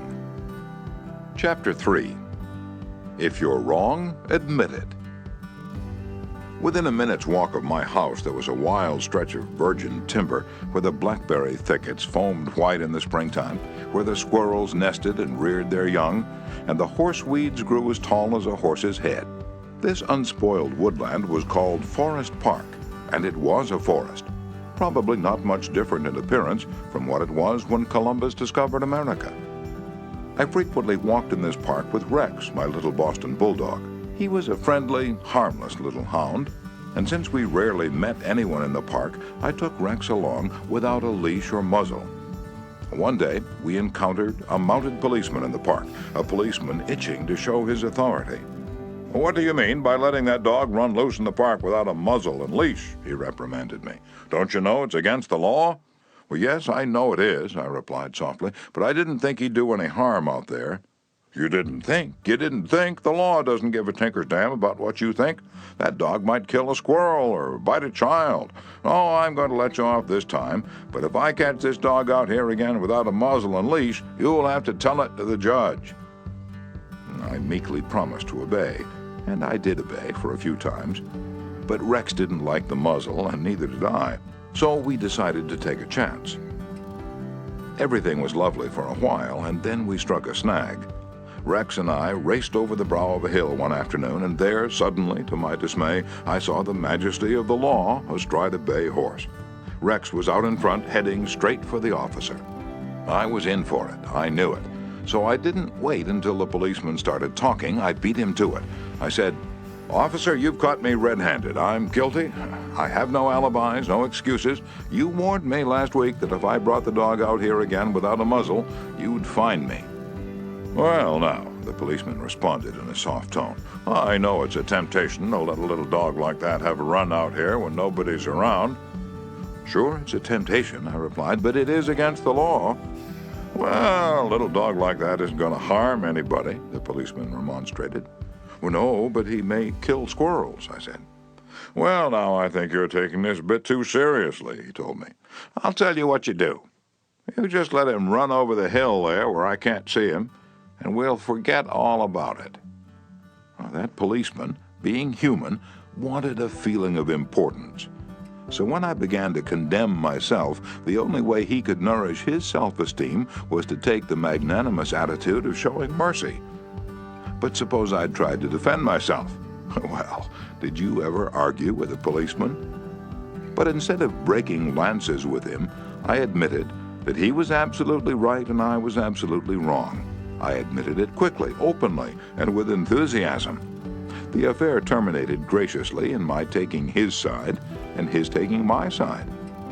Lord Chesterfield himself could hardly have been more gracious than this mounted policeman who only a week previously had threatened to have the law on me.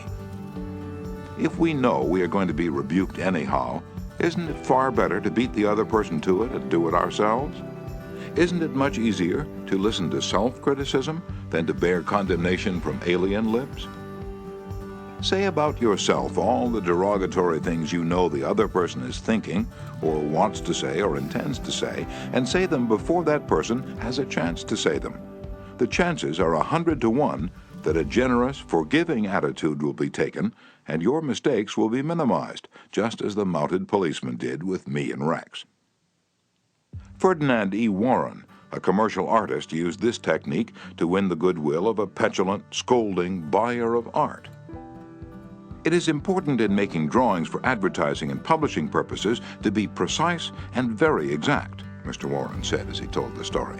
Some art editors demand that their commissions be executed immediately, and in these cases some slight error is liable to occur. I knew one art director in particular who was always delighted to find fault with some little thing. I have often left his office in disgust, not because of the criticism, but because of his method of attack. Recently, I delivered a rushed job to this editor, and he phoned me to call at his office immediately. He said something was wrong. When I arrived, I found just what I had anticipated and dreaded. He was hostile, gloating over his chance to criticize. He demanded with heat why I had done so-and-so. My opportunity had come to apply the self-criticism I'd been studying about, so I said, "Mr. So-and-so, if what you say is true, I am at fault, and there is absolutely no excuse for my blunder. I have been doing drawings for you long enough to know better. I am ashamed of myself." Immediately, he started to defend me. "Yes, you're right, but after all, this isn't a serious mistake. It's only," and I interrupted him. "Any mistake," I said, "may be costly, and they're all irritating." He started to break in, but I wouldn't let him. I was having a grand time. For the first time in my life, I was criticizing myself, and I loved it. "I should have been more careful," I continued. "You give me a lot of work, and you deserve the best, so I'm going to do this drawing all over." No, he protested. "I wouldn't think of putting you to all that trouble." He praised my work, assured me he wanted only a minor change, and that my slight error hadn't cost his firm any money, and after all, it was a mere detail not worth worrying about. My eagerness to criticize myself took all the fight out of him. He ended up by taking me to lunch, and before we parted, he gave me a check and another commission. There's a certain degree of satisfaction in having the courage to admit one's errors. It not only clears the air of guilt and defensiveness, but often helps solve the problem created by the error. Bruce Harvey of Albuquerque, New Mexico, had incorrectly authorized payment of full wages to an employee on sick leave. When he discovered his error, he brought it to the attention of the employee and explained that to correct the mistake, he would have to reduce his next paycheck by the entire amount of the overpayment. The employee pleaded that as that would cause him a serious financial problem, could the money be repaid over a period of time? In order to do this, Harvey explained, he would have to obtain his supervisor's approval. And this, I knew, reported Harvey, would result in a boss-type explosion. While trying to decide how to handle the situation better, I realized that the whole mess was my fault, and I would have to admit it to my boss. I walked into his office, told him that I had made a mistake, and then informed him of the complete facts. He replied in an explosive manner that it was the fault of their personnel department. I repeated that it was my fault. He exploded again about carelessness in the accounting department. Again, I explained it was my fault. He blamed 2 other people in the office, but each time I reiterated that it was my fault. Finally, he looked at me and said, "Okay, it was your fault. Now straighten it out." The error was corrected, and nobody got into trouble. I felt great because I was able to handle a tense situation and had the courage not to seek alibis. My boss has had more respect for me ever since. Any fool can try to defend his or her mistakes, and most fools do. But it raises one above the herd and gives one a feeling of nobility and exultation to admit one's mistakes. For example, one of the most beautiful things that history records about Robert E. Lee is the way he blamed himself and only himself for the failure of Pickett's charge at Gettysburg. Pickett's charge was undoubtedly the most brilliant and picturesque attack that ever occurred in the Western world. General George E. Pickett himself was picturesque. He wore his hair so long that his auburn locks almost touched his shoulders, and, like Napoleon in his Italian campaigns, he wrote ardent love letters almost daily while on the battlefield. His devoted troops cheered him that tragic July afternoon as he rode off jauntily toward the Union lines, his cap set at a rakish angle over his right ear. They cheered, and they followed him, man touching man, rank pressing rank, with banners flying and bayonets gleaming in the sun. It was a gallant sight, daring, magnificent. A murmur of admiration ran through the Union lines as they beheld it. Pickett's troops swept forward at an easy trot, through orchard and cornfield, across a meadow and over a ravine. All the time, the enemy's cannon was tearing ghastly holes in their ranks, but on they pressed, grim, irresistible. Suddenly, the Union infantry rose from behind the stone wall on Cemetery Ridge, where they had been hiding, and fired volley after volley into Pickett's onrushing troops. The crest of the hill was a sheet of flame, a slaughterhouse, a blazing volcano. In a few minutes, all of Pickett's brigade commanders except one were down, and 4/5 of his 5,000 men had fallen. General Lewis A. Armistead, leading the troops in the final plunge, ran forward, vaulted over the stone wall, and waving his cap on top of his sword, shouted, "Give 'em steel, boys!" They did. They leaped over the wall, bayoneted their enemies, smashed skulls with clubbed muskets, and planted the battle flags of the South on Cemetery Ridge. The banner waved there only for a moment, but that moment, brief as it was, recorded the high watermark of the Confederacy. Pickett's charge, brilliant, heroic, was nevertheless the beginning of the end. Lee had failed. He could not penetrate the North, and he knew it. The South was doomed. Lee was so saddened, so shocked, that he sent in his resignation and asked Jefferson Davis, the president of the Confederacy, to appoint a younger, abler man. If Lee had wanted to blame the disastrous failure of Pickett's charge on someone else, he could have found a score of alibis. Some of his division commanders had failed him. The cavalry hadn't arrived in time to support the infantry attack. This had gone wrong, and that had gone awry. But Lee was far too noble to blame others. As Pickett's beaten and bloody troops struggled back to the Confederate lines, Robert E. Lee rode out to meet them all alone and greeted them with a self-condemnation that was little short of sublime. "All this has been my fault," he confessed. "I, and I alone, have lost this battle." Few generals in all history had had the courage and character to admit that.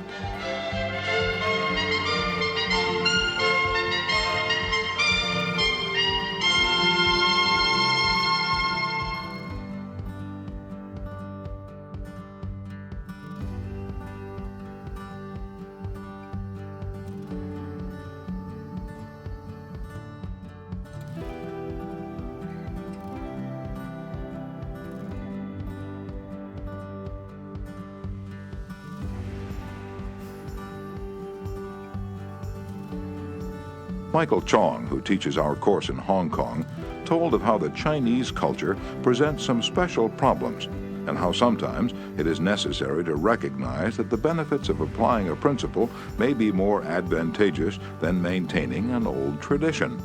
He had one middle-aged class member who had been estranged from his son for many years. The father had been an opium addict, but now was cured.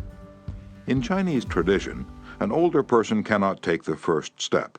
The father felt that it was up to his son to take the initiative toward a reconciliation.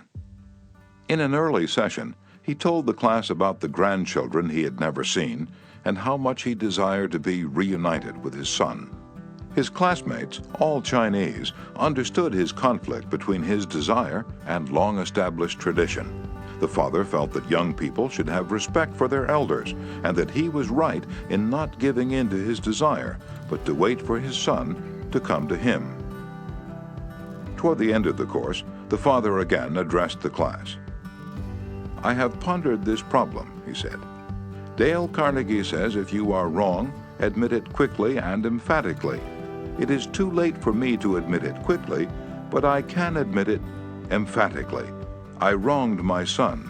He was right in not wanting to see me and to expel me from his life. I may lose face by asking a younger person's forgiveness, but I was at fault, and it is my responsibility to admit this." The class applauded and gave him their full support. At the next class, he told how he went to his son's house, asked for and received forgiveness, and was now embarked on a new relationship with his son, his daughter-in-law, and the grandchildren he had met at last. Elbert Hubbard was one of the most original authors who ever stirred up a nation. His stinging sentences often aroused fierce resentment. But Hubbard, with his rare skill for handling people, frequently turned his enemies into friends. For example, when some irritated reader wrote in to say that he didn't agree with such and such an article and ended by calling Hubbard this and that, Elbert Hubbard would answer like this: "Come to think it over, I don't entirely agree with it myself. Not everything I wrote yesterday appeals to me today. I am glad to learn what you think on the subject. The next time you're in the neighborhood, you must visit us, and we'll get this subject threshed out for all time. So here is a hand clasp over the miles, and I am yours sincerely." And what could you say to a man who treated you like that? When we're right, let's try to win people gently and tactfully to our way of thinking. And when we're wrong, and that will be surprisingly often if we're honest with ourselves, let's admit our mistakes quickly and with enthusiasm. Not only will that technique produce astonishing results, but believe it or not, it is a lot more fun under the circumstances than trying to defend oneself.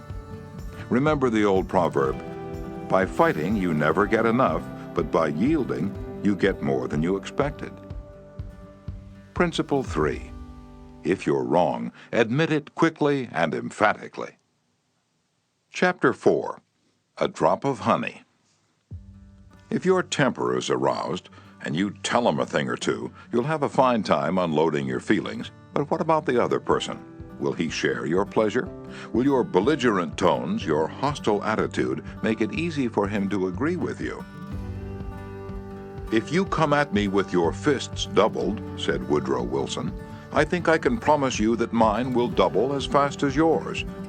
But if you come to me and say, 'Let us sit down and take counsel together, and if we differ from each other, understand why it is that we differ, just what the points at issue are,' we will presently find that we are not so far apart after all, that the points on which we differ are few, and the points on which we agree are many, and that if we only have the patience and the candor and the desire to get together, we will get together." Nobody appreciated the truth of Woodrow Wilson's statement more than John D. Rockefeller, Jr. Back in 1915, Rockefeller was the most fiercely despised man in Colorado. One of the bloodiest strikes in the history of American industry had been shocking the state for 2 terrible years. Irate, belligerent miners were demanding higher wages from the Colorado Fuel and Iron Company. Rockefeller controlled that company. Property had been destroyed, troops had been called out, blood had been shed. Strikers had been shot, their bodies riddled with bullets. At a time like that, with the air seething with hatred, Rockefeller wanted to win the strikers to his way of thinking. And he did it.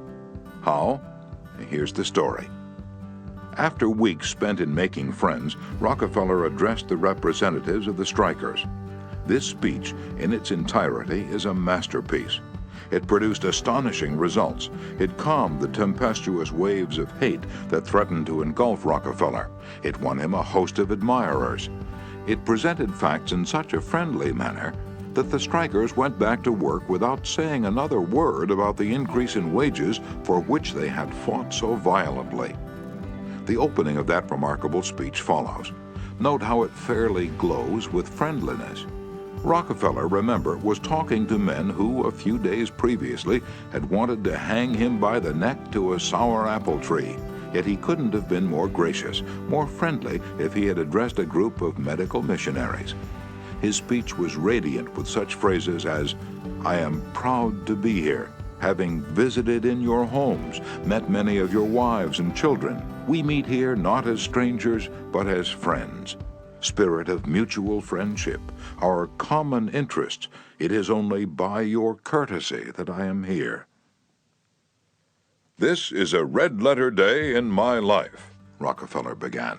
"It is the first time I have ever had the good fortune to meet the representatives of the employees of this great company, its officers and superintendents together, and I can assure you that I am proud to be here, and that I shall remember this gathering as long as I live. Had this meeting been held 2 weeks ago, I should have stood here a stranger to most of you, recognizing a few faces. Having had the opportunity last week of visiting all the camps in the southern coal field, and of talking individually with practically all of the representatives, except those who were away, having visited in your homes, met many of your wives and children, we meet here not as strangers, but as friends. And it is in that spirit of mutual friendship that I am glad to have this opportunity to discuss with you our common interests. Since this is a meeting of the officers of the company and the representatives of the employees, it is only by your courtesy that I am here, for I am not so fortunate as to be either one or the other. And yet I feel that I am intimately associated with you men, for in a sense I represent both the stockholders and the directors. Isn't that a superb example of the fine art of making friends out of enemies? Suppose Rockefeller had taken a different tack. Suppose he had argued with those miners and hurled devastating facts in their faces. Suppose he had told them by his tones and insinuations that they were wrong. Suppose that by all the rules of logic he had proved that they were wrong.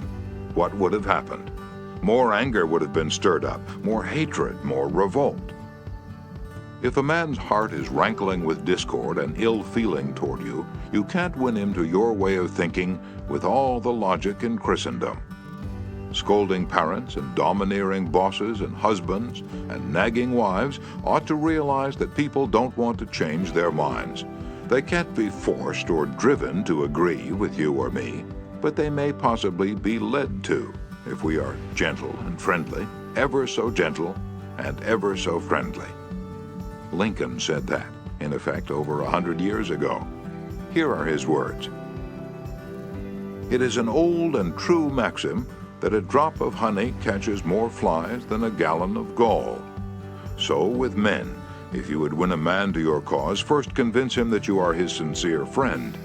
Therein is a drop of honey that catches his heart, which, say what you will, is the great high road to his reason. Business executives have learned that it pays to be friendly to strikers. For example, when 2,500 employees in the White Motor Company's plant struck for higher wages and a union shop, Robert F. Black, then president of the company, didn't lose his temper and condemn and threaten and talk of tyranny and communists. He actually praised the strikers. He published an advertisement in the Cleveland papers, complimenting them on the peaceful way in which they laid down their tools. Finding the strike pickets idle, he bought them a couple of dozen baseball bats and gloves and invited them to play ball on vacant lots. For those who preferred bowling, he rented a bowling alley. This friendliness on Mr. Black's part did what friendliness always does. It begot friendliness. So the strikers borrowed brooms, shovels, and rubbish carts and began picking up matches, papers, cigarette stubs, and cigar butts around the factory. Imagine it. Imagine strikers tidying up the factory grounds while battling for higher wages and recognition of the union. Such an event had never been heard of before in the long, tempestuous history of American labor wars. That strike ended with a compromise settlement within a week, ended without any ill feeling or rancor. Daniel Webster, who looked like a god and talked like Jehovah, was one of the most successful advocates who ever pleaded a case.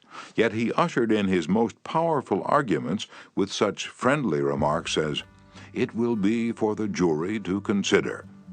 This may perhaps be worth thinking of. Here are some facts that I trust you will not lose sight of." Or, "You, with your knowledge of human nature, will easily see the significance of these facts." No bulldozing, no high-pressure methods, no attempt to force his opinions on others. Webster used the soft-spoken, quiet, friendly approach, and it helped to make him famous. You may never be called on to settle a strike or address a jury, but you may want to get your rent reduced. Will the friendly approach help you then? Let's see. O.L. Straub, an engineer, wanted to get his rent reduced, and he knew his landlord was hard-boiled. "I wrote him," Mr. Straub said in a speech before the class, "notifying him that I was vacating my apartment as soon as my lease expired. The truth was, I didn't want to move. I wanted to stay if I could get my rent reduced. But the situation seemed hopeless. Other tenants had tried and failed. Everyone told me that the landlord was extremely difficult to deal with. But I said to myself, I'm studying a course in how to deal with people, so I'll try it on him and see how it works. He and his secretary came to see me as soon as he got my letter. I met him at the door with a friendly greeting. I fairly bubbled with goodwill and enthusiasm. I didn't begin talking about how high the rent was. I began talking about how much I liked his apartment house. Believe me, I was hearty in my approbation and lavish in my praise. I complimented him on the way he ran the building, and I told him I should like so much to stay for another year, but I couldn't afford it. He evidently never had such a reception from a tenant. He hardly knew what to make of it. Then he started to tell me his troubles. Complaining tenants, one had written him 14 letters, some of them positively insulting. Another threatened to break his lease unless the landlord kept the man on the floor above from snoring. What a relief it is, he said, to have a satisfied tenant like you. And then, without my even asking him to do it, he offered to reduce my rent a little. I wanted more, so I named the figure I could afford to pay, and he accepted without a word. As he was leaving, he turned to me and asked, "What decorating can I do for you?" If I tried to get the rent reduced by the methods the other tenants were using, I am positive I would have met with the same failure they encountered. It was the friendly, sympathetic, appreciative approach that won. Dean Woodcock of Pittsburgh, Pennsylvania, is the superintendent of a department of the local electric company. His staff was called upon to repair some equipment on top of a pole. This type of work had formerly been performed by a different department and had only recently been transferred to Woodcock's section. Although his people had been trained in the work, this was the first time they ever actually had been called upon to do it. Everybody in the organization was interested in seeing if and how they could handle it. Mr. Woodcock, several of his subordinate managers, and members of the other departments of the utility went to see the operation. Many cars and trucks were there, and a number of people were standing around watching the two lone men on top of the pole. Glancing around, Woodcock noticed a man up the street getting out of his car with a camera. He began taking pictures of the scene. Utility people are extremely conscious of public relations, and suddenly Woodcock realized what this setup looked like to the man with the camera. Overkill, dozens of people being called out to do a two-person job. He strolled up the street to the photographer. "I see you're interested in our operation." "Yes, and my mother will be more than interested. She owns stock in your company. This will be an eye-opener for her. She may even decide her investment was unwise. I've been telling her for years that there's a lot of waste motion in companies like yours. This proves it. The newspapers might like these pictures, too." "Well, it does look like it, doesn't it? I'd think the same thing in your position, but this is a unique situation." And Dean Woodcock went on to explain how this was the first job of this type for his department and how everybody, from executives down, was interested. He assured the man that under normal conditions, two people could handle the job. The photographer put away his camera, shook Woodcock's hand, and thanked him for taking the time to explain the situation to him. Dean Woodcock's friendly approach saved his company much embarrassment and bad publicity. Another member of one of our classes, Gerald H. Wynn of Littleton, New Hampshire, reported how, by using a friendly approach, he obtained a very satisfactory settlement on a damage claim. "Early in the spring," he reported, "before the ground had thawed from the winter freezing, there was an unusually heavy rainstorm, and the water, which normally would have run off to nearby ditches and storm drains along the road, took a new course onto a building lot where I just built a new home. Not being able to run off, the water pressure built up around the foundation of the house. The water forced itself under the concrete basement floor, causing it to explode, and the basement filled with water. This ruined the furnace and the hot water heater. The cost to repair this damage was in excess of $2,000. I had no insurance to cover this type of damage. However, I soon found out that the owner of the subdivision had neglected to put in a storm drain near the house, which could have prevented this problem. I made an appointment to see him. During the 25-mile trip to his office, I carefully reviewed the situation, and remembering the principles I learned in this course, I decided that showing my anger would not serve any worthwhile purpose. When I arrived, I kept very calm and started by talking about his recent vacation to the West Indies. And then, when I felt the timing was right, I mentioned the little problem of water damage. He quickly agreed to do his share in helping to correct the problem. A few days later, he called and said he would pay for the damage and also put in a storm drain to prevent the same thing from happening in the future. Even though it was the fault of the owner of the subdivision, if I'd not begun in a friendly way, there would have been a great deal of difficulty in getting him to agree to the total liability. Years ago, when I was a barefoot boy walking through the woods to a country school out in northwest Missouri, I read a fable about the sun and the wind. They quarreled about which was the stronger, and the wind said, "I'll prove I am. See the old man down there with the coat? I can get that coat off him quicker than you can." So the sun went behind a cloud, and the wind blew until it was almost a tornado. But the harder it blew, the tighter the old man clutched his coat to him. Finally, the wind calmed down and gave up, and then the sun came out from behind the clouds and smiled kindly on the old man. Presently, he mopped his brow and pulled off his coat.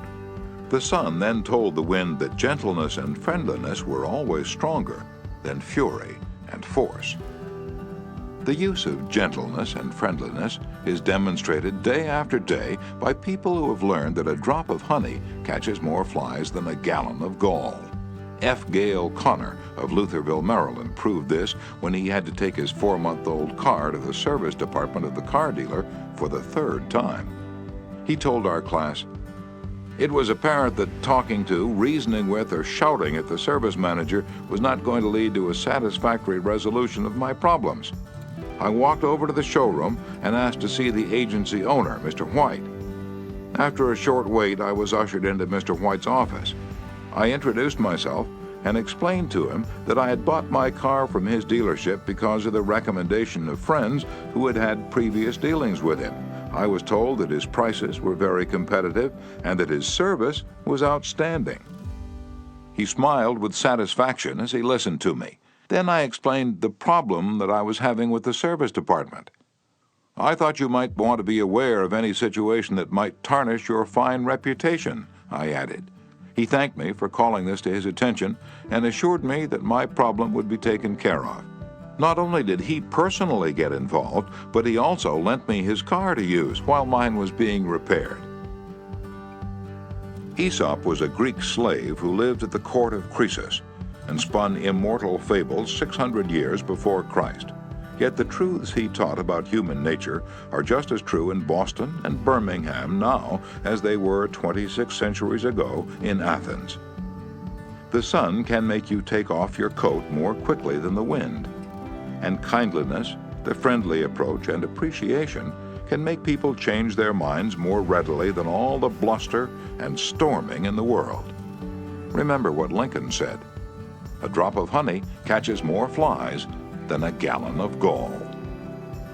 Principle 4. Begin in a friendly way. Chapter 5. The Secret of Socrates. In talking with people, don't begin by discussing the things on which you differ. Begin by emphasizing and keep on emphasizing the things on which you agree.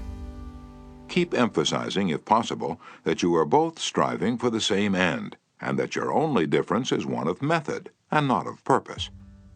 Get the other person saying yes, yes at the outset. Keep your opponent, if possible, from saying no.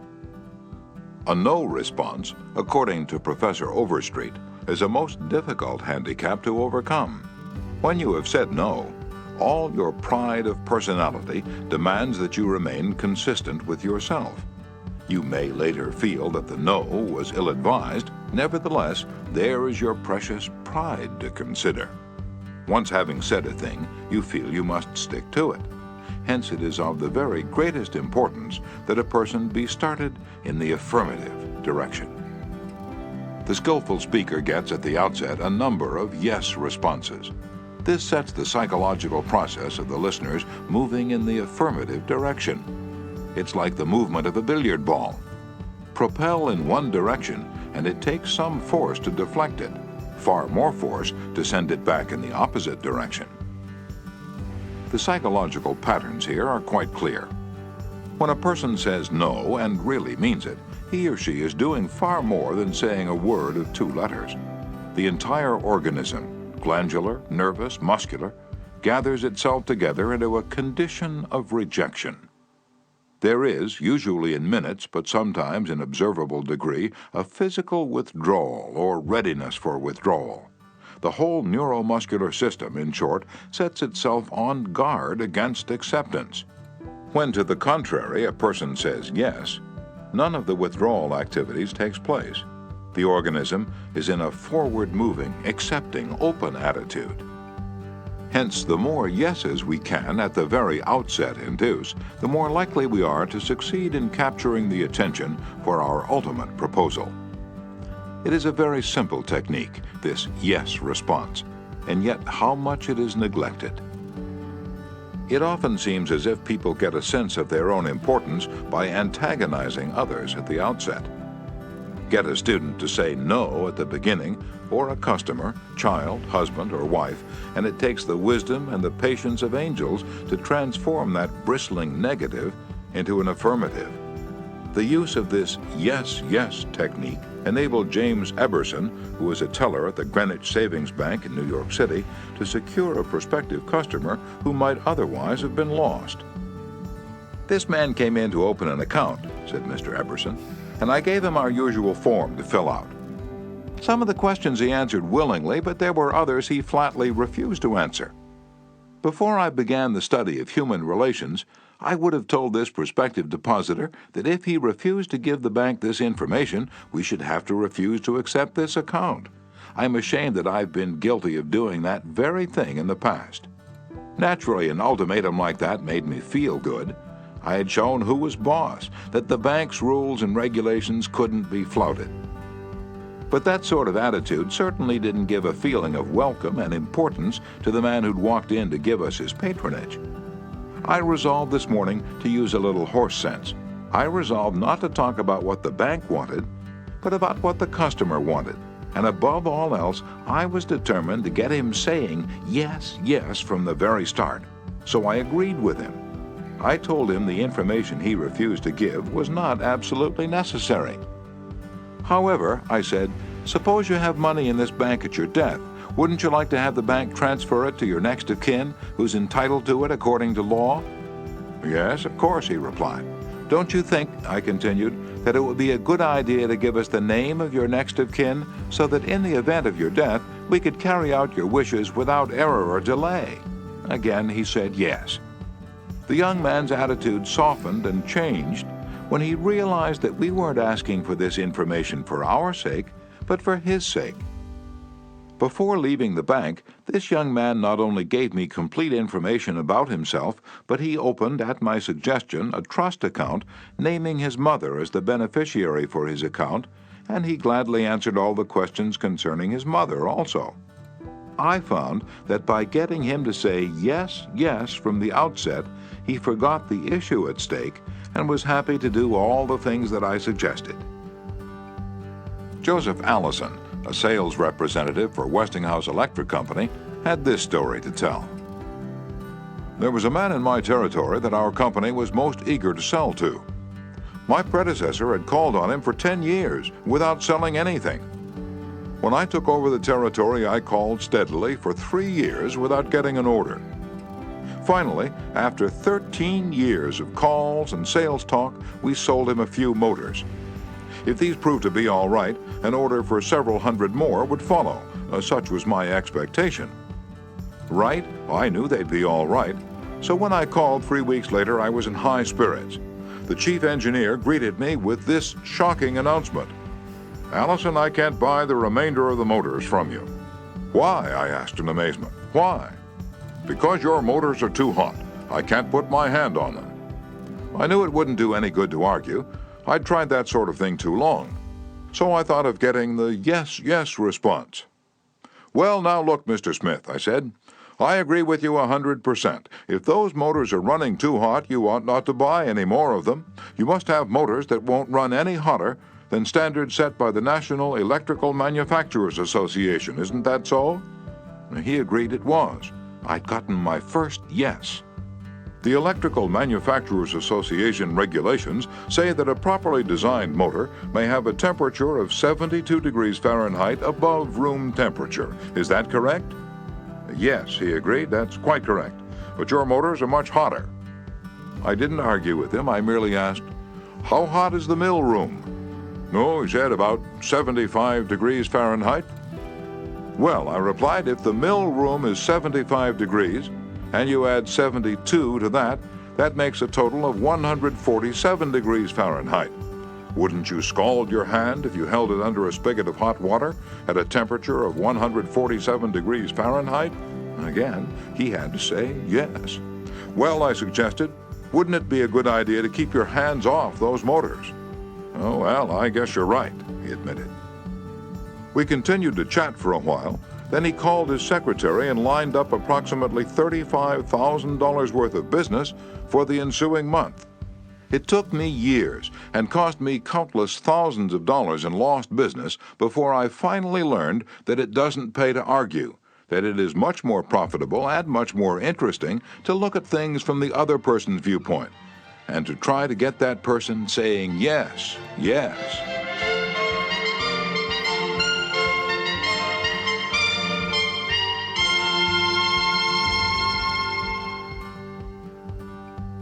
Eddie Snow, who sponsors our courses in Oakland, California, tells how he became a good customer of a shop because the proprietor got him to say yes, yes. Eddie had become interested in bow hunting and had spent considerable money in purchasing equipment and supplies from a local bow store. When his brother was visiting him, he wanted to rent a bow for him from this store. The sales clerk told him they didn't rent bows, so Eddie phoned another bow store. Eddie described what happened. A very pleasant gentleman answered the phone. His response to my question for a rental was completely different from the other place. He said he was sorry, but they no longer rented bows because they couldn't afford to do so. He asked me if I'd rented before. I replied yes several years ago. He reminded me that I probably paid $25 to $30 for the rental. I said yes again. Then he asked if I was the kind of person who liked to save money. Naturally, I answered yes. He went on to explain that they had bow sets with all the necessary equipment on sale for $34.95. I could buy a complete set for only $4.95 more than I could rent one. He explained that is why they had discontinued renting them. Did I think that was reasonable? My yes response led to a purchase of the set, and when I picked it up, I purchased several more items at this shop and have since become a regular customer. Socrates, the gadfly of Athens, was one of the greatest philosophers the world has ever known. He did something that only a handful of men in all history have been able to do. He sharply changed the whole course of human thought. And now, 24 centuries after his death, he is honored as one of the wisest persuaders who ever influenced this wrangling world. His method? Did he tell people they were wrong? Oh no, not Socrates. He was far too adroit for that. His whole technique, now called the Socratic method, was based upon getting a yes, yes response. He asked questions with which his opponent would have to agree. He kept on winning one admission after another until he had an armful of yeses. He kept on asking questions until finally, without realizing it, his opponents found themselves embracing a conclusion they would have bitterly denied a few minutes previously. The next time we're tempted to tell someone he or she is wrong, let's remember old Socrates and ask a gentle question, a question that will get the yes, yes response. The Chinese have a proverb pregnant with the age-old wisdom of the Orient. He who treads softly goes far. They have spent 5,000 years studying human nature, those cultured Chinese, and they have garnered a lot of perspicacity. He who treads softly goes far. Principle 5. Get the other person saying yes, yes, immediately. Chapter 6. The safety valve in handling complaints. Most people trying to win others to their way of thinking do too much talking themselves. Let the other people talk themselves out. They know more about their business and problems than you do, so ask them questions. Let them tell you a few things. If you disagree with them, you may be tempted to interrupt, but don't. It's dangerous. They won't pay attention to you while they still have a lot of ideas of their own crying for expression, so listen patiently and with an open mind. Be sincere about it. Encourage them to express their ideas fully. Does this policy pay in business? Let's see. Here is the story of a sales representative who was forced to try it. One of the largest automobile manufacturers in the United States was negotiating for a year's requirements of upholstery fabrics. 3 important manufacturers had worked up fabrics in sample bodies. These had all been inspected by the executives of the motor company, and notice had been sent to each manufacturer saying that on a certain day a representative from each supplier would be given an opportunity to make a final plea for the contract. GBR, a representative of one manufacturer, arrived in town with a severe attack of laryngitis. When it came my turn to meet the executives in conference, Mr. R said, as he related the story before one of my classes, I had lost my voice. I could barely whisper. I was ushered into a room and found myself face to face with the textile engineer, the purchasing agent, the director of sales, and the president of the company. I stood up and made a valiant effort to speak, but I couldn't do anything more than squeak. They were all seated around a table, so I wrote on a pad of paper, "Gentlemen, I have lost my voice. I am speechless." "I'll do the talking for you," the president said. He did. He exhibited my samples and praised their good points. A lively discussion arose about the merits of my goods, and the president, since he was talking for me, took the position I would have had during the discussion. My sole participation consisted of smiles, nods, and a few gestures. As a result of this unique conference, I was awarded the contract, which called for over 500,000 yards of upholstery fabrics at an aggregate value of $1,600,000, the biggest order I had ever received. I know I would have lost the contract if I hadn't lost my voice, because I had the wrong idea about the whole proposition. I discovered, quite by accident, how richly it sometimes pays to let the other person do the talking. Letting the other person do the talking helps in family situations as well as in business. Barbara Wilson's relationship with her daughter, Lori, was deteriorating rapidly. Lori, who had been a quiet, complacent child, had grown into an uncooperative, sometimes belligerent teenager. Mrs. Wilson lectured her, threatened her, and punished her, but all to no avail. One day, Mrs. Wilson told one of our classes, I just gave up. Lori had disobeyed me and had left the house to visit her girlfriend before she had completed her chores. When she returned, I was about to scream at her for the 10,000th time, but I just didn't have the strength to do it. I just looked at her and said sadly, "Why, Lori, why?" Lori noted my condition and in a calm voice asked, "Do you really want to know?" I nodded, and Lori told me, first hesitantly, and then it all flowed out. I had never listened to her. I was always telling her to do this or that. When she wanted to tell me her thoughts, feelings, ideas, I interrupted with more orders. I began to realize that she needed me not as a bossy mother, but as a confidant, an outlet for all her confusion about growing up, and all I'd been doing was talking when I should have been listening. I had never heard her. From that time on, I let her do all the talking she wanted. She tells me what is on her mind, and our relationship has improved immeasurably. She is, again, a cooperative person. A large advertisement appeared on the financial page of a New York newspaper, calling for a person with unusual ability and experience. Charles T. Kubelis answered the advertisement, sending his reply to a box number. A few days later, he was invited by letter to call for an interview. Before he called, he spent hours in Wall Street finding out everything possible about the person who had founded the business. During the interview, he remarked, "I should be mighty proud to be associated with an organization with a record like yours. I understand you started 28 years ago with nothing but desk room and one stenographer. Is that true?" Almost every successful person likes to reminisce about his early struggles, and this man was no exception. He talked for a long time about how he'd started with $450 in cash and an original idea. He told how he'd fought against discouragement and battled against ridicule, working Sundays and holidays 12 to 16 hours a day, how he finally won against all odds. Until now, the most important executives on Wall Street were coming to him for information and guidance. He was proud of such a record. He had a right to be, and he had a splendid time telling about it. Finally, he questioned Mr. Cabela's briefly about his experience, then called in one of his vice presidents and said, "I think this is the person we're looking for." Mr. Cabela had taken the trouble to find out about the accomplishments of his prospective employer. He showed an interest in the other person and his problems. He encouraged the other person to do most of the talking and made a favorable impression. Roy G. Bradley of Sacramento, California, had the opposite problem. He listened as a good prospect for a sales position talked himself into a job with Bradley's firm.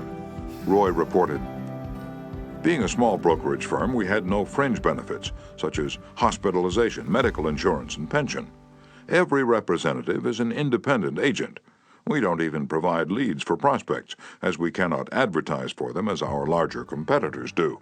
Richard Pryor had the type of experience we wanted for this position, and he was interviewed first by my assistant, who told him about all the negatives related to this job. He seemed slightly discouraged when he came into my office. I mentioned the one benefit of being associated with my firm, that of being an independent contractor and therefore virtually being self-employed. As he talked about these advantages to me, he talked himself out of each negative thought he had when he came in for the interview. Several times it seemed as though he was half talking to himself as he was thinking through each thought. At times I was tempted to add to his thoughts. However, as the interview came to a close, I felt he had convinced himself, very much on his own, that he would like to work for my firm. Because I had been a good listener and let Dick do most of the talking, he was able to weigh both sides fairly in his mind. And he came to the positive conclusion, which was a challenge he created for himself. We hired him, and he has been an outstanding representative for our firm. Even our friends would much rather talk to us about their achievements than listen to us boast about ours. La Rochefoucauld, the French philosopher, said, "If you want enemies, excel your friends. But if you want friends, let your friends excel you." Why is that true? Because when our friends excel us, they feel important. But when we excel them, they, or at least some of them, will feel inferior and envious. By far the best-liked placement counselor in the Midtown Personnel Agency in New York City was Henrietta G. It hadn't always been that way. During the first few months of her association with the agency, Henrietta didn't have a single friend among her colleagues. Why? Because every day she would brag about the placement she had made, the new account she had opened, and anything else she had accomplished. "I was good at my work and proud of it," Henrietta told one of our classes. But instead of my colleagues sharing my triumphs, they seemed to resent them. I wanted to be liked by these people. I really wanted them to be my friends. After listening to some of the suggestions made in this course, I started to talk about myself less and listen more to my associates. They also had things to boast about and were more excited about telling me about their accomplishments than about listening to my boasting. Now, when we have some time to chat, I ask them to share their joys with me, and I only mention my achievements when they ask. Principle 6. Let the other person do a great deal of the talking. Chapter 7. How to get cooperation. Don't you have much more faith in ideas that you discover for yourself than in ideas that are handed to you on a silver platter? If so, isn't it bad judgment to try to ram your opinions down the throats of other people? Isn't it wiser to make suggestions and let the other person think out the conclusion? Adolf Seltz of Philadelphia, sales manager in an automobile showroom and a student in one of my courses, suddenly found himself confronted with the necessity of injecting enthusiasm into a discouraged and disorganized group of automobile salespeople. Calling a sales meeting, he urged his people to tell him exactly what they expected from him. As they talked, he wrote their ideas on the blackboard. Then he said, "I'll give you all these qualities you expect from me. Now I want you to tell me what I have a right to expect from you." The replies came quick and fast.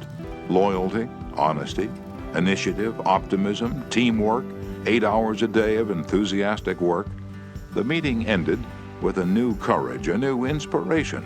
One salesperson volunteered to work 14 hours a day, and Mr. Seltz reported to me that the increase of sales was phenomenal. The people had made sort of a moral bargain with me, Mr. Seltz said, and as long as I lived up to my part in it, they were determined to live up to theirs. Consulting them about their wishes and desires was just the shot in the arm they needed. No one likes to feel he or she is being sold something or told to do a thing. We much prefer to feel that we're buying of our own accord or acting on our own ideas. We like to be consulted about our wishes, our wants, our thoughts. Take the case of Eugene Wesson. He lost countless thousands of dollars in commissions before he learned this truth. Mr. Wesson sold sketches for a studio that created designs for stylists and textile manufacturers. Mr. Wesson had called on one of the leading stylists in New York once a week, every week, for 3 years. "He never refused to see me," said Mr. Wesson, "but he never bought. He always looked over my sketches very carefully and then said, 'No, Wesson, I guess we don't get together today.'" After 150 failures, Wesson realized he must be in a mental rut, so he resolved to devote one evening a week to the study of influencing human behavior to help him develop new ideas and generate new enthusiasm. He decided on this new approach. With half a dozen unfinished artist sketches under his arm, he rushed over to the buyer's office.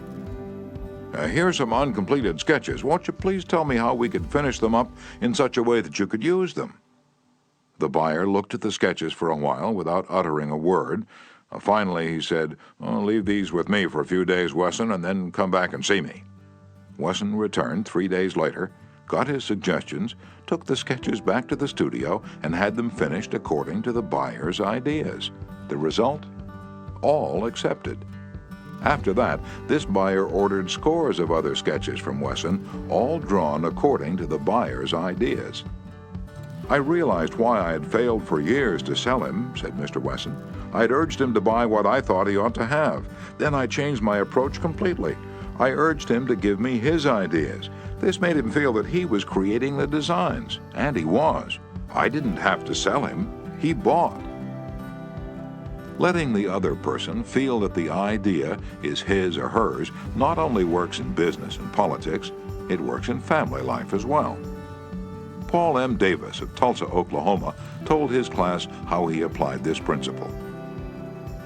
"My family and I enjoyed one of the most interesting sightseeing vacation trips we'd ever taken.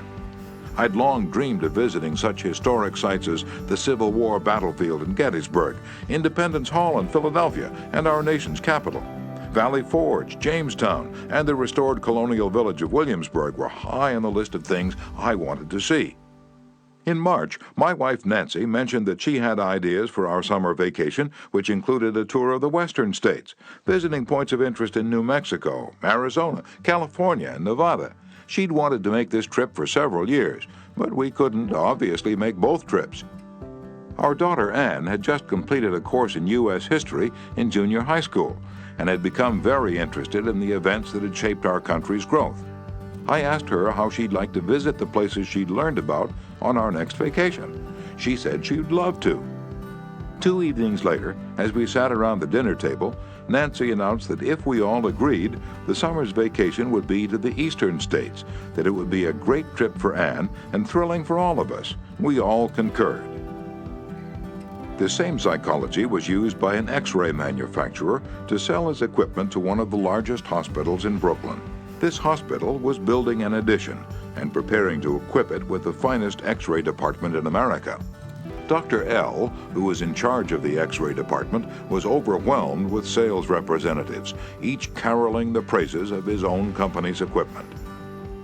One manufacturer, however, was more skillful. He knew far more about handling human nature than the others did. He wrote a letter, something like this. Our factory has recently completed a new line of X-ray equipment. The first shipment of these machines has just arrived in our office. They are not perfect, we know that, and we want to improve them. So we should be deeply obligated to you if you could find time to look them over and give us your ideas about how they can be made more serviceable to your profession. Knowing how occupied you are, I shall be glad to send my car for you at any hour you specify. I was surprised to get that letter, Dr. L said, as he related the incident before the class. I was both surprised and complimented.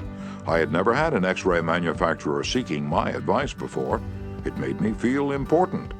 I was busy every night that week, but I canceled a dinner appointment in order to look over the equipment. The more I studied it, the more I discovered for myself how much I liked it. Nobody had tried to sell it to me. I felt that the idea of buying that equipment for the hospital was my own. I sold myself on its superior qualities and ordered it installed. Ralph Waldo Emerson, in his essay Self-Reliance, stated, "In every work of genius we recognize our own rejected thoughts. They come back to us with a certain alienated majesty." Colonel Edward M. House wielded an enormous influence in national and international affairs while Woodrow Wilson occupied the White House. Wilson leaned upon Colonel House for secret counsel and advice more than he did upon even members of his own cabinet. What method did the colonel use in influencing the president? Fortunately, we know, for House himself revealed it to Arthur D. Howden Smith, and Smith quoted House in an article in the Saturday Evening Post. After I got to know the president, House said, I learned the best way to convert him to an idea was to plant it in his mind casually, but so as to interest him in it, so as to get him thinking about it on his own account. The first time this worked, it was an accident. I had been visiting him at the White House and urged a policy on him when he appeared to disapprove. But several days later at the dinner table, I was amazed to hear him trot out my suggestion as his own. Did House interrupt him and say, "That's not your idea, that's mine"? Oh no, not House. He was too adroit for that. He didn't care about credit, he wanted results. So he let Wilson continue to feel that the idea was his. House did even more than that. He gave Wilson public credit for these ideas. Let's remember that everyone we come in contact with is just as human as Woodrow Wilson. So let's use Colonel House's technique. A man in the beautiful Canadian province of New Brunswick used this technique on me and won my patronage. I was planning at the time to do some fishing and canoeing in New Brunswick. So I wrote the Tourist Bureau for information. Evidently, my name and address were put on a mailing list, for I was immediately overwhelmed with scores of letters and booklets and printed testimonials from camps and guides. I was bewildered. I didn't know which to choose. Then, one camp owner did a clever thing. He sent me the names and telephone numbers of several New York people who had stayed at his camp, and he invited me to telephone them and discover for myself what he had to offer. I found to my surprise that I knew one of the men on his list. I telephoned him, found out what his experience had been, and then wired the camp the date of my arrival. The others had been trying to sell me on their service, but one let me sell myself. That organization won.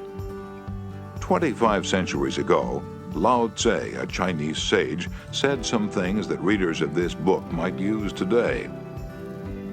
The reason why rivers and seas receive the homage of 100 mountain streams is that they keep below them. Thus they are able to reign over all the mountain streams. So the sage, wishing to be above men, putteth himself below them. Wishing to be before them, he putteth himself behind them. Thus, though his place be above men, they do not feel his weight. Though his place be before them, they do not count it an injury. Principle 7. Let the other person feel that the idea is his or hers. Chapter 8. A formula that will work wonders for you. Remember that other people may be totally wrong, but they don't think so. Don't condemn them. Any fool can do that. Try to understand them. Only wise, tolerant, exceptional people even try to do that. There's a reason why the other man thinks and acts as he does. Ferret out that reason, and you have the key to his actions, perhaps to his personality. Try honestly to put yourself in his place. If you say to yourself, "How would I feel? How would I react if I were in his shoes?" you will save yourself time and irritation, for by becoming interested in the cause, we are less likely to dislike the effect. And in addition, you will sharply increase your skill in human relationships. Stop a minute, says Kenneth M. Good in his book, How to Turn People into Gold. Stop a minute to contrast your keen interest in your own affairs with your mild concern about anything else. Realize then that everybody else in the world feels exactly the same way. Then, along with Lincoln and Roosevelt, you will have grasped the only solid foundation for interpersonal relationships. Namely, that success in dealing with people depends on a sympathetic grasp of the other person's viewpoint. Sam Douglas of Hempstead, New York, used to tell his wife that she spent too much time working on their lawn, pulling weeds, fertilizing, cutting the grass twice a week when the lawn didn't look any better than it had when they moved into their home 4 years earlier. Naturally, she was distressed by his remarks, and each time he made such remarks, the balance of the evening was ruined. After taking our course, Mr. Douglas realized how foolish he'd been all those years. It never occurred to him that she enjoyed doing that work, and she might really appreciate a compliment on her diligence. One evening after dinner, his wife said she wanted to pull some weeds and invited him to keep her company. He first declined, but then thought better of it and went out after her and began to help her pull weeds. She was visibly pleased, and together they spent an hour in hard work and pleasant conversation. After that, he often helped her with the gardening and complimented her on how fine the lawn looked. What a fantastic job she was doing with a yard where the soil was like concrete. Result? A happier life for both, because he had learned to look at things from her point of view, even if the subject was only weeds. In his book, Getting Through to People, Dr. Gerald S. Nierenberg commented, "Cooperativeness in conversation is achieved when you show that you consider the other person's ideas and feelings as important as your own. Starting your conversation by giving the other person the purpose or direction of your conversation, governing what you say by what you would want to hear if you were the listener, and accepting his or her viewpoint will encourage the listener to have an open mind to your ideas."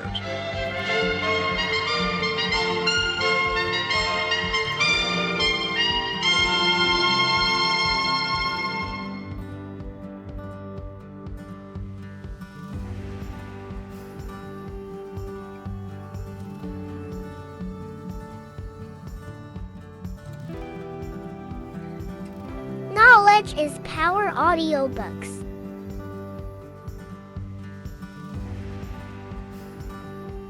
I have always enjoyed walking and riding in a park near my home. Like the Druids of ancient Gaul, I all but worship an oak tree, so I was distressed season after season to see the young trees and shrubs killed off by needless fires. These fires weren't caused by careless smokers. They were almost all caused by youngsters who went out to the park to go native and cook a frankfurter or an egg under the trees. Sometimes these fires raged so fiercely that the fire department had to be called out to fight the conflagration. There was a sign on the edge of the park saying that anyone who started a fire was liable to fine and imprisonment, but the sign stood in an unfrequented part of the park, and few of the culprits ever saw it. A mounted policeman was supposed to look after the park, but he didn't take his duties too seriously, and the fires continued to spread season after season. On one occasion, I rushed up to a policeman and told him about a fire rapidly spreading through the park and wanted him to notify the fire department. And he nonchalantly replied that it was none of his business because it wasn't in his precinct. I was desperate. So after that, when I went riding, I acted as a self-appointed committee of one to protect the public domain. In the beginning, I'm afraid I didn't even attempt to see the other people's point of view. When I saw a fire blazing under the trees, I was so unhappy about it, so eager to do the right thing, that I did the wrong thing.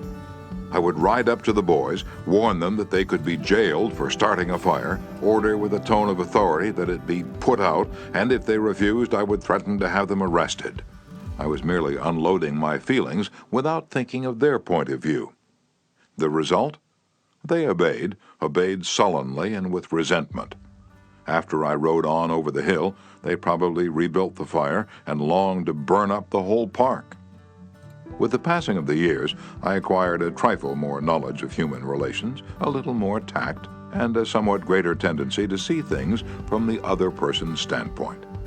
Then, instead of giving orders, I would ride up to a blazing fire and begin something like this. "Having a good time, boys? What are you going to cook for supper? I loved to build fires myself when I was a boy, and I still love to.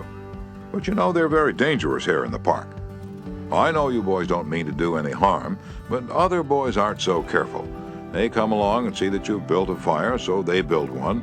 They don't put it out when they go home, and it spreads among the dry leaves and kills the trees. We won't have any trees here at all if we aren't more careful.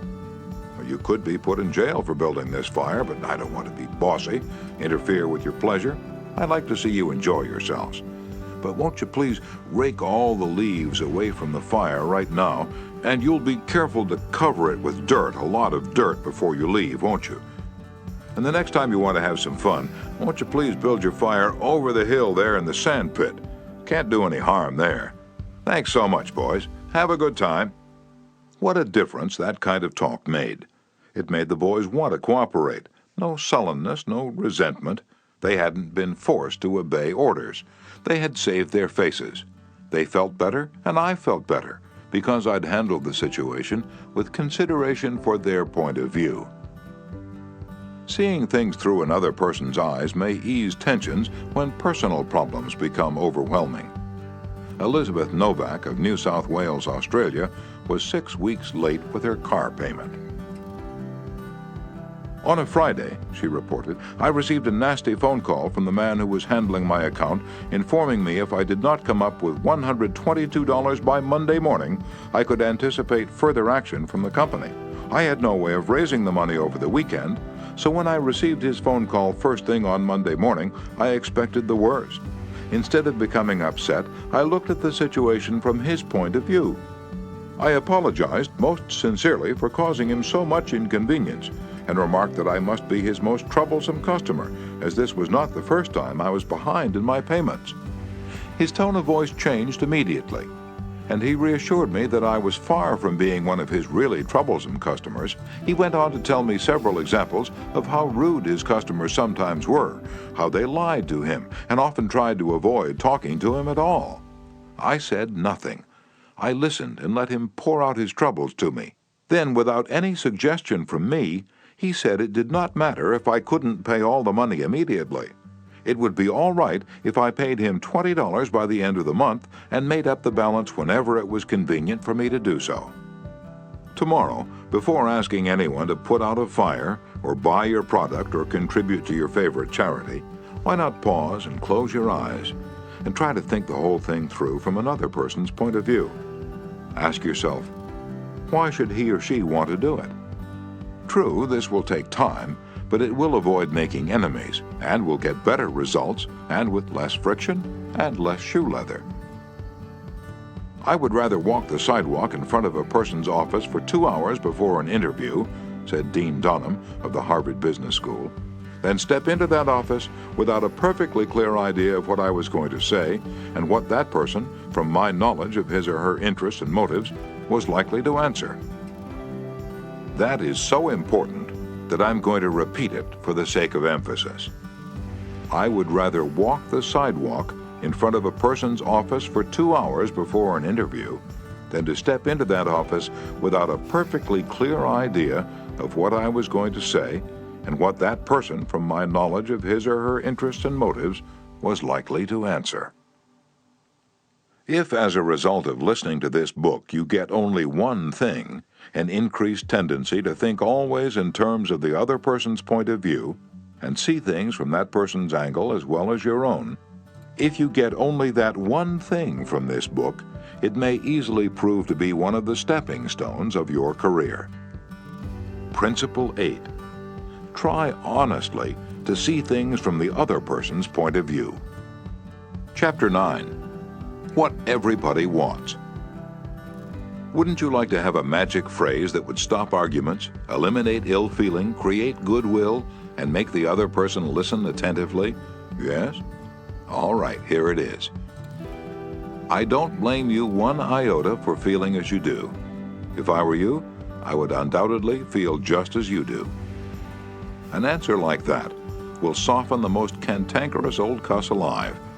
And you can say that and be 100% sincere, because if you were the other person, you, of course, would feel just as he does.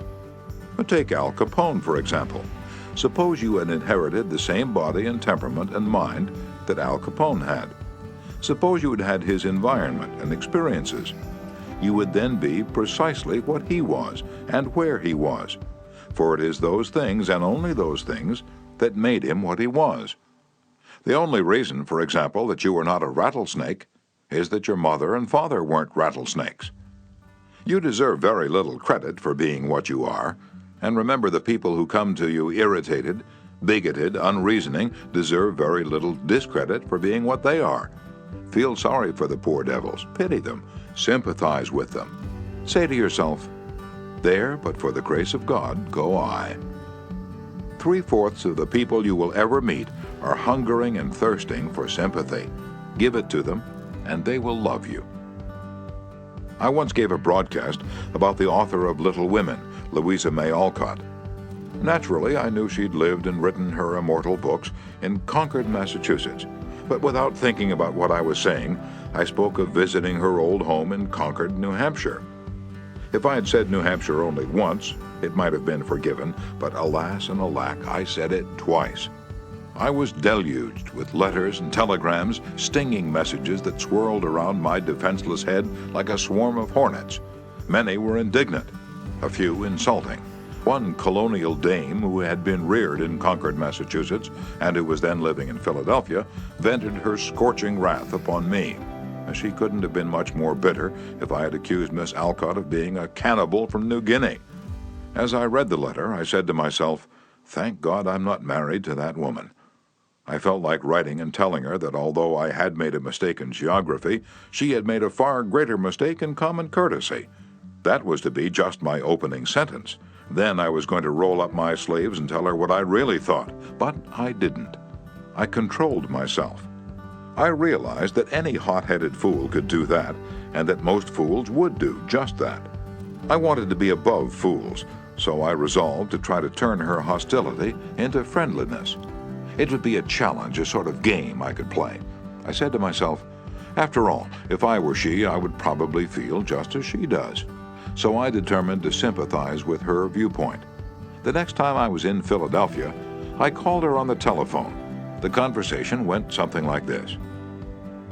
Mrs. So-and-so, you wrote me a letter a few weeks ago, and I want to thank you for it. To whom have I the honor of speaking? Well, I'm a stranger to you. My name is Dale Carnegie. You listened to a broadcast I gave about Louisa May Alcott a few Sundays ago, and I made the unforgivable blunder of saying that she had lived in Concord, New Hampshire. It was a stupid blunder, and I want to apologize for it. It was so nice of you to take the time to write me. I am sorry, Mr. Carnegie, that I wrote as I did. I lost my temper. I must apologize. Oh, no, you're not the one to apologize. I am. Any schoolchild would have known better than to have said what I said. I apologized over the air the following Sunday, and I want to apologize to you personally now. I was born in Concord, Massachusetts. My family has been prominent in Massachusetts affairs for 2 centuries, and I am very proud of my native state. I was really quite distressed to hear you say that Miss Alcott had lived in New Hampshire, but I'm really ashamed of that letter. I assure you that you were not 1/10 as distressed as I am. My error didn't hurt Massachusetts, but it did hurt me. It's so seldom that people of your standing and culture take the time to write people who speak on the radio. I do hope you'll write me again if you detect an error in my talks. You know, I really like very much the way you have accepted my criticism. You must be a very nice person. I should like to know you better." So, because I'd apologized and sympathized with her point of view, she began apologizing and sympathizing with my point of view. I had the satisfaction of controlling my temper, the satisfaction of returning kindness for an insult. I got infinitely more real fun out of making her like me than I could ever have gotten out of telling her to go and take a jump in the Schuylkill River. Every man who occupies the White House is faced almost daily with thorny problems in human relations. President Taft was no exception, and he learned from experience the enormous chemical value of sympathy in neutralizing the acid of hard feelings. In his book, Ethics in Service, Taft gives rather an amusing illustration of how he softened the ire of a disappointed and ambitious mother. "A lady in Washington," wrote Taft, "whose husband had some political influence, came and labored with me for 6 weeks or more to appoint her son to a position. She secured the aid of senators and congressmen in formidable number, and came with them to see that they spoke with emphasis. The place was one requiring technical qualification, and following the recommendation of the head of the Bureau, I appointed someone else. I then received a letter from the mother saying that I was most ungrateful, since I declined to make her a happy woman as I could have done by a turn of my hand.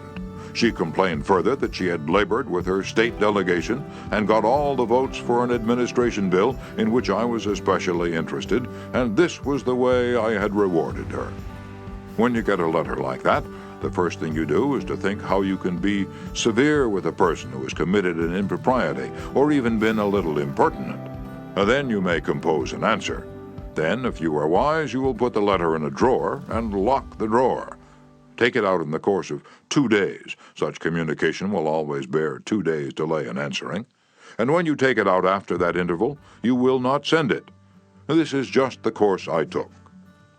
After that, I sat down and wrote her just as polite a letter as I could, telling her I realized a mother's disappointment under such circumstances, but that really the appointment was not left to my mere personal preference, that I had to select a man with technical qualifications, and had therefore to follow the recommendations of the head of the Bureau. I expressed the hope that her son would go on to accomplish what she had hoped for him in the position which he then had.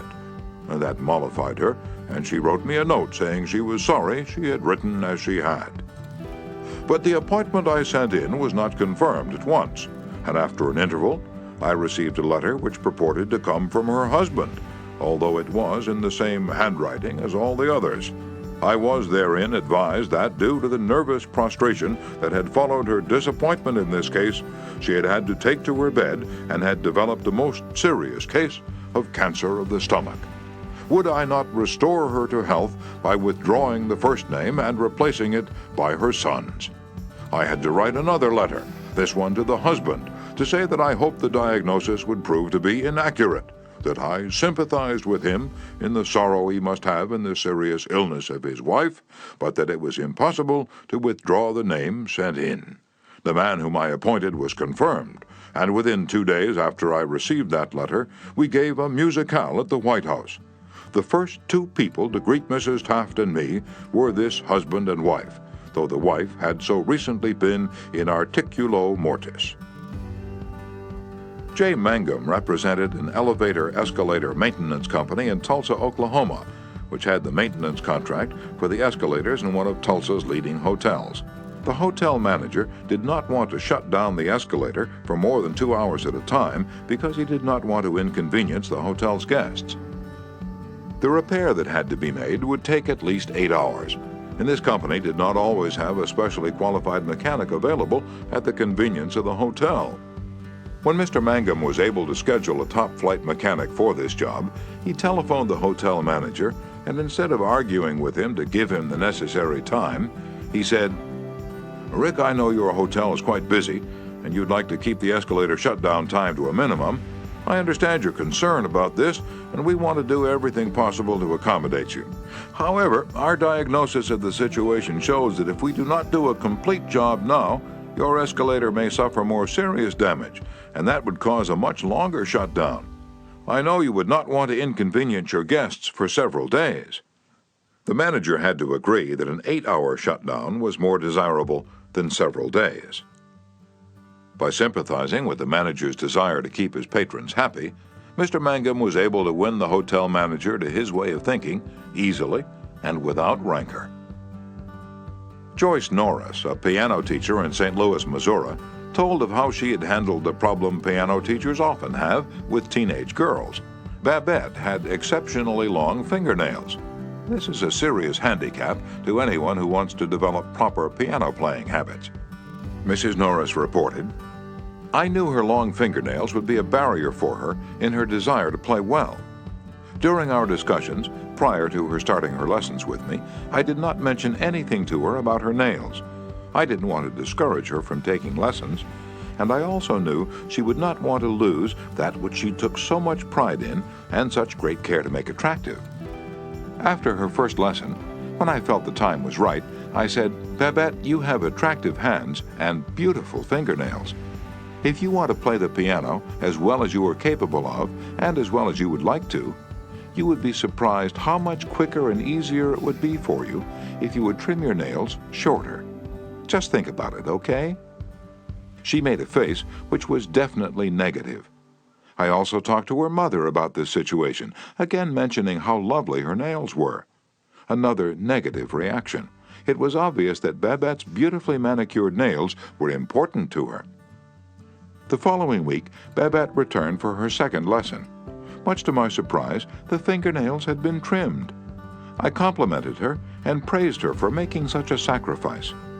I also thanked her mother for influencing Babette to cut her nails. Her reply was, 'Oh, I had nothing to do with it. Babette decided to do it on her own, and this is the first time she has ever trimmed her nails for anyone.'" Did Mrs. Norris threaten Babette? Did she say she would refuse to teach a student with long fingernails? No, she did not. She let Babette know that her fingernails were a thing of beauty, and it would be a sacrifice to cut them. She implied, "I sympathize with you. I know it won't be easy, but it will pay off in your better musical development." Saul Hurok was probably America's #1 impresario. For almost half a century, he handled artists, such world-famous artists as Chaliapin, Isadora Duncan, and Pavlova. Mr. Hurok told me that one of the first lessons he had learned in dealing with his temperamental stars was the necessity for sympathy, and more sympathy with their idiosyncrasies. For 3 years, he was impresario for Fyodor Chaliapin, one of the greatest bassos who ever thrilled the ritzy boxholders at the Metropolitan. Yet Chaliapin was a constant problem. He carried on like a spoiled child. To put it in Mr. Hurok's own inimitable phrase, he was a hell of a fellow in every way. For example, Chaliapin would call up Mr. Hurok about noon of the day he was going to sing and say, "Saul, I feel terrible. My throat is like raw hamburger. It's impossible for me to sing tonight." Did Mr. Hurok argue with him? Oh, no. He knew that an entrepreneur wouldn't handle artists that way. So he would rush over to Chaliapin's hotel, dripping with sympathy. "Oh, what a pity," he would mourn. "What a pity, my poor fellow. Of course you cannot sing. I will cancel the engagement at once. It will only cost you a couple of $1,000s, but that's nothing in comparison to your reputation." And then Chaliapin would sigh and say, "Perhaps you'd better come over later in the day. Come at 5. See how I feel then."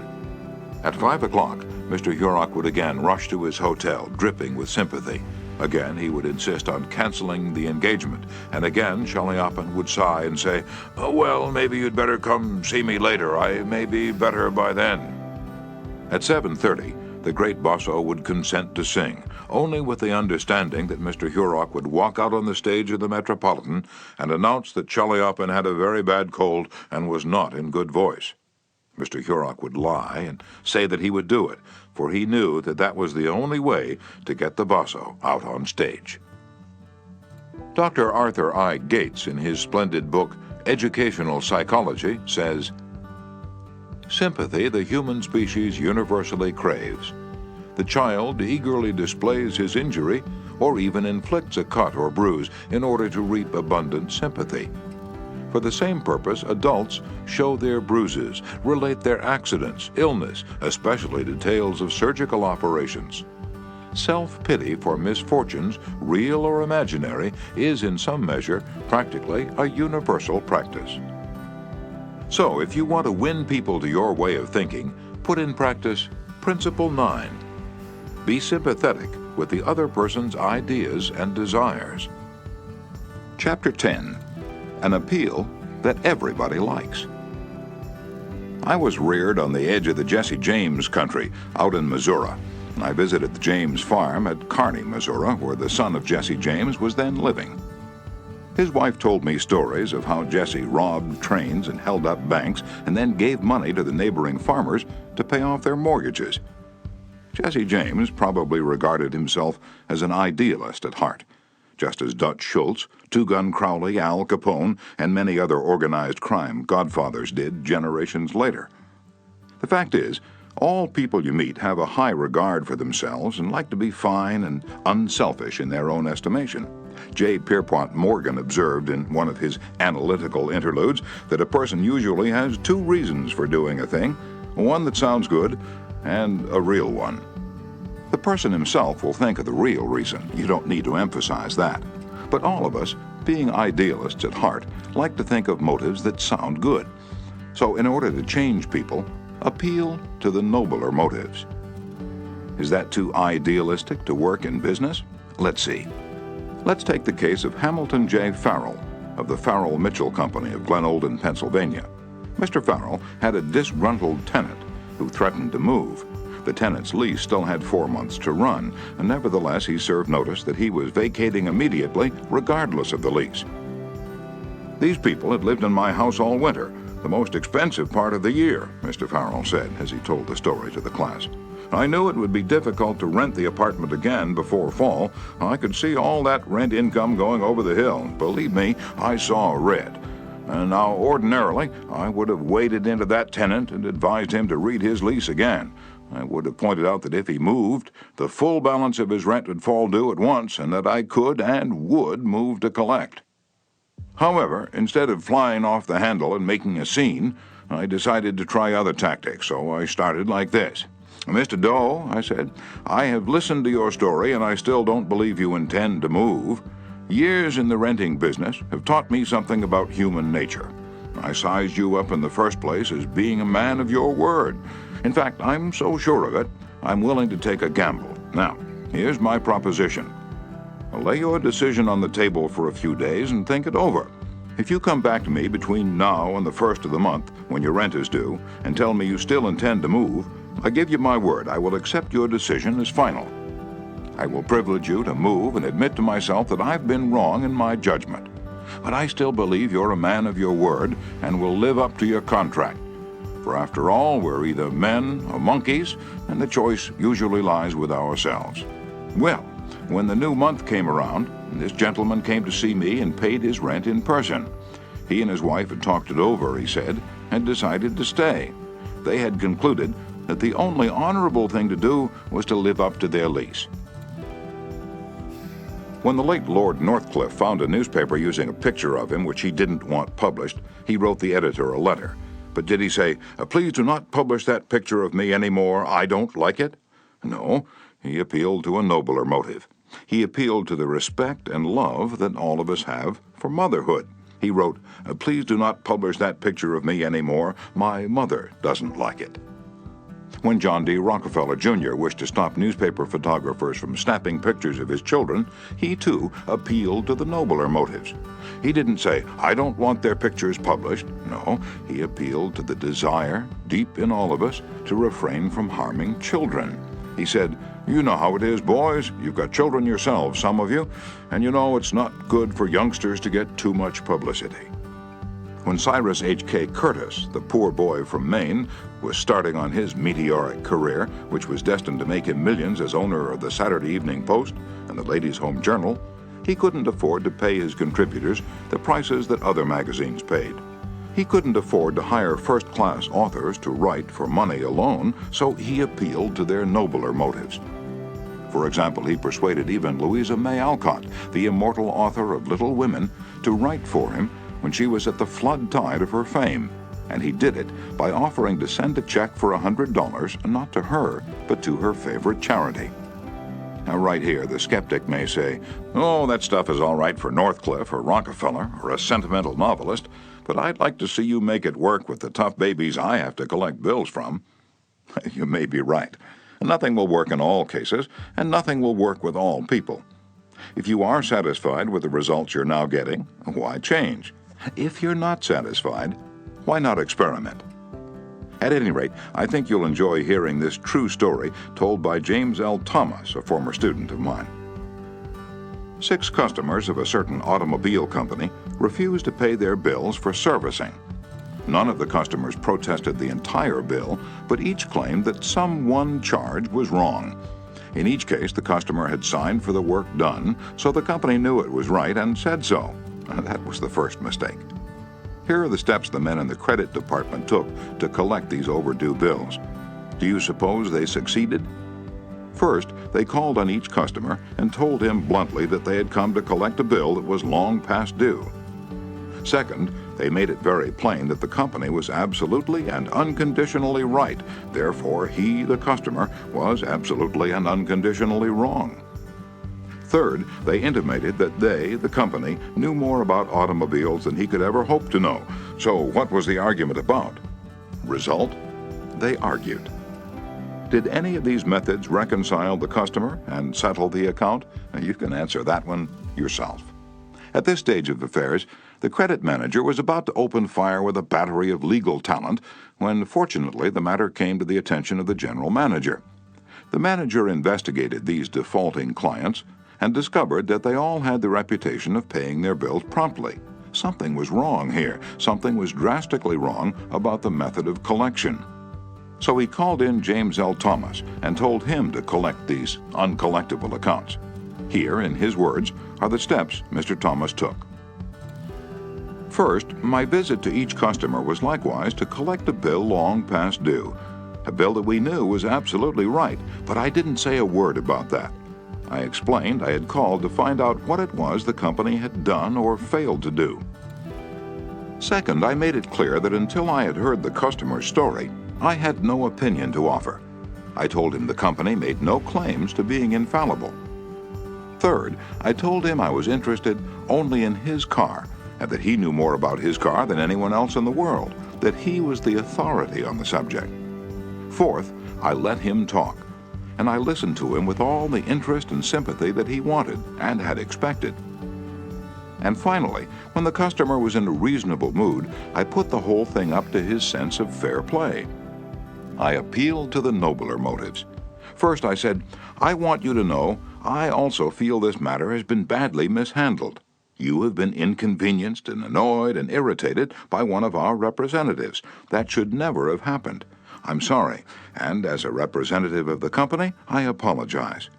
As I sat here and listened to your side of the story, I could not help being impressed by your fairness and patience. And now, because you are fair-minded and patient, I'm going to ask you to do something for me. It's something that you can do better than anyone else, something you know more about than anyone else. Here's your bill. I know it's safe for me to ask you to adjust it, just as you would do if you were the president of my company. I'm going to leave it all up to you. Whatever you say goes." Did he adjust the bill? He certainly did, and got quite a kick out of it. The bills ranged from $150 to $400, but did the customer give himself the best of it? Yes, one of them did. One of them refused to pay a penny of the disputed charge, but the other 5 all gave the company the best of it. And here's the cream of the whole thing. We delivered new cars to all 6 of these customers within the next 2 years. Experience has taught me, says Mr. Thomas, that when no information can be secured about the customer, the only sound basis on which to proceed is to assume that he or she is sincere, honest, truthful, and willing and anxious to pay the charges once convinced they're correct. To put it differently, and perhaps more clearly, people are honest and want to discharge their obligations. The exceptions to that rule are comparatively few, and I'm convinced that the individuals who are inclined to chisel will in most cases react favorably if you make them feel that you consider them honest, upright, and fair. Principle 10. Appeal to the nobler motives.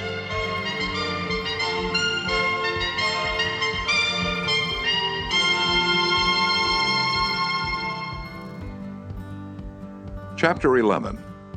The movies do it, TV does it, why don't you do it? Many years ago, the Philadelphia Evening Bulletin was being maligned by a dangerous whispering campaign. A malicious rumor was being circulated. Advertisers were being told that the newspaper was no longer attractive to readers because it carried too much advertising and too little news. Immediate action was necessary. The gossip had to be squelched. But how? This is the way it was done. The Bulletin clipped from its regular edition all reading matter of all kinds on one average day, classified it, and published it as a book. The book was called One Day. It contained 307 pages, as many as a hardcovered book, yet the Bulletin had printed all this news and feature material on one day and sold it not for several dollars, but for a few cents.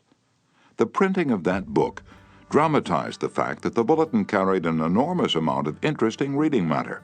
It conveyed the facts more vividly, more interestingly, more impressively than pages of figures and mere talk could have done. This is the day of dramatization. Merely stating a truth isn't enough. The truth has to be made vivid, interesting, dramatic. You have to use showmanship. The movies do it, television does it, and you will have to do it if you want attention. Experts in window display know the power of dramatization. For example, the manufacturers of a new rat poison gave dealers a window display that included 2 live rats. The week the rats were shown, sales zoomed to 5 times their normal rate. Television commercials abound with examples of the use of dramatic techniques in selling products. Sit down one evening in front of your television set and analyze what the advertisers do in each of their presentations. You will note how an antacid medicine changes the color of the acid in a test tube, while its competitor doesn't. How one brand of soap or detergent gets a greasy shirt clean, when the other brand leaves it gray. You'll see a car maneuver around a series of turns and curves, far better than just being told about it. Happy faces will show contentment with a variety of products. All of these dramatize for the viewer the advantages offered by whatever is being sold, and they do get people to buy them. You can dramatize your ideas in business or in any other aspect of your life. It's easy. Jim Yeamans, who sells for the National Cash Register Company in Richmond, Virginia, told how he made a sale by a dramatic demonstration. Last week, I called on the neighborhood grocer and saw the cash registers he was using at his checkout counters were very old-fashioned. I approached the owner and told him, "You're literally throwing away pennies every time a customer goes through your line." With that, I threw a handful of pennies on the floor, and he quickly became more attentive. The mere word should have been of interest to him, but the sound of pennies hitting the floor really stopped him. I was able to get an order from him to replace all of his old machines.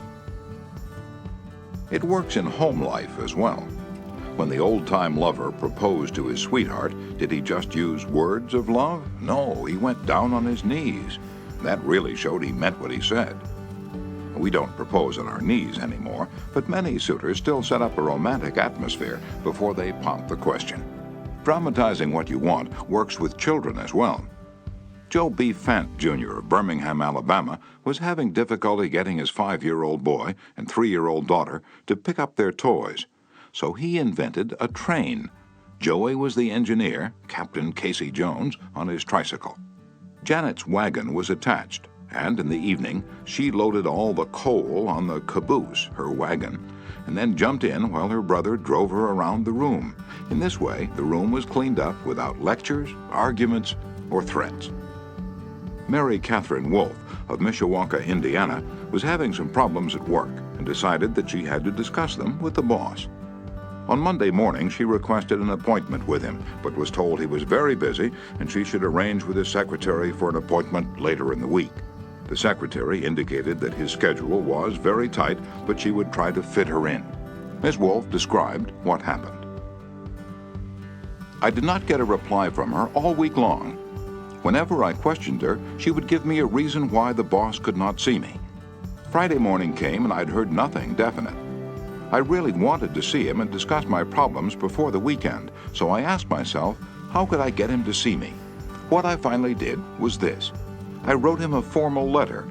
I indicated in the letter that I fully understood how extremely busy he was all week, but it was important that I speak with him.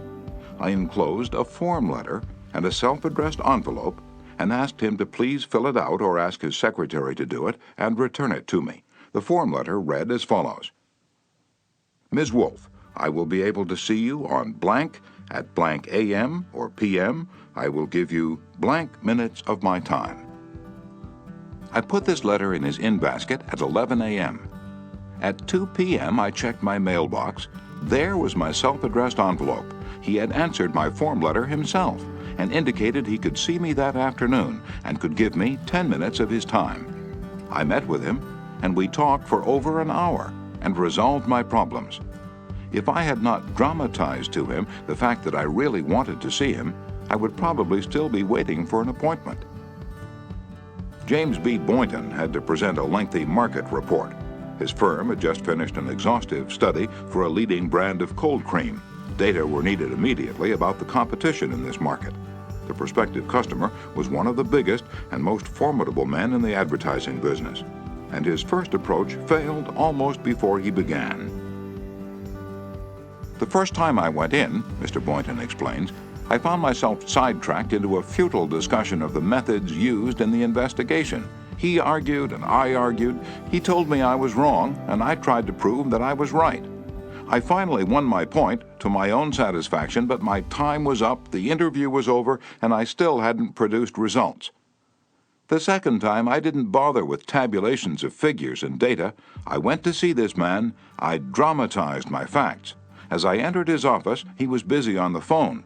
While he finished his conversation, I opened a suitcase and dumped 32 jars of cold cream on top of his desk, all products he knew, all competitors of his cream. On each jar, I had a tag itemizing the results of the trade investigation, and each tag told its story briefly, dramatically. And what happened? There was no longer an argument. Here was something new, something different. He picked up first one and then another of the jars of cold cream and read the information on the tag. A friendly conversation developed. He asked additional questions. He was intensely interested. He had originally given me only 10 minutes to present my facts, but 10 minutes passed, 20 minutes, 40 minutes, and at the end of an hour, we were still talking. I was presenting the same facts this time that I had presented previously, but this time I was using dramatization, showmanship, and what a difference it made. Principle 11. Dramatize your ideas. Chapter 12. When nothing else works, try this. Charles Schwab had a mill manager whose people weren't producing their quota of work. How is it, Schwab asked him, that a manager as capable as you can't make this mill turn out what it should? I don't know, the manager replied. I've coaxed the men, I've pushed them, I've sworn and cussed. I've threatened them with damnation and being fired, but nothing works. They just won't produce. This conversation took place at the end of the day, just before the night shift came on. Schwab asked the manager for a piece of chalk, then turning to the nearest man asked, "How many heats did your shift make today?" "6." Without another word, Schwab chalked a big figure 6 on the floor and walked away. When the night shift came in, they saw the 6 and asked what it meant. "The big boss was in here today," the day people said. "He asked us how many heats we made, and we told him 6. He chalked it down on the floor." The next morning, Schwab walked through the mill again. The night shift had rubbed out 6 and replaced it with a big 7. When the day shift reported for work the next morning, they saw a big 7 chalked on the floor. So the night shift thought they were better than the day shift, did they? Well, they'd show the night shift a thing or two. The crew pitched in with enthusiasm, and when they quit that night, they left behind an enormous, swaggering 10. Things were stepping up. Shortly, this mill, which had been lagging way behind in production, was turning out more work than any other mill in the plant. The principle? Let Charles Schwab say it in his own words. "The way to get things done," says Schwab, "is to stimulate competition. I do not mean in a sordid, money-getting way, but in the desire to excel." The desire to excel, the challenge, throwing down the gauntlet. an infallible way of appealing to people of spirit. Without a challenge, Theodore Roosevelt would never have been President of the United States.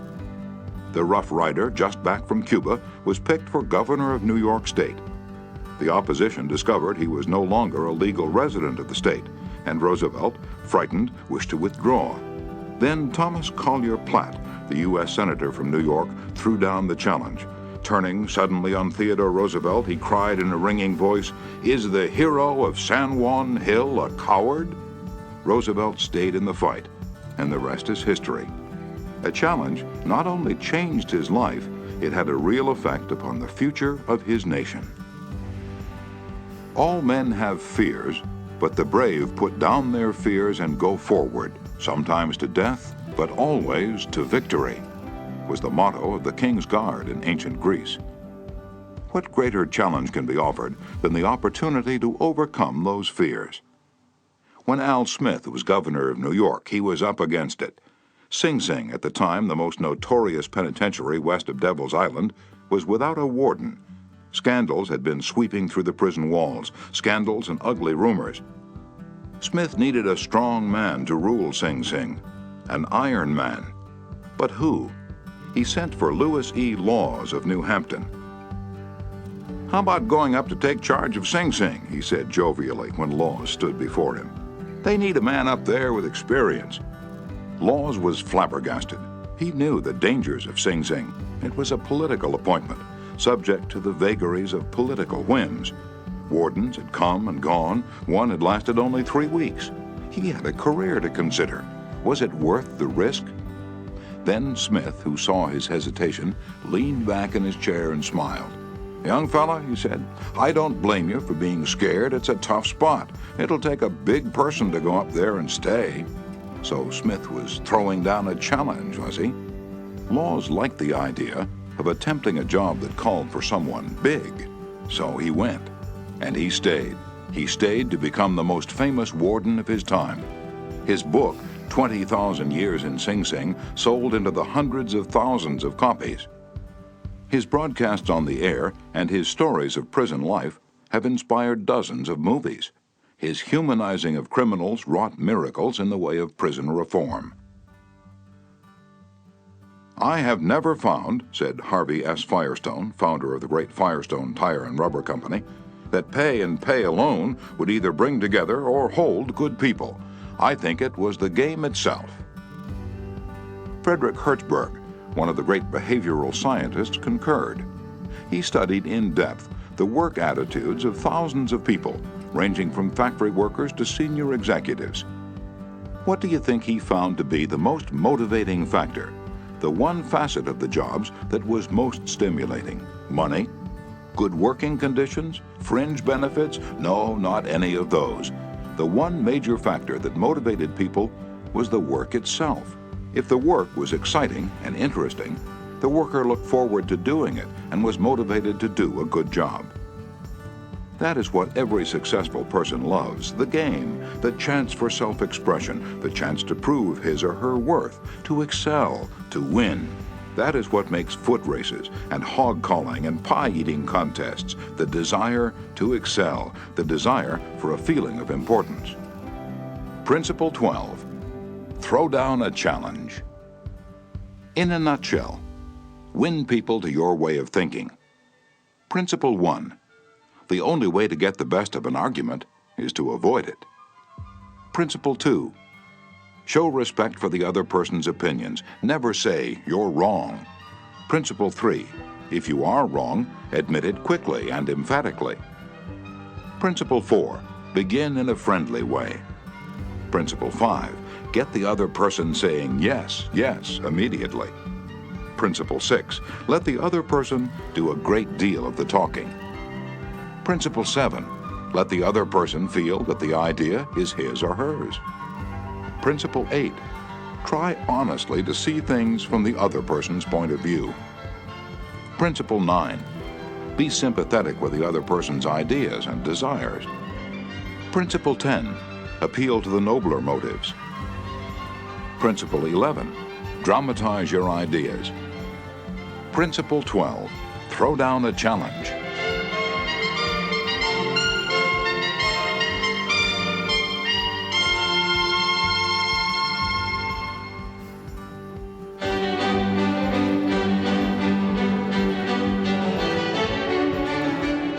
4. Be a leader. How to change people without giving offense or arousing resentment. Chapter 1. If you must find fault, this is the way to begin. A friend of mine was a guest at the White House for a weekend during the administration of Calvin Coolidge. Drifting into the president's private office, he heard Coolidge say to one of his secretaries, "That's a pretty dress you're wearing this morning, and you're a very attractive young woman." That was probably the most effusive praise Silent Cal had ever bestowed upon a secretary in his life. It was so unusual, so unexpected, that the secretary blushed in confusion. And then Coolidge said, "Now don't get stuck up. I just said that to make you feel good. From now on, I wish you would be a little bit more careful with your punctuation." His method was probably a bit obvious, but the psychology was superb. It's always easier to listen to unpleasant things after we have heard some praise of our good points. A barber lathers a man before he shaves him, and that is precisely what McKinley did back in 1896 when he was running for president. One of the prominent Republicans of that day had written a campaign speech that he felt was just a trifle better than Cicero and Patrick Henry and Daniel Webster all rolled into one. With great glee, this chap read his immortal speech aloud to McKinley. The speech had its fine points, but it just wouldn't do. It would have raised a tornado of criticism. McKinley didn't want to hurt the man's feelings. He must not kill the man's splendid enthusiasm, and yet he had to say no. Note how adroitly he did it. "My friend, that is a splendid speech, a magnificent speech," McKinley said. "No one could have prepared a better one. There are many occasions on which it would be precisely the right thing to say. But is it quite suitable to this particular occasion? Sound and sober as it is from your standpoint, I must consider its effect from the party's standpoint. Now, you go home and write a speech along the lines I indicate and send me a copy of it." He did just that. McKinley blue-penciled and helped him rewrite his second speech, and he became one of the effective speakers of the campaign. Here is the second most famous letter that Abraham Lincoln ever wrote. His most famous one was written to Mrs. Bixby, expressing his sorrow for the death of the 5 sons she had lost in battle. Lincoln probably dashed this letter off in 5 minutes. Yet it sold at public auction in 1926 for $12,000. And that, by the way, was more money than Lincoln was able to save during half a century of hard work. The letter was written to General Joseph Hooker on April 26, 1863, during the darkest period of the Civil War. For 18 months, Lincoln's generals had been leading the Union Army from one tragic defeat to another. Nothing but futile, stupid human butchery. The nation was appalled. Thousands of soldiers had deserted from the army, and even the Republican members of the Senate had revolted and wanted to force Lincoln out of the White House. "We are now on the brink of destruction," Lincoln said. "It appears to me that even the Almighty is against us. I can hardly see a ray of hope." Such was the period of black sorrow and chaos out of which this letter came. I am including the letter here because it shows how Lincoln tried to change an obstreperous general when the very fate of the nation could have depended upon the general's action. This is perhaps the sharpest letter Abe Lincoln wrote after he became president, yet you will note that he praised General Hooker before he spoke of his grave faults. Yes, they were grave faults, but Lincoln didn't call them that. Lincoln was more conservative, more diplomatic. Lincoln wrote, "There are some things in regard to which I am not quite satisfied with you." Talk about tact and diplomacy. Here is the letter addressed to General Hooker.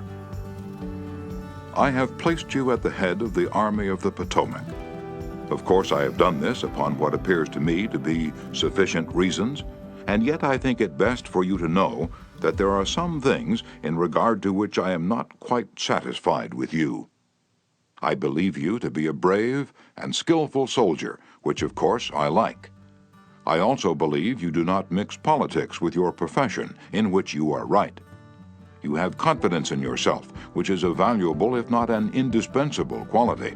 You are ambitious, which within reasonable bounds does good rather than harm.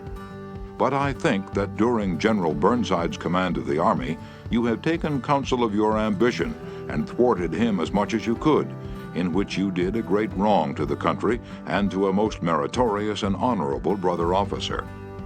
I have heard in such a way as to believe it of your recently saying that both the army and the government needed a dictator. Of course, it was not for this, but in spite of it, that I have given you command. Only those generals who gain successes can set up as dictators. What I now ask of you is military success, and I will risk the dictatorship. The government will support you to the utmost of its ability, which is neither more nor less than it has done and will do for all commanders. I much fear that the spirit which you have aided to infuse into the army of criticizing their commander and withholding confidence from him will now turn upon you. I shall assist you, as far as I can, to put it down. Neither you nor Napoleon, if he were alive again, could get any good out of an army while such spirit prevails in it. And now beware of rashness. Beware of rashness, but with energy and sleepless vigilance, go forward and give us victories. You are not a Coolidge, a McKinley, or a Lincoln. You want to know whether this philosophy will operate for you in everyday business contacts. Will it? Let's see. Let's take the case of W.P. Gaw of the Wark Company of Philadelphia. The Wark Company had contracted to build and complete a large office building in Philadelphia by a certain specified date. Everything was going along well. The building was almost finished when suddenly the subcontractor making the ornamental bronze work to go on the exterior of this building declared that he couldn't make delivery on schedule. What? An entire building held up? Heavy penalties, distressing losses, all because of one man. Long-distance telephone calls, arguments, heated conversations, all in vain. Then Mr. Gaw was sent to New York to beard the bronze lion in his den. "Do you know you're the only person in Brooklyn with your name?" Mr. Gaw asked the president of the subcontracting firm shortly after they were introduced. The president was surprised. "Oh, no, I didn't know that." "Well," Mr. Gaw said, "when I got off the train this morning, I looked in the telephone book to get your address, and you're the only person in the Brooklyn phone book with your name." I never knew that," the subcontractor said. He checked the phone book with interest. "Well, it's an unusual name," he said proudly. "My family came from Holland and settled in New York almost 200 years ago." He continued to talk about his family and his ancestors for several minutes. When he finished that, Mr. Gaw complimented him on how large a plant he had and compared it favorably with a number of similar plants he'd visited. "It's one of the cleanest and neatest bronze factories I ever saw," said Gaw. "I've spent a lifetime building up this business," the subcontractor said, "and I'm rather proud of it. Would you like to take a look around the factory?" During this tour of inspection, Mr. Gaw complimented the other man on his system of fabrication and told him how and why it seemed superior to those of some of his competitors. Gaw commented on some unusual machines, and the subcontractor announced that he himself had invented those machines. He spent considerable time showing Gaw how they operated and the superior work they turned out. He insisted on taking his visitor to lunch. So far, mind you, not a word had been said about the real purpose of Gaw's visit. After lunch, the subcontractor said, "Now to get down to business. Naturally, I know why you're here. I didn't expect that our meeting would be so enjoyable. You can go back to Philadelphia with my promise that your materials will be fabricated and shipped, even if other orders have to be delayed." Mr. Gaw got everything that he wanted without even asking for it. The materials arrived on time, and the building was completed on the day the completion contract specified. Would this have happened had Mr. Gaw used the hammer and dynamite method generally employed on such occasions? Dorothy Wroblewski, a branch manager of the Fort Monmouth, New Jersey Federal Credit Union, reported to one of our classes how she was able to help one of her employees become more productive. "We recently hired a young lady as a teller trainee. Her contact with our customers was very good. She was accurate and efficient in handling individual transactions. The problem developed at the end of the day when it was time to balance out. The head teller came to me and strongly suggested that I fire this woman. She's holding up everyone else because she's so slow in balancing out. I've shown her over and over, but she can't get it. She's got to go." The next day, I observed her working quickly and accurately when handling the normal everyday transactions, and she was very pleasant to our customers. It didn't take long to discover why she had trouble balancing out. After the office closed, I went over to talk with her. She was obviously nervous and upset. I praised her for being so friendly and outgoing with the customers, and complimented her for the accuracy and speed used in that work. I then suggested we review the procedure we use in balancing the cash drawer. Once she realized I had confidence in her, she easily followed my suggestions and soon mastered this function. We've had no problems with her since then. Beginning with praise is like the dentist who begins his work with Novocaine. The patient still gets a drilling, but the Novocaine is pain-killing. A leader will use Principle 1. Begin with praise and honest appreciation. Chapter 2. How to criticize and not be hated for it. Charles Schwab was passing through one of his steel mills one day at noon when he came across some of his employees smoking. Immediately above their heads was a sign that said, "No smoking." Did Schwab point to the sign and say, "Can't you read?" Oh no, not Schwab. He walked over to the men, handed each one a cigar, and said, "I'll appreciate it, boys, if you'll smoke these on the outside." They knew that he knew that they had broken a rule, and they admired him because he said nothing about it and gave them a little present and made them feel important. Couldn't keep from loving a man like that, could you? John Wanamaker used the same technique. Wanamaker used to make a tour of his great store in Philadelphia every day. Once he saw a customer waiting at a counter. No one was paying the slightest attention to her. The salespeople, they were in a huddle at the far end of the counter, laughing and talking among themselves. Wanamaker didn't say a word. Quietly slipping behind the counter, he waited on the woman himself, and then handed the purchase to the salespeople to be wrapped as he went on his way. Public officials are often criticized for not being accessible to their constituents. They are busy people, and the fault sometimes lies in overprotective assistants who don't want to overburden their bosses with too many visitors. Carl Langford, who has been mayor of Orlando, Florida, the home of Disney World, for many years, frequently admonished his staff to allow people to see him. He claimed he had an open-door policy, yet the citizens of his community were blocked by secretaries and administrators when they called. Finally, the mayor found the solution. He removed the door from his office. His aides got the message, and the mayor has had a truly open administration since the day his door was symbolically thrown away. Simply changing one three-letter word can often spell the difference between failure and success in changing people without giving offense or arousing resentment. Many people begin their criticism with sincere praise, followed by the word "but," and ending with a critical statement. For example, in trying to change a child's careless attitude toward studies, we might say, "We're really proud of you, Johnny, for raising your grades this term, but if you had worked harder on your algebra, the results would have been better." In this case, Johnny might feel encouraged until he heard the word "but." He might then question the sincerity of the original praise. To him, the praise seemed only to be a contrived lead-in to a critical inference of failure. Credibility would be strained, and we probably would not achieve our objectives of changing Johnny's attitude toward his studies. This could be easily overcome by changing the word "but" to "and." We're really proud of you, Johnny, for raising your grades this term, and by continuing the same conscientious efforts next term, your algebra grade can be up with all the others. Now Johnny would accept the praise, because there was no follow-up of an inference of failure.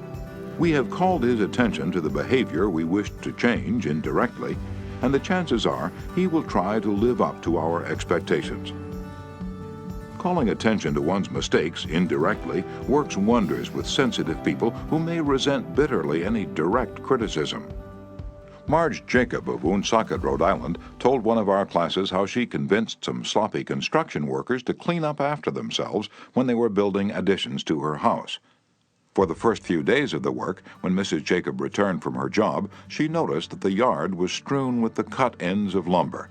She didn't want to antagonize the builders because they did excellent work, so after the workers had gone home, she and her children picked up and neatly piled all the lumber debris in a corner. The following morning, she called the foreman to one side and said, "I'm really pleased with the way the front lawn was left last night. It's nice and clean and doesn't offend the neighbors." From that day forward, the workers picked up and piled the debris to one side, and the foreman came in each day seeking approval of the condition the lawn was left in after a day's work.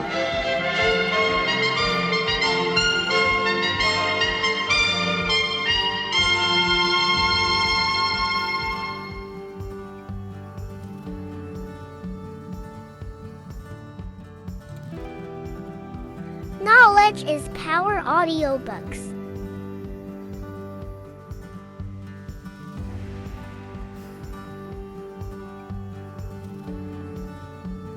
One of the major areas of controversy between members of the Army Reserves and their regular Army trainers is haircuts. The reservists consider themselves civilians, which they are most of the time, and resent having to cut their hair short.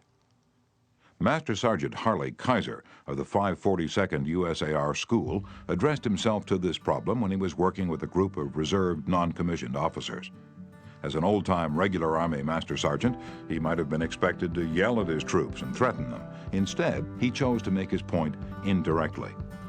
"Gentlemen," he started, "you are leaders. You will be most effective when you lead by example. You must be the example for your men to follow. You know what the Army regulations say about haircuts. I'm going to get my haircut today, although it's still much shorter than some of yours. You look at yourselves in the mirror. If you feel you need a haircut to be a good example, we'll arrange a time for you to visit the post barber shop." And the result was predictable. Several of the candidates did look in the mirror and went to the barber shop that afternoon and received regulation haircuts. Sergeant Kaiser commented the next morning that he already could see the development of leadership qualities in some of the members of the squad. On March 8, 1887, the eloquent Henry Ward Beecher died. The following Sunday, Lyman Abbott was invited to speak in the pulpit left silent by Beecher's passing. Eager to do his best, he wrote, rewrote, and polished his sermon with the meticulous care of a Flaubert.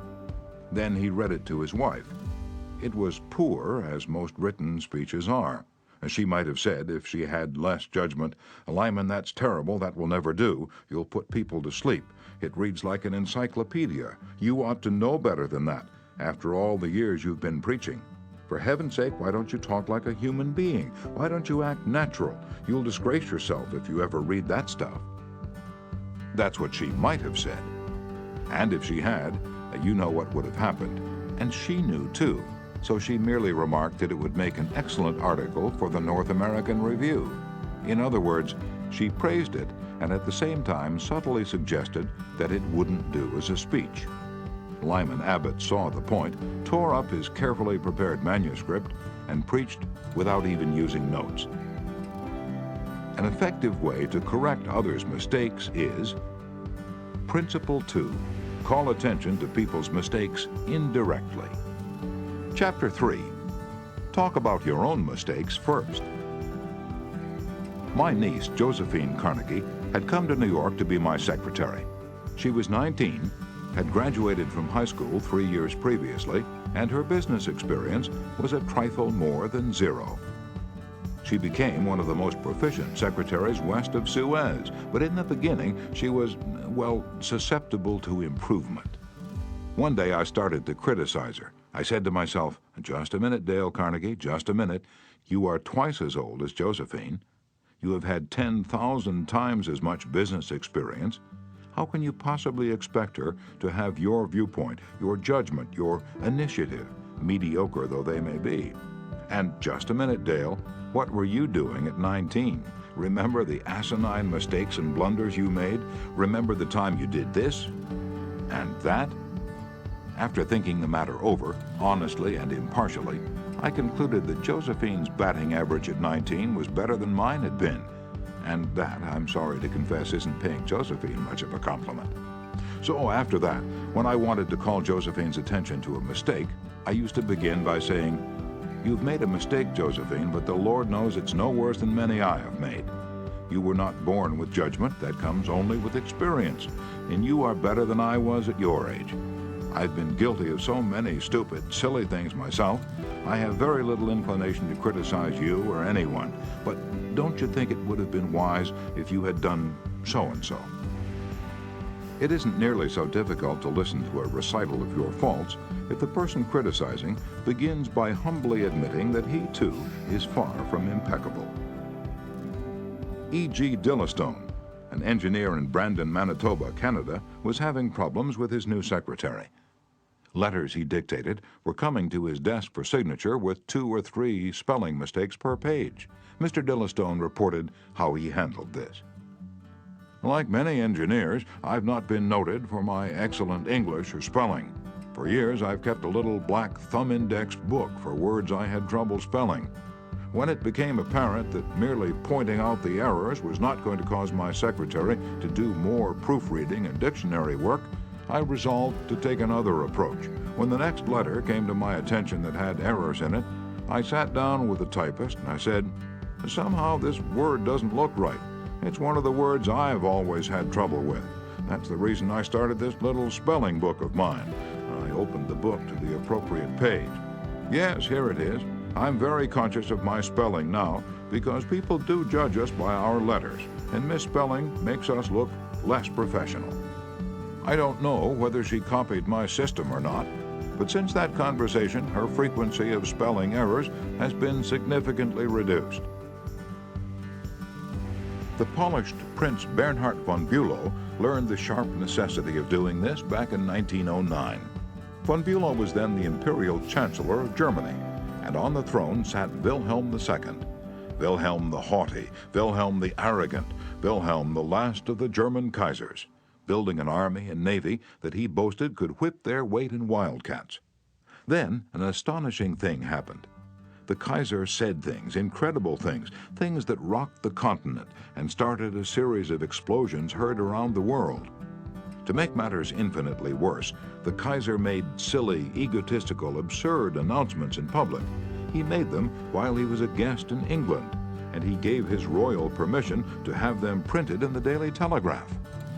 For example, he declared that he was the only German who felt friendly toward the English, that he was constructing a navy against the menace of Japan, that he and he alone had saved England from being humbled in the dust by Russia and France, that it had been his campaign plan that enabled England's Lord Roberts to defeat the Boers in South Africa, and so on. No other such amazing words had ever fallen from the lips of a European king in peacetime within 100 years. The entire continent buzzed with the fury of a hornet's nest. England was incensed. German statesmen were aghast. And in the midst of all this consternation, the Kaiser became panicky and suggested to Prince von Bülow, the Imperial Chancellor, that he take the blame. Yes, he wanted von Bülow to announce that it was all his responsibility, that he had advised his monarch to say these incredible things. "But, Your Majesty," von Bülow protested, "it seems to me utterly impossible that anybody, either in Germany or England, could suppose me capable of having advised Your Majesty to say such things." The moment those words were out of von Bülow's mouth, he realized he had made a grave mistake. The Kaiser blew up. "You consider me a donkey," he shouted, "capable of blunders you yourself could never have committed."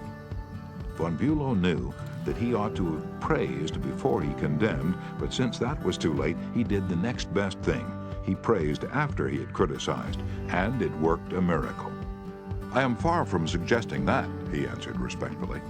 "Your Majesty surpasses me in many respects, not only, of course, in naval and military knowledge, but above all in natural science.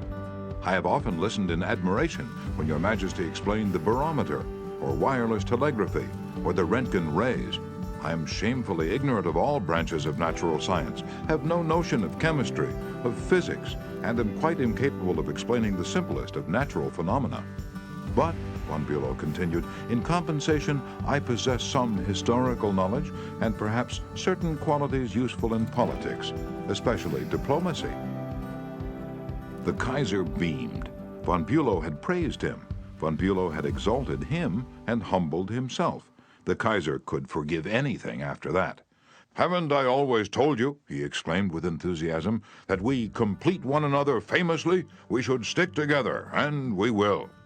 He shook hands with von Bülow, not once, but several times. And later in the day, he waxed so enthusiastic that he exclaimed with doubled fists, "If anyone says anything to me against Prince von Bülow, I shall punch him in the nose." Von Bülow saved himself in time, but, canny diplomat that he was, he nevertheless had made one error. He should have begun by talking about his own shortcomings and Wilhelm's superiority, not by intimating that the Kaiser was a half-wit in need of a guardian. If a few sentences, humbling oneself and praising the other party, can turn a haughty, insulted Kaiser into a staunch friend, imagine what humility and praise can do for you and me in our daily contacts. Rightfully used, they will work veritable miracles in human relations. Admitting one's own mistakes, even when one hasn't corrected them, can help convince somebody to change his behavior. This was illustrated more recently by Clarence Zerhusen of Timonia, Maryland, when he discovered his 15-year-old son was experimenting with cigarettes. "Naturally, I didn't want David to smoke," Mr. Zerhusen told us, "but his mother and I smoked cigarettes. We were giving him a bad example all the time. I explained to Dave how I started smoking at about his age and how the nicotine had gotten the best of me, and now it was nearly impossible for me to stop. I reminded him how irritating my cough was and how he had been after me to give up cigarettes not many years before. I didn't exhort him to stop or make threats or warn him about their dangers. All I did was point out how I was hooked on cigarettes and what it had meant to me. He thought about it for a while and decided he wouldn't smoke until he'd graduated from high school. As the years went by, David never did start smoking and has no intention of ever doing so. As a result of that conversation, I made the decision to stop smoking cigarettes myself, and with the support of my family, I have succeeded." A good leader follows this principle. Principle 3. Talk about your own mistakes before criticizing the other person. Chapter 4. No one likes to take orders. I once had the pleasure of dining with Miss Ida Tarbell, the Dean of American Biographers. When I told her I was writing this book, we began discussing this all-important subject of getting along with people, and she told me that while she was writing her biography of Owen D. Young, she interviewed a man who had sat for 3 years in the same office with Mr. Young. This man declared that during all that time he had never heard Owen D. Young give a direct order to anyone.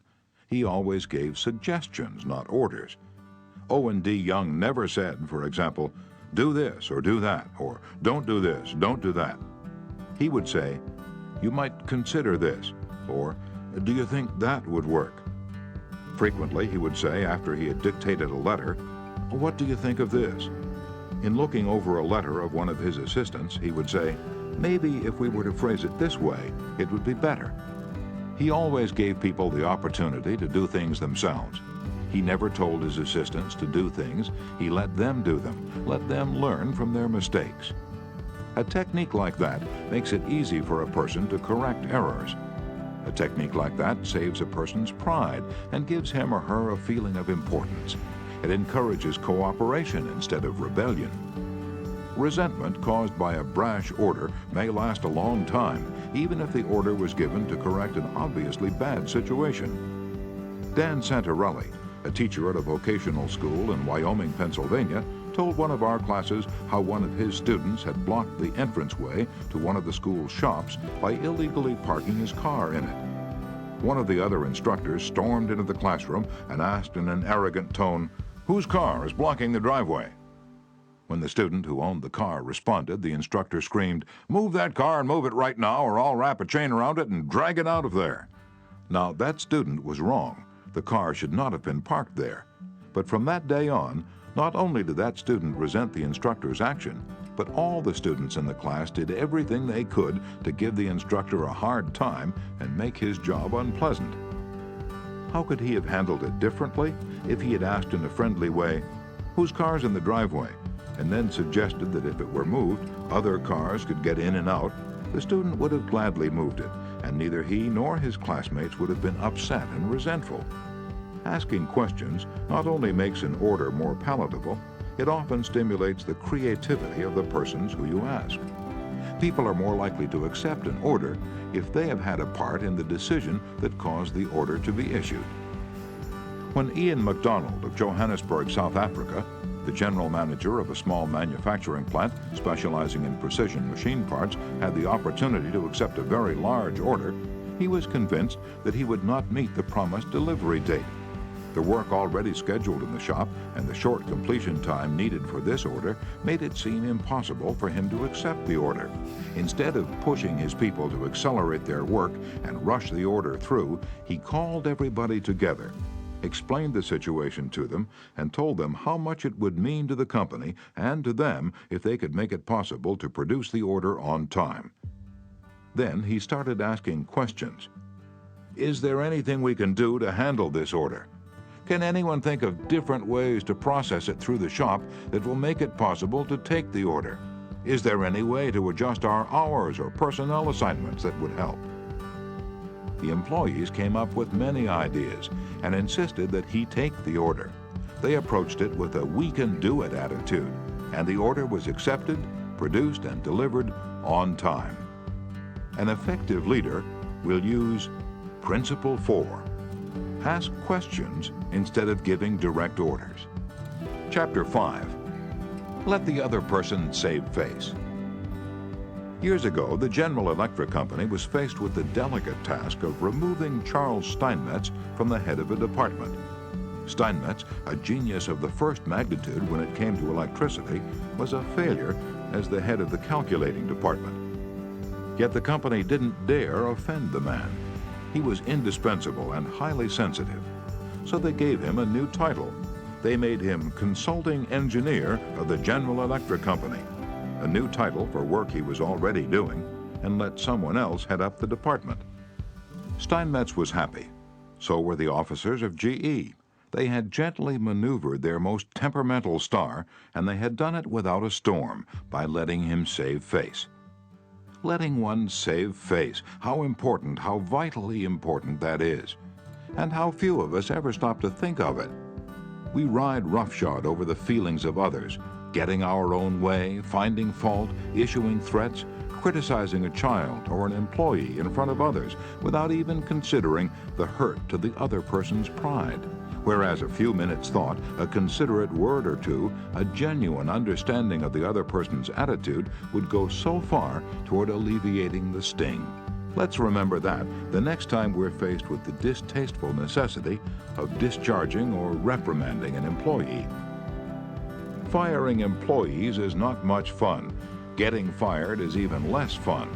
I'm quoting now from a letter written me by Marshall A. Granger, a certified public accountant. Our business is mostly seasonal. Therefore, we have to let a lot of people go after the income tax rush is over. It's a byword in our profession that no one enjoys wielding the axe. Consequently, the custom is developed of getting it over as soon as possible, and usually in the following way. Sit down, Mr. Smith. The season's over. We don't seem to see any more assignments for you. Of course, you understand you were only employed for the busy season anyhow, etc., etc. The effect on these people is one of disappointment and a feeling of being let down. Most of them are in the accounting field for life, and they retain no particular love for the firm that drops them so casually. I recently decided to let our seasonal personnel go with a little more tact and consideration, so I call each one in only after carefully thinking over his or her work during the winter. And I've said something like this: Mr. Smith, you've done a fine job, if he has. At that time, we sent you to Newark. You had a tough assignment. You were on the spot, but you came through with flying colors, and we want you to know the firm is proud of you. You've got the stuff. You're going a long way wherever you're working. This firm believes in you and is rooting for you, and we don't want you to forget it. Effect? The people go away feeling a lot better about being fired. They don't feel let down. They know if we had work for them, we'd keep them on, and when we need them again, they come to us with a keen personal affection. At one session of our course, 2 class members discussed the negative effects of fault-finding versus the positive effects of letting the other person save face. Fred Clark of Harrisburg, Pennsylvania, told of an incident that occurred in his company. At one of our production meetings, a vice president was asking very pointed questions of one of our production supervisors regarding a production process. His tone of voice was aggressive and aimed at pointing out faulty performance on the part of the supervisor. Not wanting to be embarrassed in front of his peers, the supervisor was evasive in his responses. This caused the vice president to lose his temper, berate the supervisor, and accuse him of lying. Any working relationship that might have existed prior to this encounter was destroyed in a few brief moments. This supervisor, who was basically a good worker, was useless to our company from that time on. A few months later, he left our firm and went to work for a competitor, where I understand he's doing a fine job.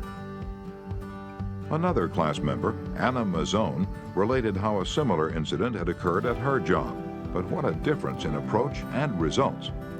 Ms. Mazzone, a marketing specialist for a food packer, was given her first major assignment, the test marketing of a new product. She told the class, "When the results of the test came in, I was devastated. I'd made a serious error in my planning, and the entire test had to be done all over again. To make this worse, I had no time to discuss it with my boss before the meeting in which I was to make my report on the project. When I was called on to give the report, I was shaking with fright.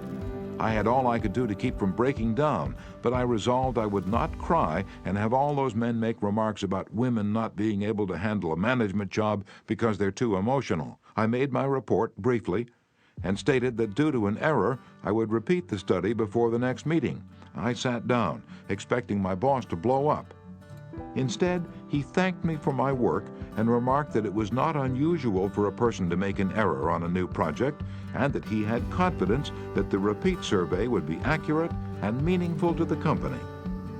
He assured me in front of all my colleagues that he had faith in me and knew I had done my best, and that my lack of experience, not my lack of ability, was the reason for the failure. I left that meeting with my head up in the air and with the determination that I would never let that boss of mine down again." Even if we are right and the other person is definitely wrong, we only destroy ego by causing someone to lose face.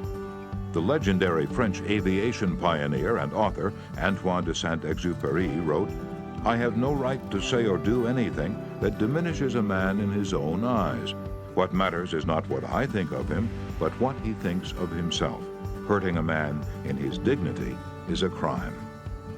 A real leader will always follow Principle 5.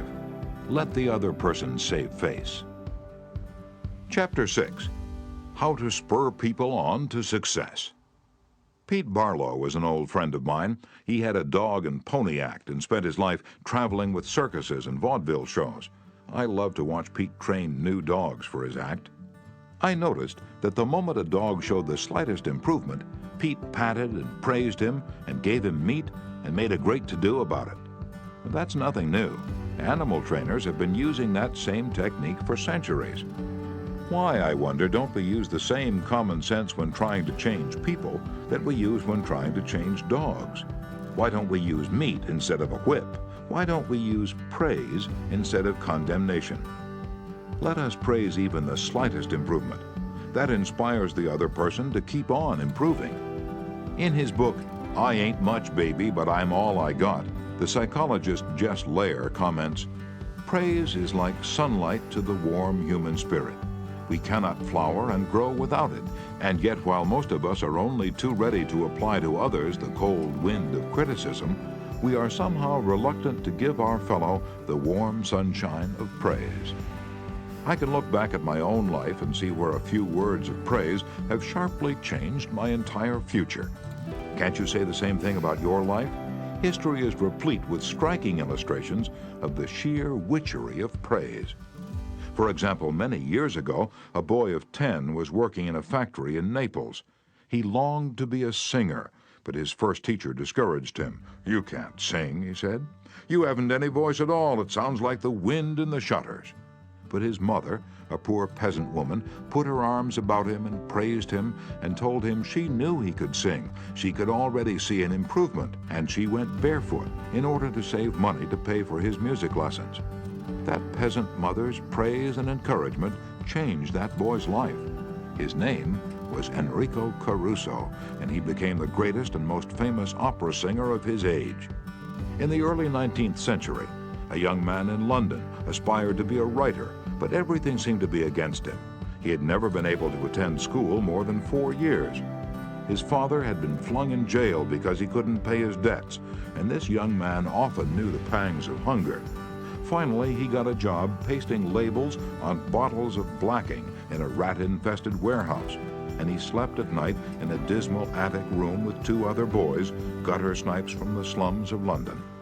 He had so little confidence in his ability to write that he sneaked out and mailed his first manuscript in the dead of night so nobody would laugh at him. Story after story was refused. Finally, the great day came when one was accepted. True, he wasn't paid a shilling for it, but one editor had praised him. One editor had given him recognition. He was so thrilled that he wandered aimlessly around the streets with tears rolling down his cheeks.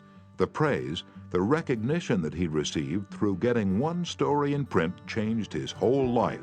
For if it hadn't been for that encouragement, he might have spent his entire life working in rat-infested factories. You may have heard of that boy. His name was Charles Dickens. Another boy in London made his living as a clerk in a dry goods store. He had to get up at 5 o'clock, sweep out the store, and slave for 14 hours a day. It was sheer drudgery, and he despised it. After 2 years, he could stand it no longer. So he got up one morning and, without waiting for breakfast, tramped 15 miles to talk to his mother, who was working as a housekeeper. He was frantic. He pleaded with her. He wept. He swore he would kill himself if he had to remain in the shop any longer. Then he wrote a long, pathetic letter to his old schoolmaster, declaring that he was heartbroken, that he no longer wanted to live. His old schoolmaster gave him a little praise and assured him that he really was very intelligent and fitted for finer things, and offered him a job as a teacher. That praise changed the future of that boy and made a lasting impression on the history of English literature. For that boy went on to write innumerable best-selling books and made over $1 million with his pen. You've probably heard of him. His name, H.G. Wells. Use of praise instead of criticism is the basic concept of B.F. Skinner's teachings. This great contemporary psychologist has shown by experiment with animals and with humans that when criticism is minimized and praise emphasized, the good things people do will be reinforced and the poorer things will atrophy for lack of attention. John Ringlespaw of Rocky Mount, North Carolina, used this in dealing with his children.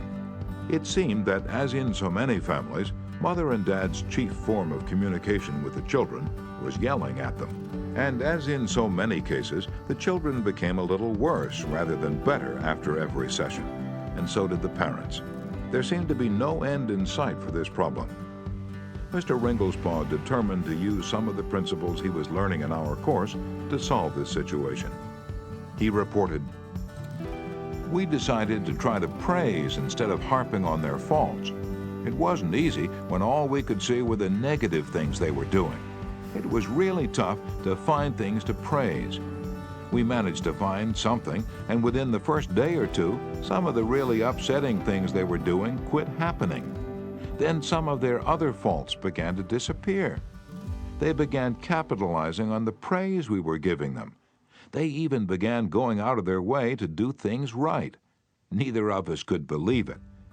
Of course, it didn't last forever, but the norm reached after things leveled off was so much better. It was no longer necessary to react the way we used to. The children were doing far more right things than wrong ones."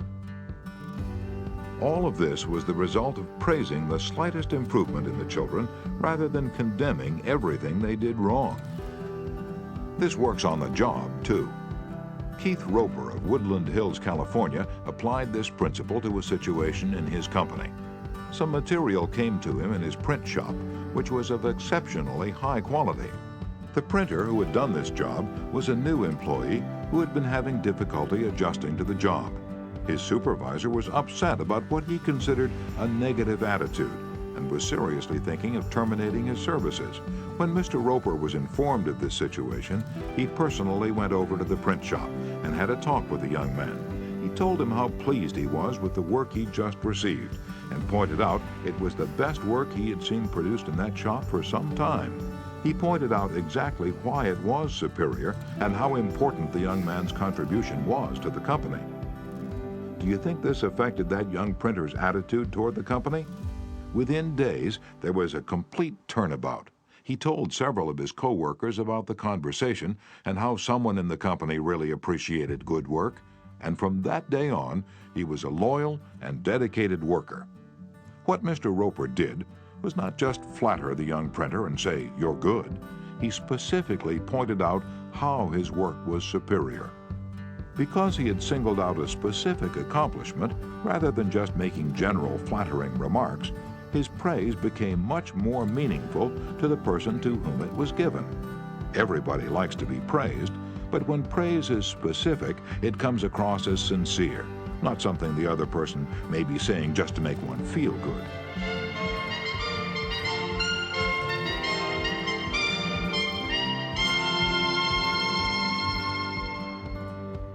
Remember, we all crave appreciation and recognition and will do almost anything to get it.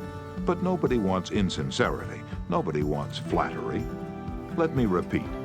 The principles taught in this book will work only when they come from the heart. I'm not advocating a bag of tricks. I'm talking about a new way of life. Talk about changing people. If you and I will inspire the people with whom we come in contact to a realization of the hidden treasures they possess, we can do far more than change people. We can literally transform them. Exaggeration? Then listen to these sage words from William James, one of the most distinguished psychologists and philosophers America has ever produced. Compared with what we ought to be, we are only half awake. We are making use of only a small part of our physical and mental resources. Stating the thing broadly, the human individual thus lives far within his limits.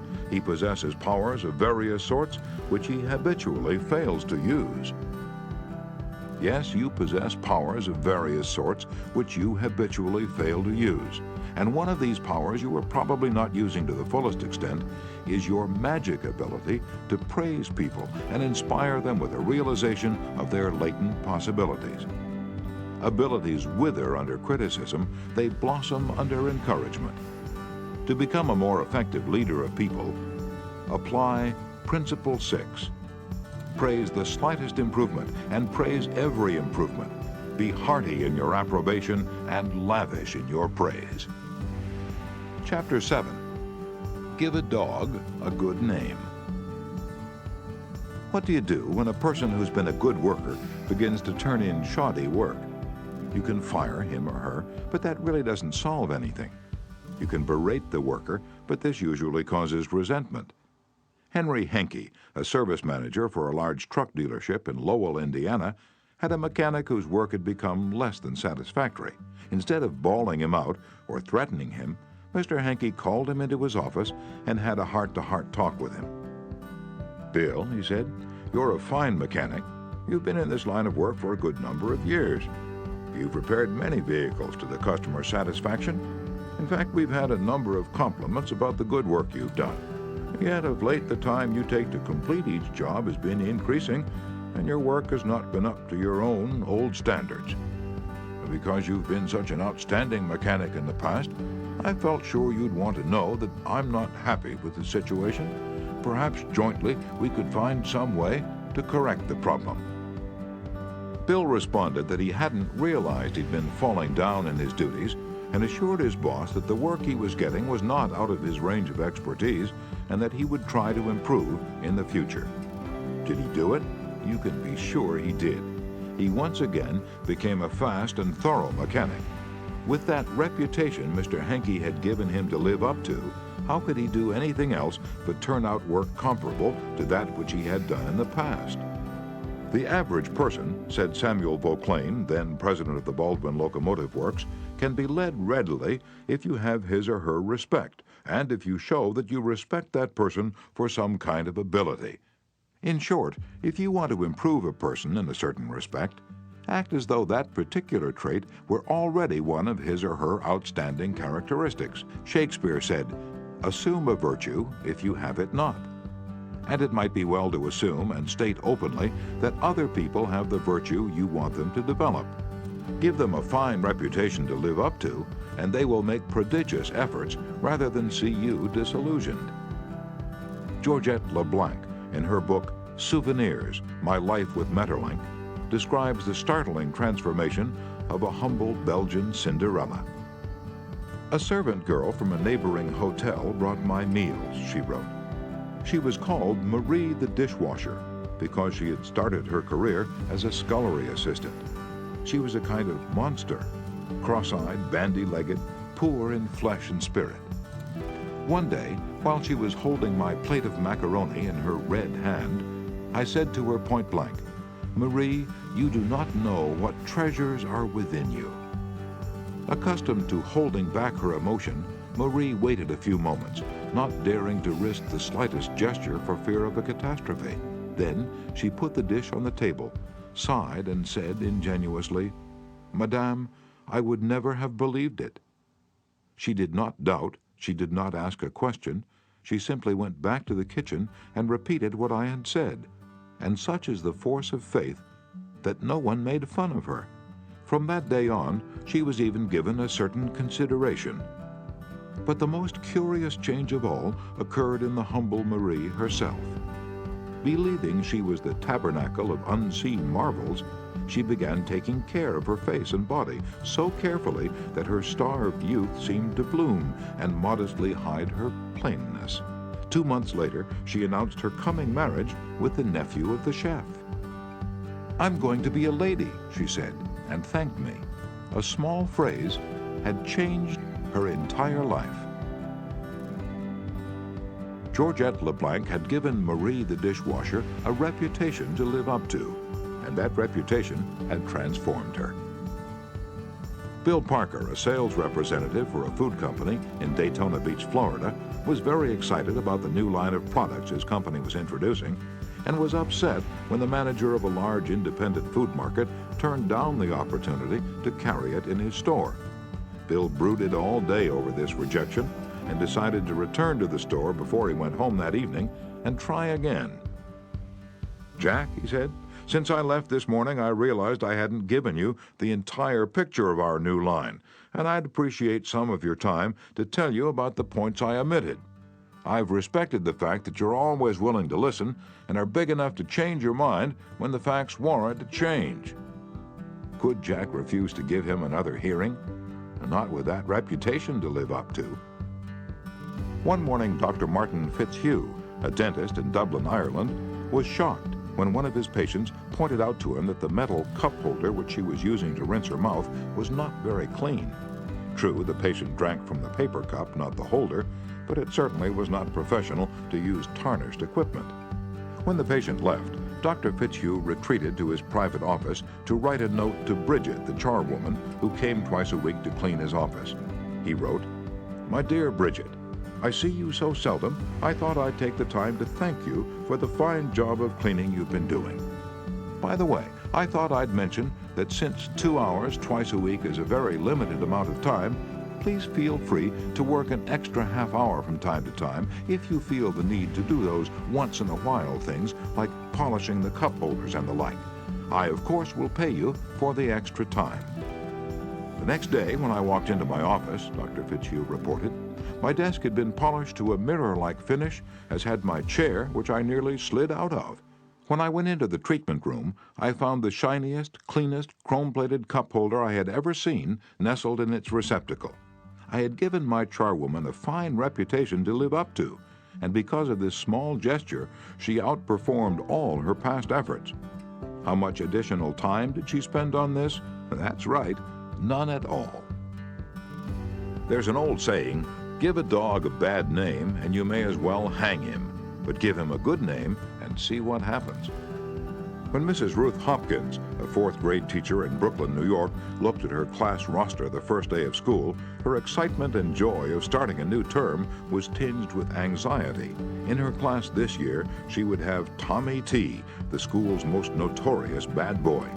He was not just mischievous, he caused serious discipline problems in the class, picked fights with the boys, teased the girls, was fresh to the teacher, and seemed to get worse as he grew older. His only redeeming feature was his ability to learn rapidly and master the schoolwork easily. Mrs. Hopkins decided to face the Tommy problem immediately. When she greeted her new students, she made little comments to each of them. "Rose, that's a pretty dress you're wearing." "Alicia, I hear you draw beautifully." When she came to Tommy, she looked him straight in the eyes and said, "Tommy, I understand you're a natural leader. I'm going to depend on you to help me make this class the best class in the fourth grade this year." She reinforced this over the first few days by complimenting Tommy on everything he did and commenting on how this showed what a good student he was. With that reputation to live up to, even a 9-year-old couldn't let her down, and he didn't. If you want to excel in that difficult leadership role of changing the attitude or behavior of others, use Principle 7. Give the other person a fine reputation to live up to. Chapter 8. Make the fault seem easy to correct. A bachelor friend of mine, about 40 years old, became engaged, and his fiancée persuaded him to take some belated dancing lessons. "The Lord knows I needed dancing lessons," he confessed as he told me the story, "for I danced just as I did when I first started 20 years ago. The first teacher I engaged probably told me the truth. She said I was all wrong. I would just have to forget everything and begin all over again. But that took the heart out of me. I had no incentive to go on, so I quit her. The next teacher may have been lying, but I liked it. She said nonchalantly that my dancing was a bit old-fashioned, perhaps, but the fundamentals were all right, and she assured me I wouldn't have any trouble learning a few new steps. The first teacher had discouraged me by emphasizing my mistakes. This new teacher did the opposite. She kept praising the things I did right and minimizing my errors. "You have a natural sense of rhythm," she assured me. "You really are a natural-born dancer." And now my common sense tells me that I always have been and always will be a fourth-rate dancer, yet deep in my heart I still like to think that maybe she meant it. To be sure, I was paying her to say it, but why bring that up? At any rate, I know I'm a better dancer than I would have been if she hadn't told me I had a natural sense of rhythm. That encouraged me. That gave me hope. That made me want to improve. Tell your child, your spouse, or your employee that he or she is stupid or dumb at a certain thing, has no gift for it, and is doing it all wrong, and you have destroyed almost every incentive to try to improve. But use the opposite technique. Be liberal with your encouragement.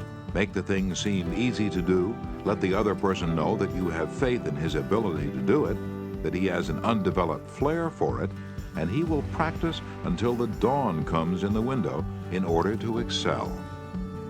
Lowell Thomas, a superb artist in human relations, used this technique. He gave you confidence, inspired you with courage and faith.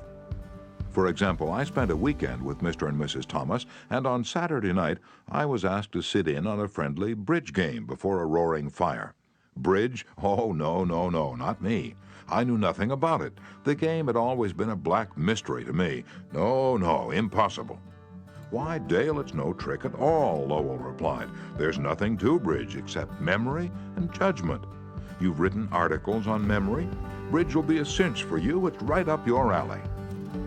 And presto, almost before I realized what I was doing, I found myself for the first time at a bridge table, all because I was told I had a natural flair for it, and the game was made to seem easy. Speaking of bridge reminds me of Eli Culbertson, whose books on bridge have been translated into a dozen languages and have sold more than 1 million copies. Yet he told me he never would have made a profession out of the game if a certain young woman hadn't assured him that he had a flair for it. When he came to America in 1922, he tried to get a job teaching in philosophy and sociology, but he couldn't. Then he tried selling coal, and he failed at that. Then he tried selling coffee, and he failed at that too. He had played some bridge, but it had never occurred to him in those days that someday he would teach it. He was not only a poor card player, but he was also very stubborn. He asked so many questions and held so many post-mortem examinations that no one wanted to play with him. Then he met a pretty bridge teacher, Josephine Dillon, fell in love and married her. She noticed how carefully he analyzed his cards and persuaded him that he was a potential genius at the card table. It was that encouragement and that alone, Culbertson told me, that caused him to make a profession of bridge. Clarence M. Jones, one of the instructors of our course in Cincinnati, Ohio, told how encouragement and making faults seem easy to correct completely changed the life of his son. In 1970, my son David, who was then 15 years old, came to live with me in Cincinnati. He had led a rough life. In 1958, his head was cut open in a car accident, leaving a very bad scar on his forehead. In 1960, his mother and I were divorced, and he moved to Dallas, Texas with his mother. Until he was 15, he'd spent most of his school years in special classes for slow learners in the Dallas school system. Possibly because of the scar, school administrators decided that he was brain injured and could not function at a normal level. He was 2 years behind his age group, so he was only in the 7th grade. Yet he did not know his multiplication tables, added on his fingers, and could barely read. There was one positive point. He loved to work on radio and TV sets. He wanted to become a TV technician. I encouraged this and pointed out that he needed math to qualify for the training. I decided to help him become proficient in this subject. We obtained 4 sets of flashcards: multiplication, division, addition, and subtraction. As we went through the cards, we put the correct answers in a discard stack. When David missed one, I gave him the correct answer and then put the card in the repeat stack until there were no cards left. I made a big deal out of each card he got right, particularly if he had missed it previously. Each night, we would go through the repeat stack until there were no cards left. Each night, we timed the exercise with a stopwatch. I promised him that when he could get all the cards correct in 8 minutes with no incorrect answers, we would quit doing it every night. And this seemed an impossible goal to David. The first night it took 52 minutes. The second night, 48, then 45, 44, 41, then under 40 minutes. We celebrated each reduction. I'd call in my wife and we would both hug him and we'd dance a jig. At the end of the month, he was doing all the cards perfectly in less than 8 minutes. When he made a small improvement, he would ask to do it again. He had made the fantastic discovery that learning was easy and fun. Naturally, his grades in algebra took a jump. It is amazing how much easier algebra is when you can multiply. He astonished himself by bringing home a B in math. That had never happened before. Other changes came with almost unbelievable rapidity. His reading improved rapidly, and he began to use his natural talents in drawing. Later in the school year, his science teacher assigned him to develop an exhibit. He chose to develop a highly complex series of models to demonstrate the effect of levers. It required skill not only in drawing and model making, but in applied mathematics. The exhibit took first prize in his school science fair and was entered in the city competition and won 3rd prize for the entire city of Cincinnati. That did it. Here was a kid who had flunked 2 grades, who had been told he was brain damaged, who'd been called Frankenstein by his classmates, and told his brains must have leaked out of the cut on his head. Suddenly he discovered he could really learn and accomplish things. The result? From the last quarter of the 8th grade all the way through high school, he never failed to make the honor roll. In high school, he was elected to the National Honor Society. Once he found learning was easy, his whole life changed. If you want to help others to improve, remember Principle 8. Use encouragement. Make the fault seem easy to correct. Chapter 9. Making people glad to do what you want. Back in 1915, America was aghast. For more than a year, the nations of Europe had been slaughtering one another on a scale never before dreamed of in all the bloody annals of mankind. Could peace be brought about? No one knew. But Woodrow Wilson was determined to try. He would send a personal representative, a peace emissary, to counsel with the warlords of Europe. William Jennings Bryan, Secretary of State, Bryan, the peace advocate, longed to go. He saw a chance to perform a great service and make his name immortal. But Wilson appointed another man, his intimate friend and advisor, Colonel Edward M. House, and it was House's thorny task to break the unwelcome news to Bryan without giving him offense. Bryan was distinctly disappointed when he heard I was to go to Europe as the peace emissary, Colonel House records in his diary. He said he had planned to do this himself. I replied that the president thought it would be unwise for anyone to do this officially, and that his going would attract a great deal of attention, and people would wonder why he was there. You see the intimation? House practically told Bryan that he was too important for the job, and Bryan was satisfied. Colonel House, adroit, experienced in the ways of the world, was following one of the important rules of human relations. Always make the other person happy about doing the thing you suggest. Woodrow Wilson followed that policy even when inviting William Gibbs McAdoo to become a member of his cabinet. That was the highest honor he could confer upon anyone, and yet Wilson extended the invitation in such a way as to make McAdoo feel doubly important. Here's the story in McAdoo's own words. Wilson said that he was making up his cabinet and that he would be very glad if I would accept a place in it as Secretary of the Treasury. He had a delightful way of putting things. He created the impression that by accepting this great honor, I would be doing him a favor. Unfortunately, Wilson didn't always employ such tact. If he had, history might have been different. For example, Wilson didn't make the Senate and the Republican Party happy by entering the United States in the League of Nations.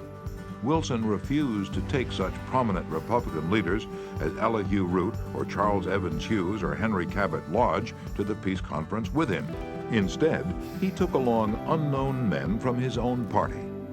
He snubbed the Republicans, refused to let them feel that the League was their idea as well as his, refused to let them have a finger in the pie, and as a result of this crude handling of human relations, wrecked his own career, ruined his health, shortened his life, caused America to stay out of the League, and altered the history of the world. Statesmen and diplomats aren't the only ones who use this make a person happy to do the things you want them to do approach. Dale O. Ferrier of Fort Wayne, Indiana, told how he encouraged one of his young children to willingly do the chore he was assigned.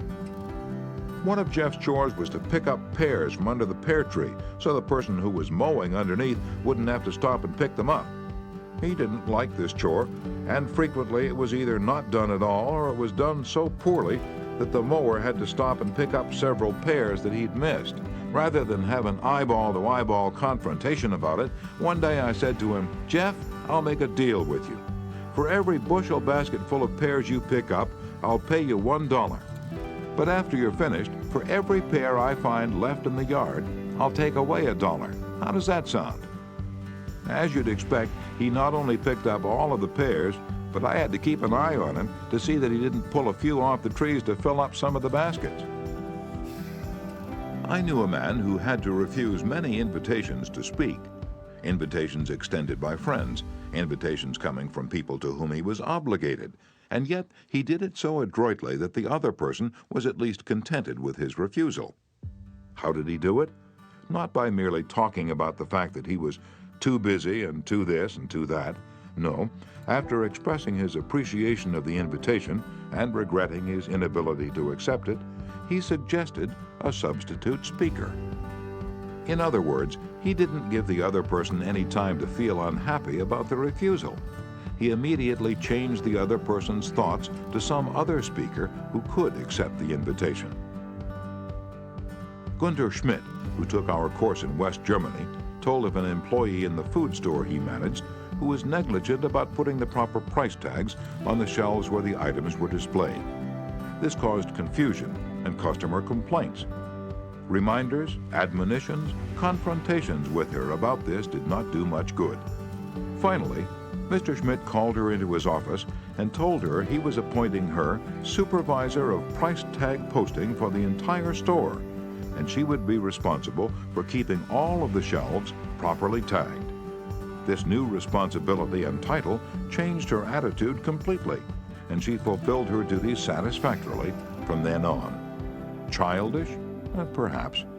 But that is what they said to Napoleon when he created the Legion of Honor and distributed 15,000 crosses to his soldiers and made 18 of his generals marshals of France and called his troops the Grand Army. Napoleon was criticized for giving toys to war-hardened veterans, and Napoleon replied, "Men are ruled by toys." This technique of giving titles and authority worked for Napoleon, and it will work for you. For example, a friend of mine, Mrs. Ernest Gent of Scarsdale, New York, was troubled by boys running across and destroying her lawn. She tried criticism, she tried coaxing, neither worked. Then she tried giving the worst sinner in the gang a title and a feeling of authority. She made him her detective and put him in charge of keeping all trespassers off her lawn. That solved her problem. Her detective built a bonfire in the backyard, heated an iron red hot, and threatened to brand any boy who stepped on the lawn. The effective leader should keep the following guidelines in mind when it's necessary to change attitudes or behavior. 1. Be sincere. Do not promise anything that you cannot deliver. Forget about the benefits to yourself and concentrate on the benefits to the other person. 2. Know exactly what it is you want the other person to do. 3. Be empathetic. Ask yourself what it is the other person really wants. 4. Consider the benefits that person will receive from doing what you suggest. 5. Match those benefits to the other person's wants.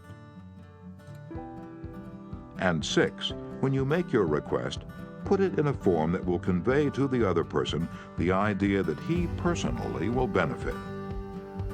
We could give a curt order like this: "John, we have customers coming in tomorrow, and I need the stockroom cleaned out. So sweep it out, put the stock in neat piles on the shelves, and polish the counter."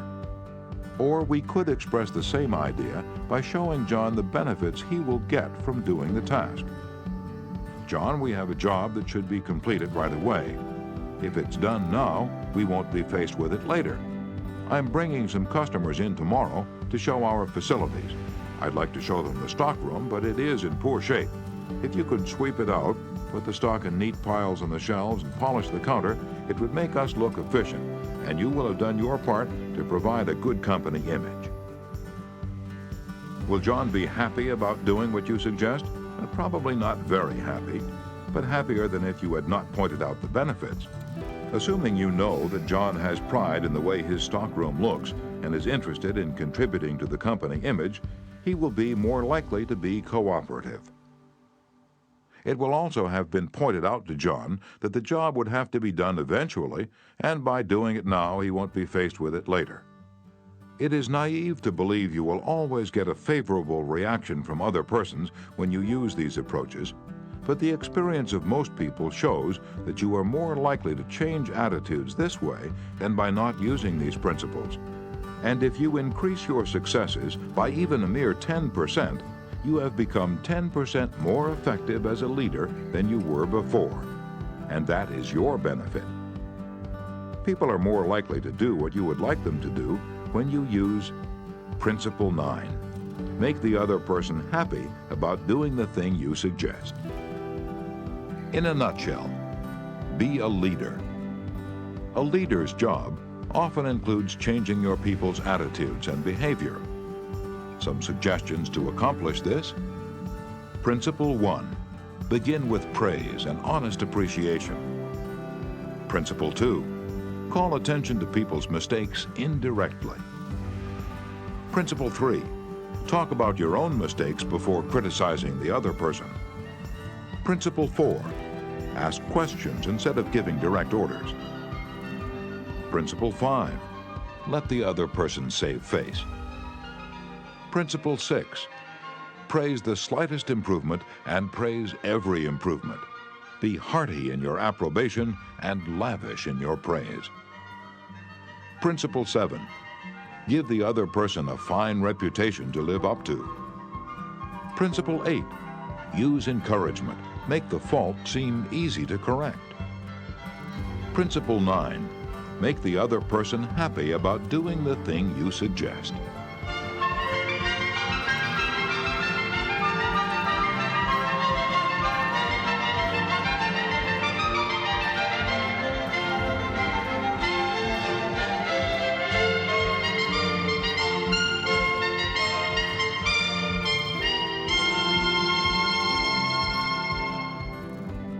This has been a presentation of Simon & Schuster Audio.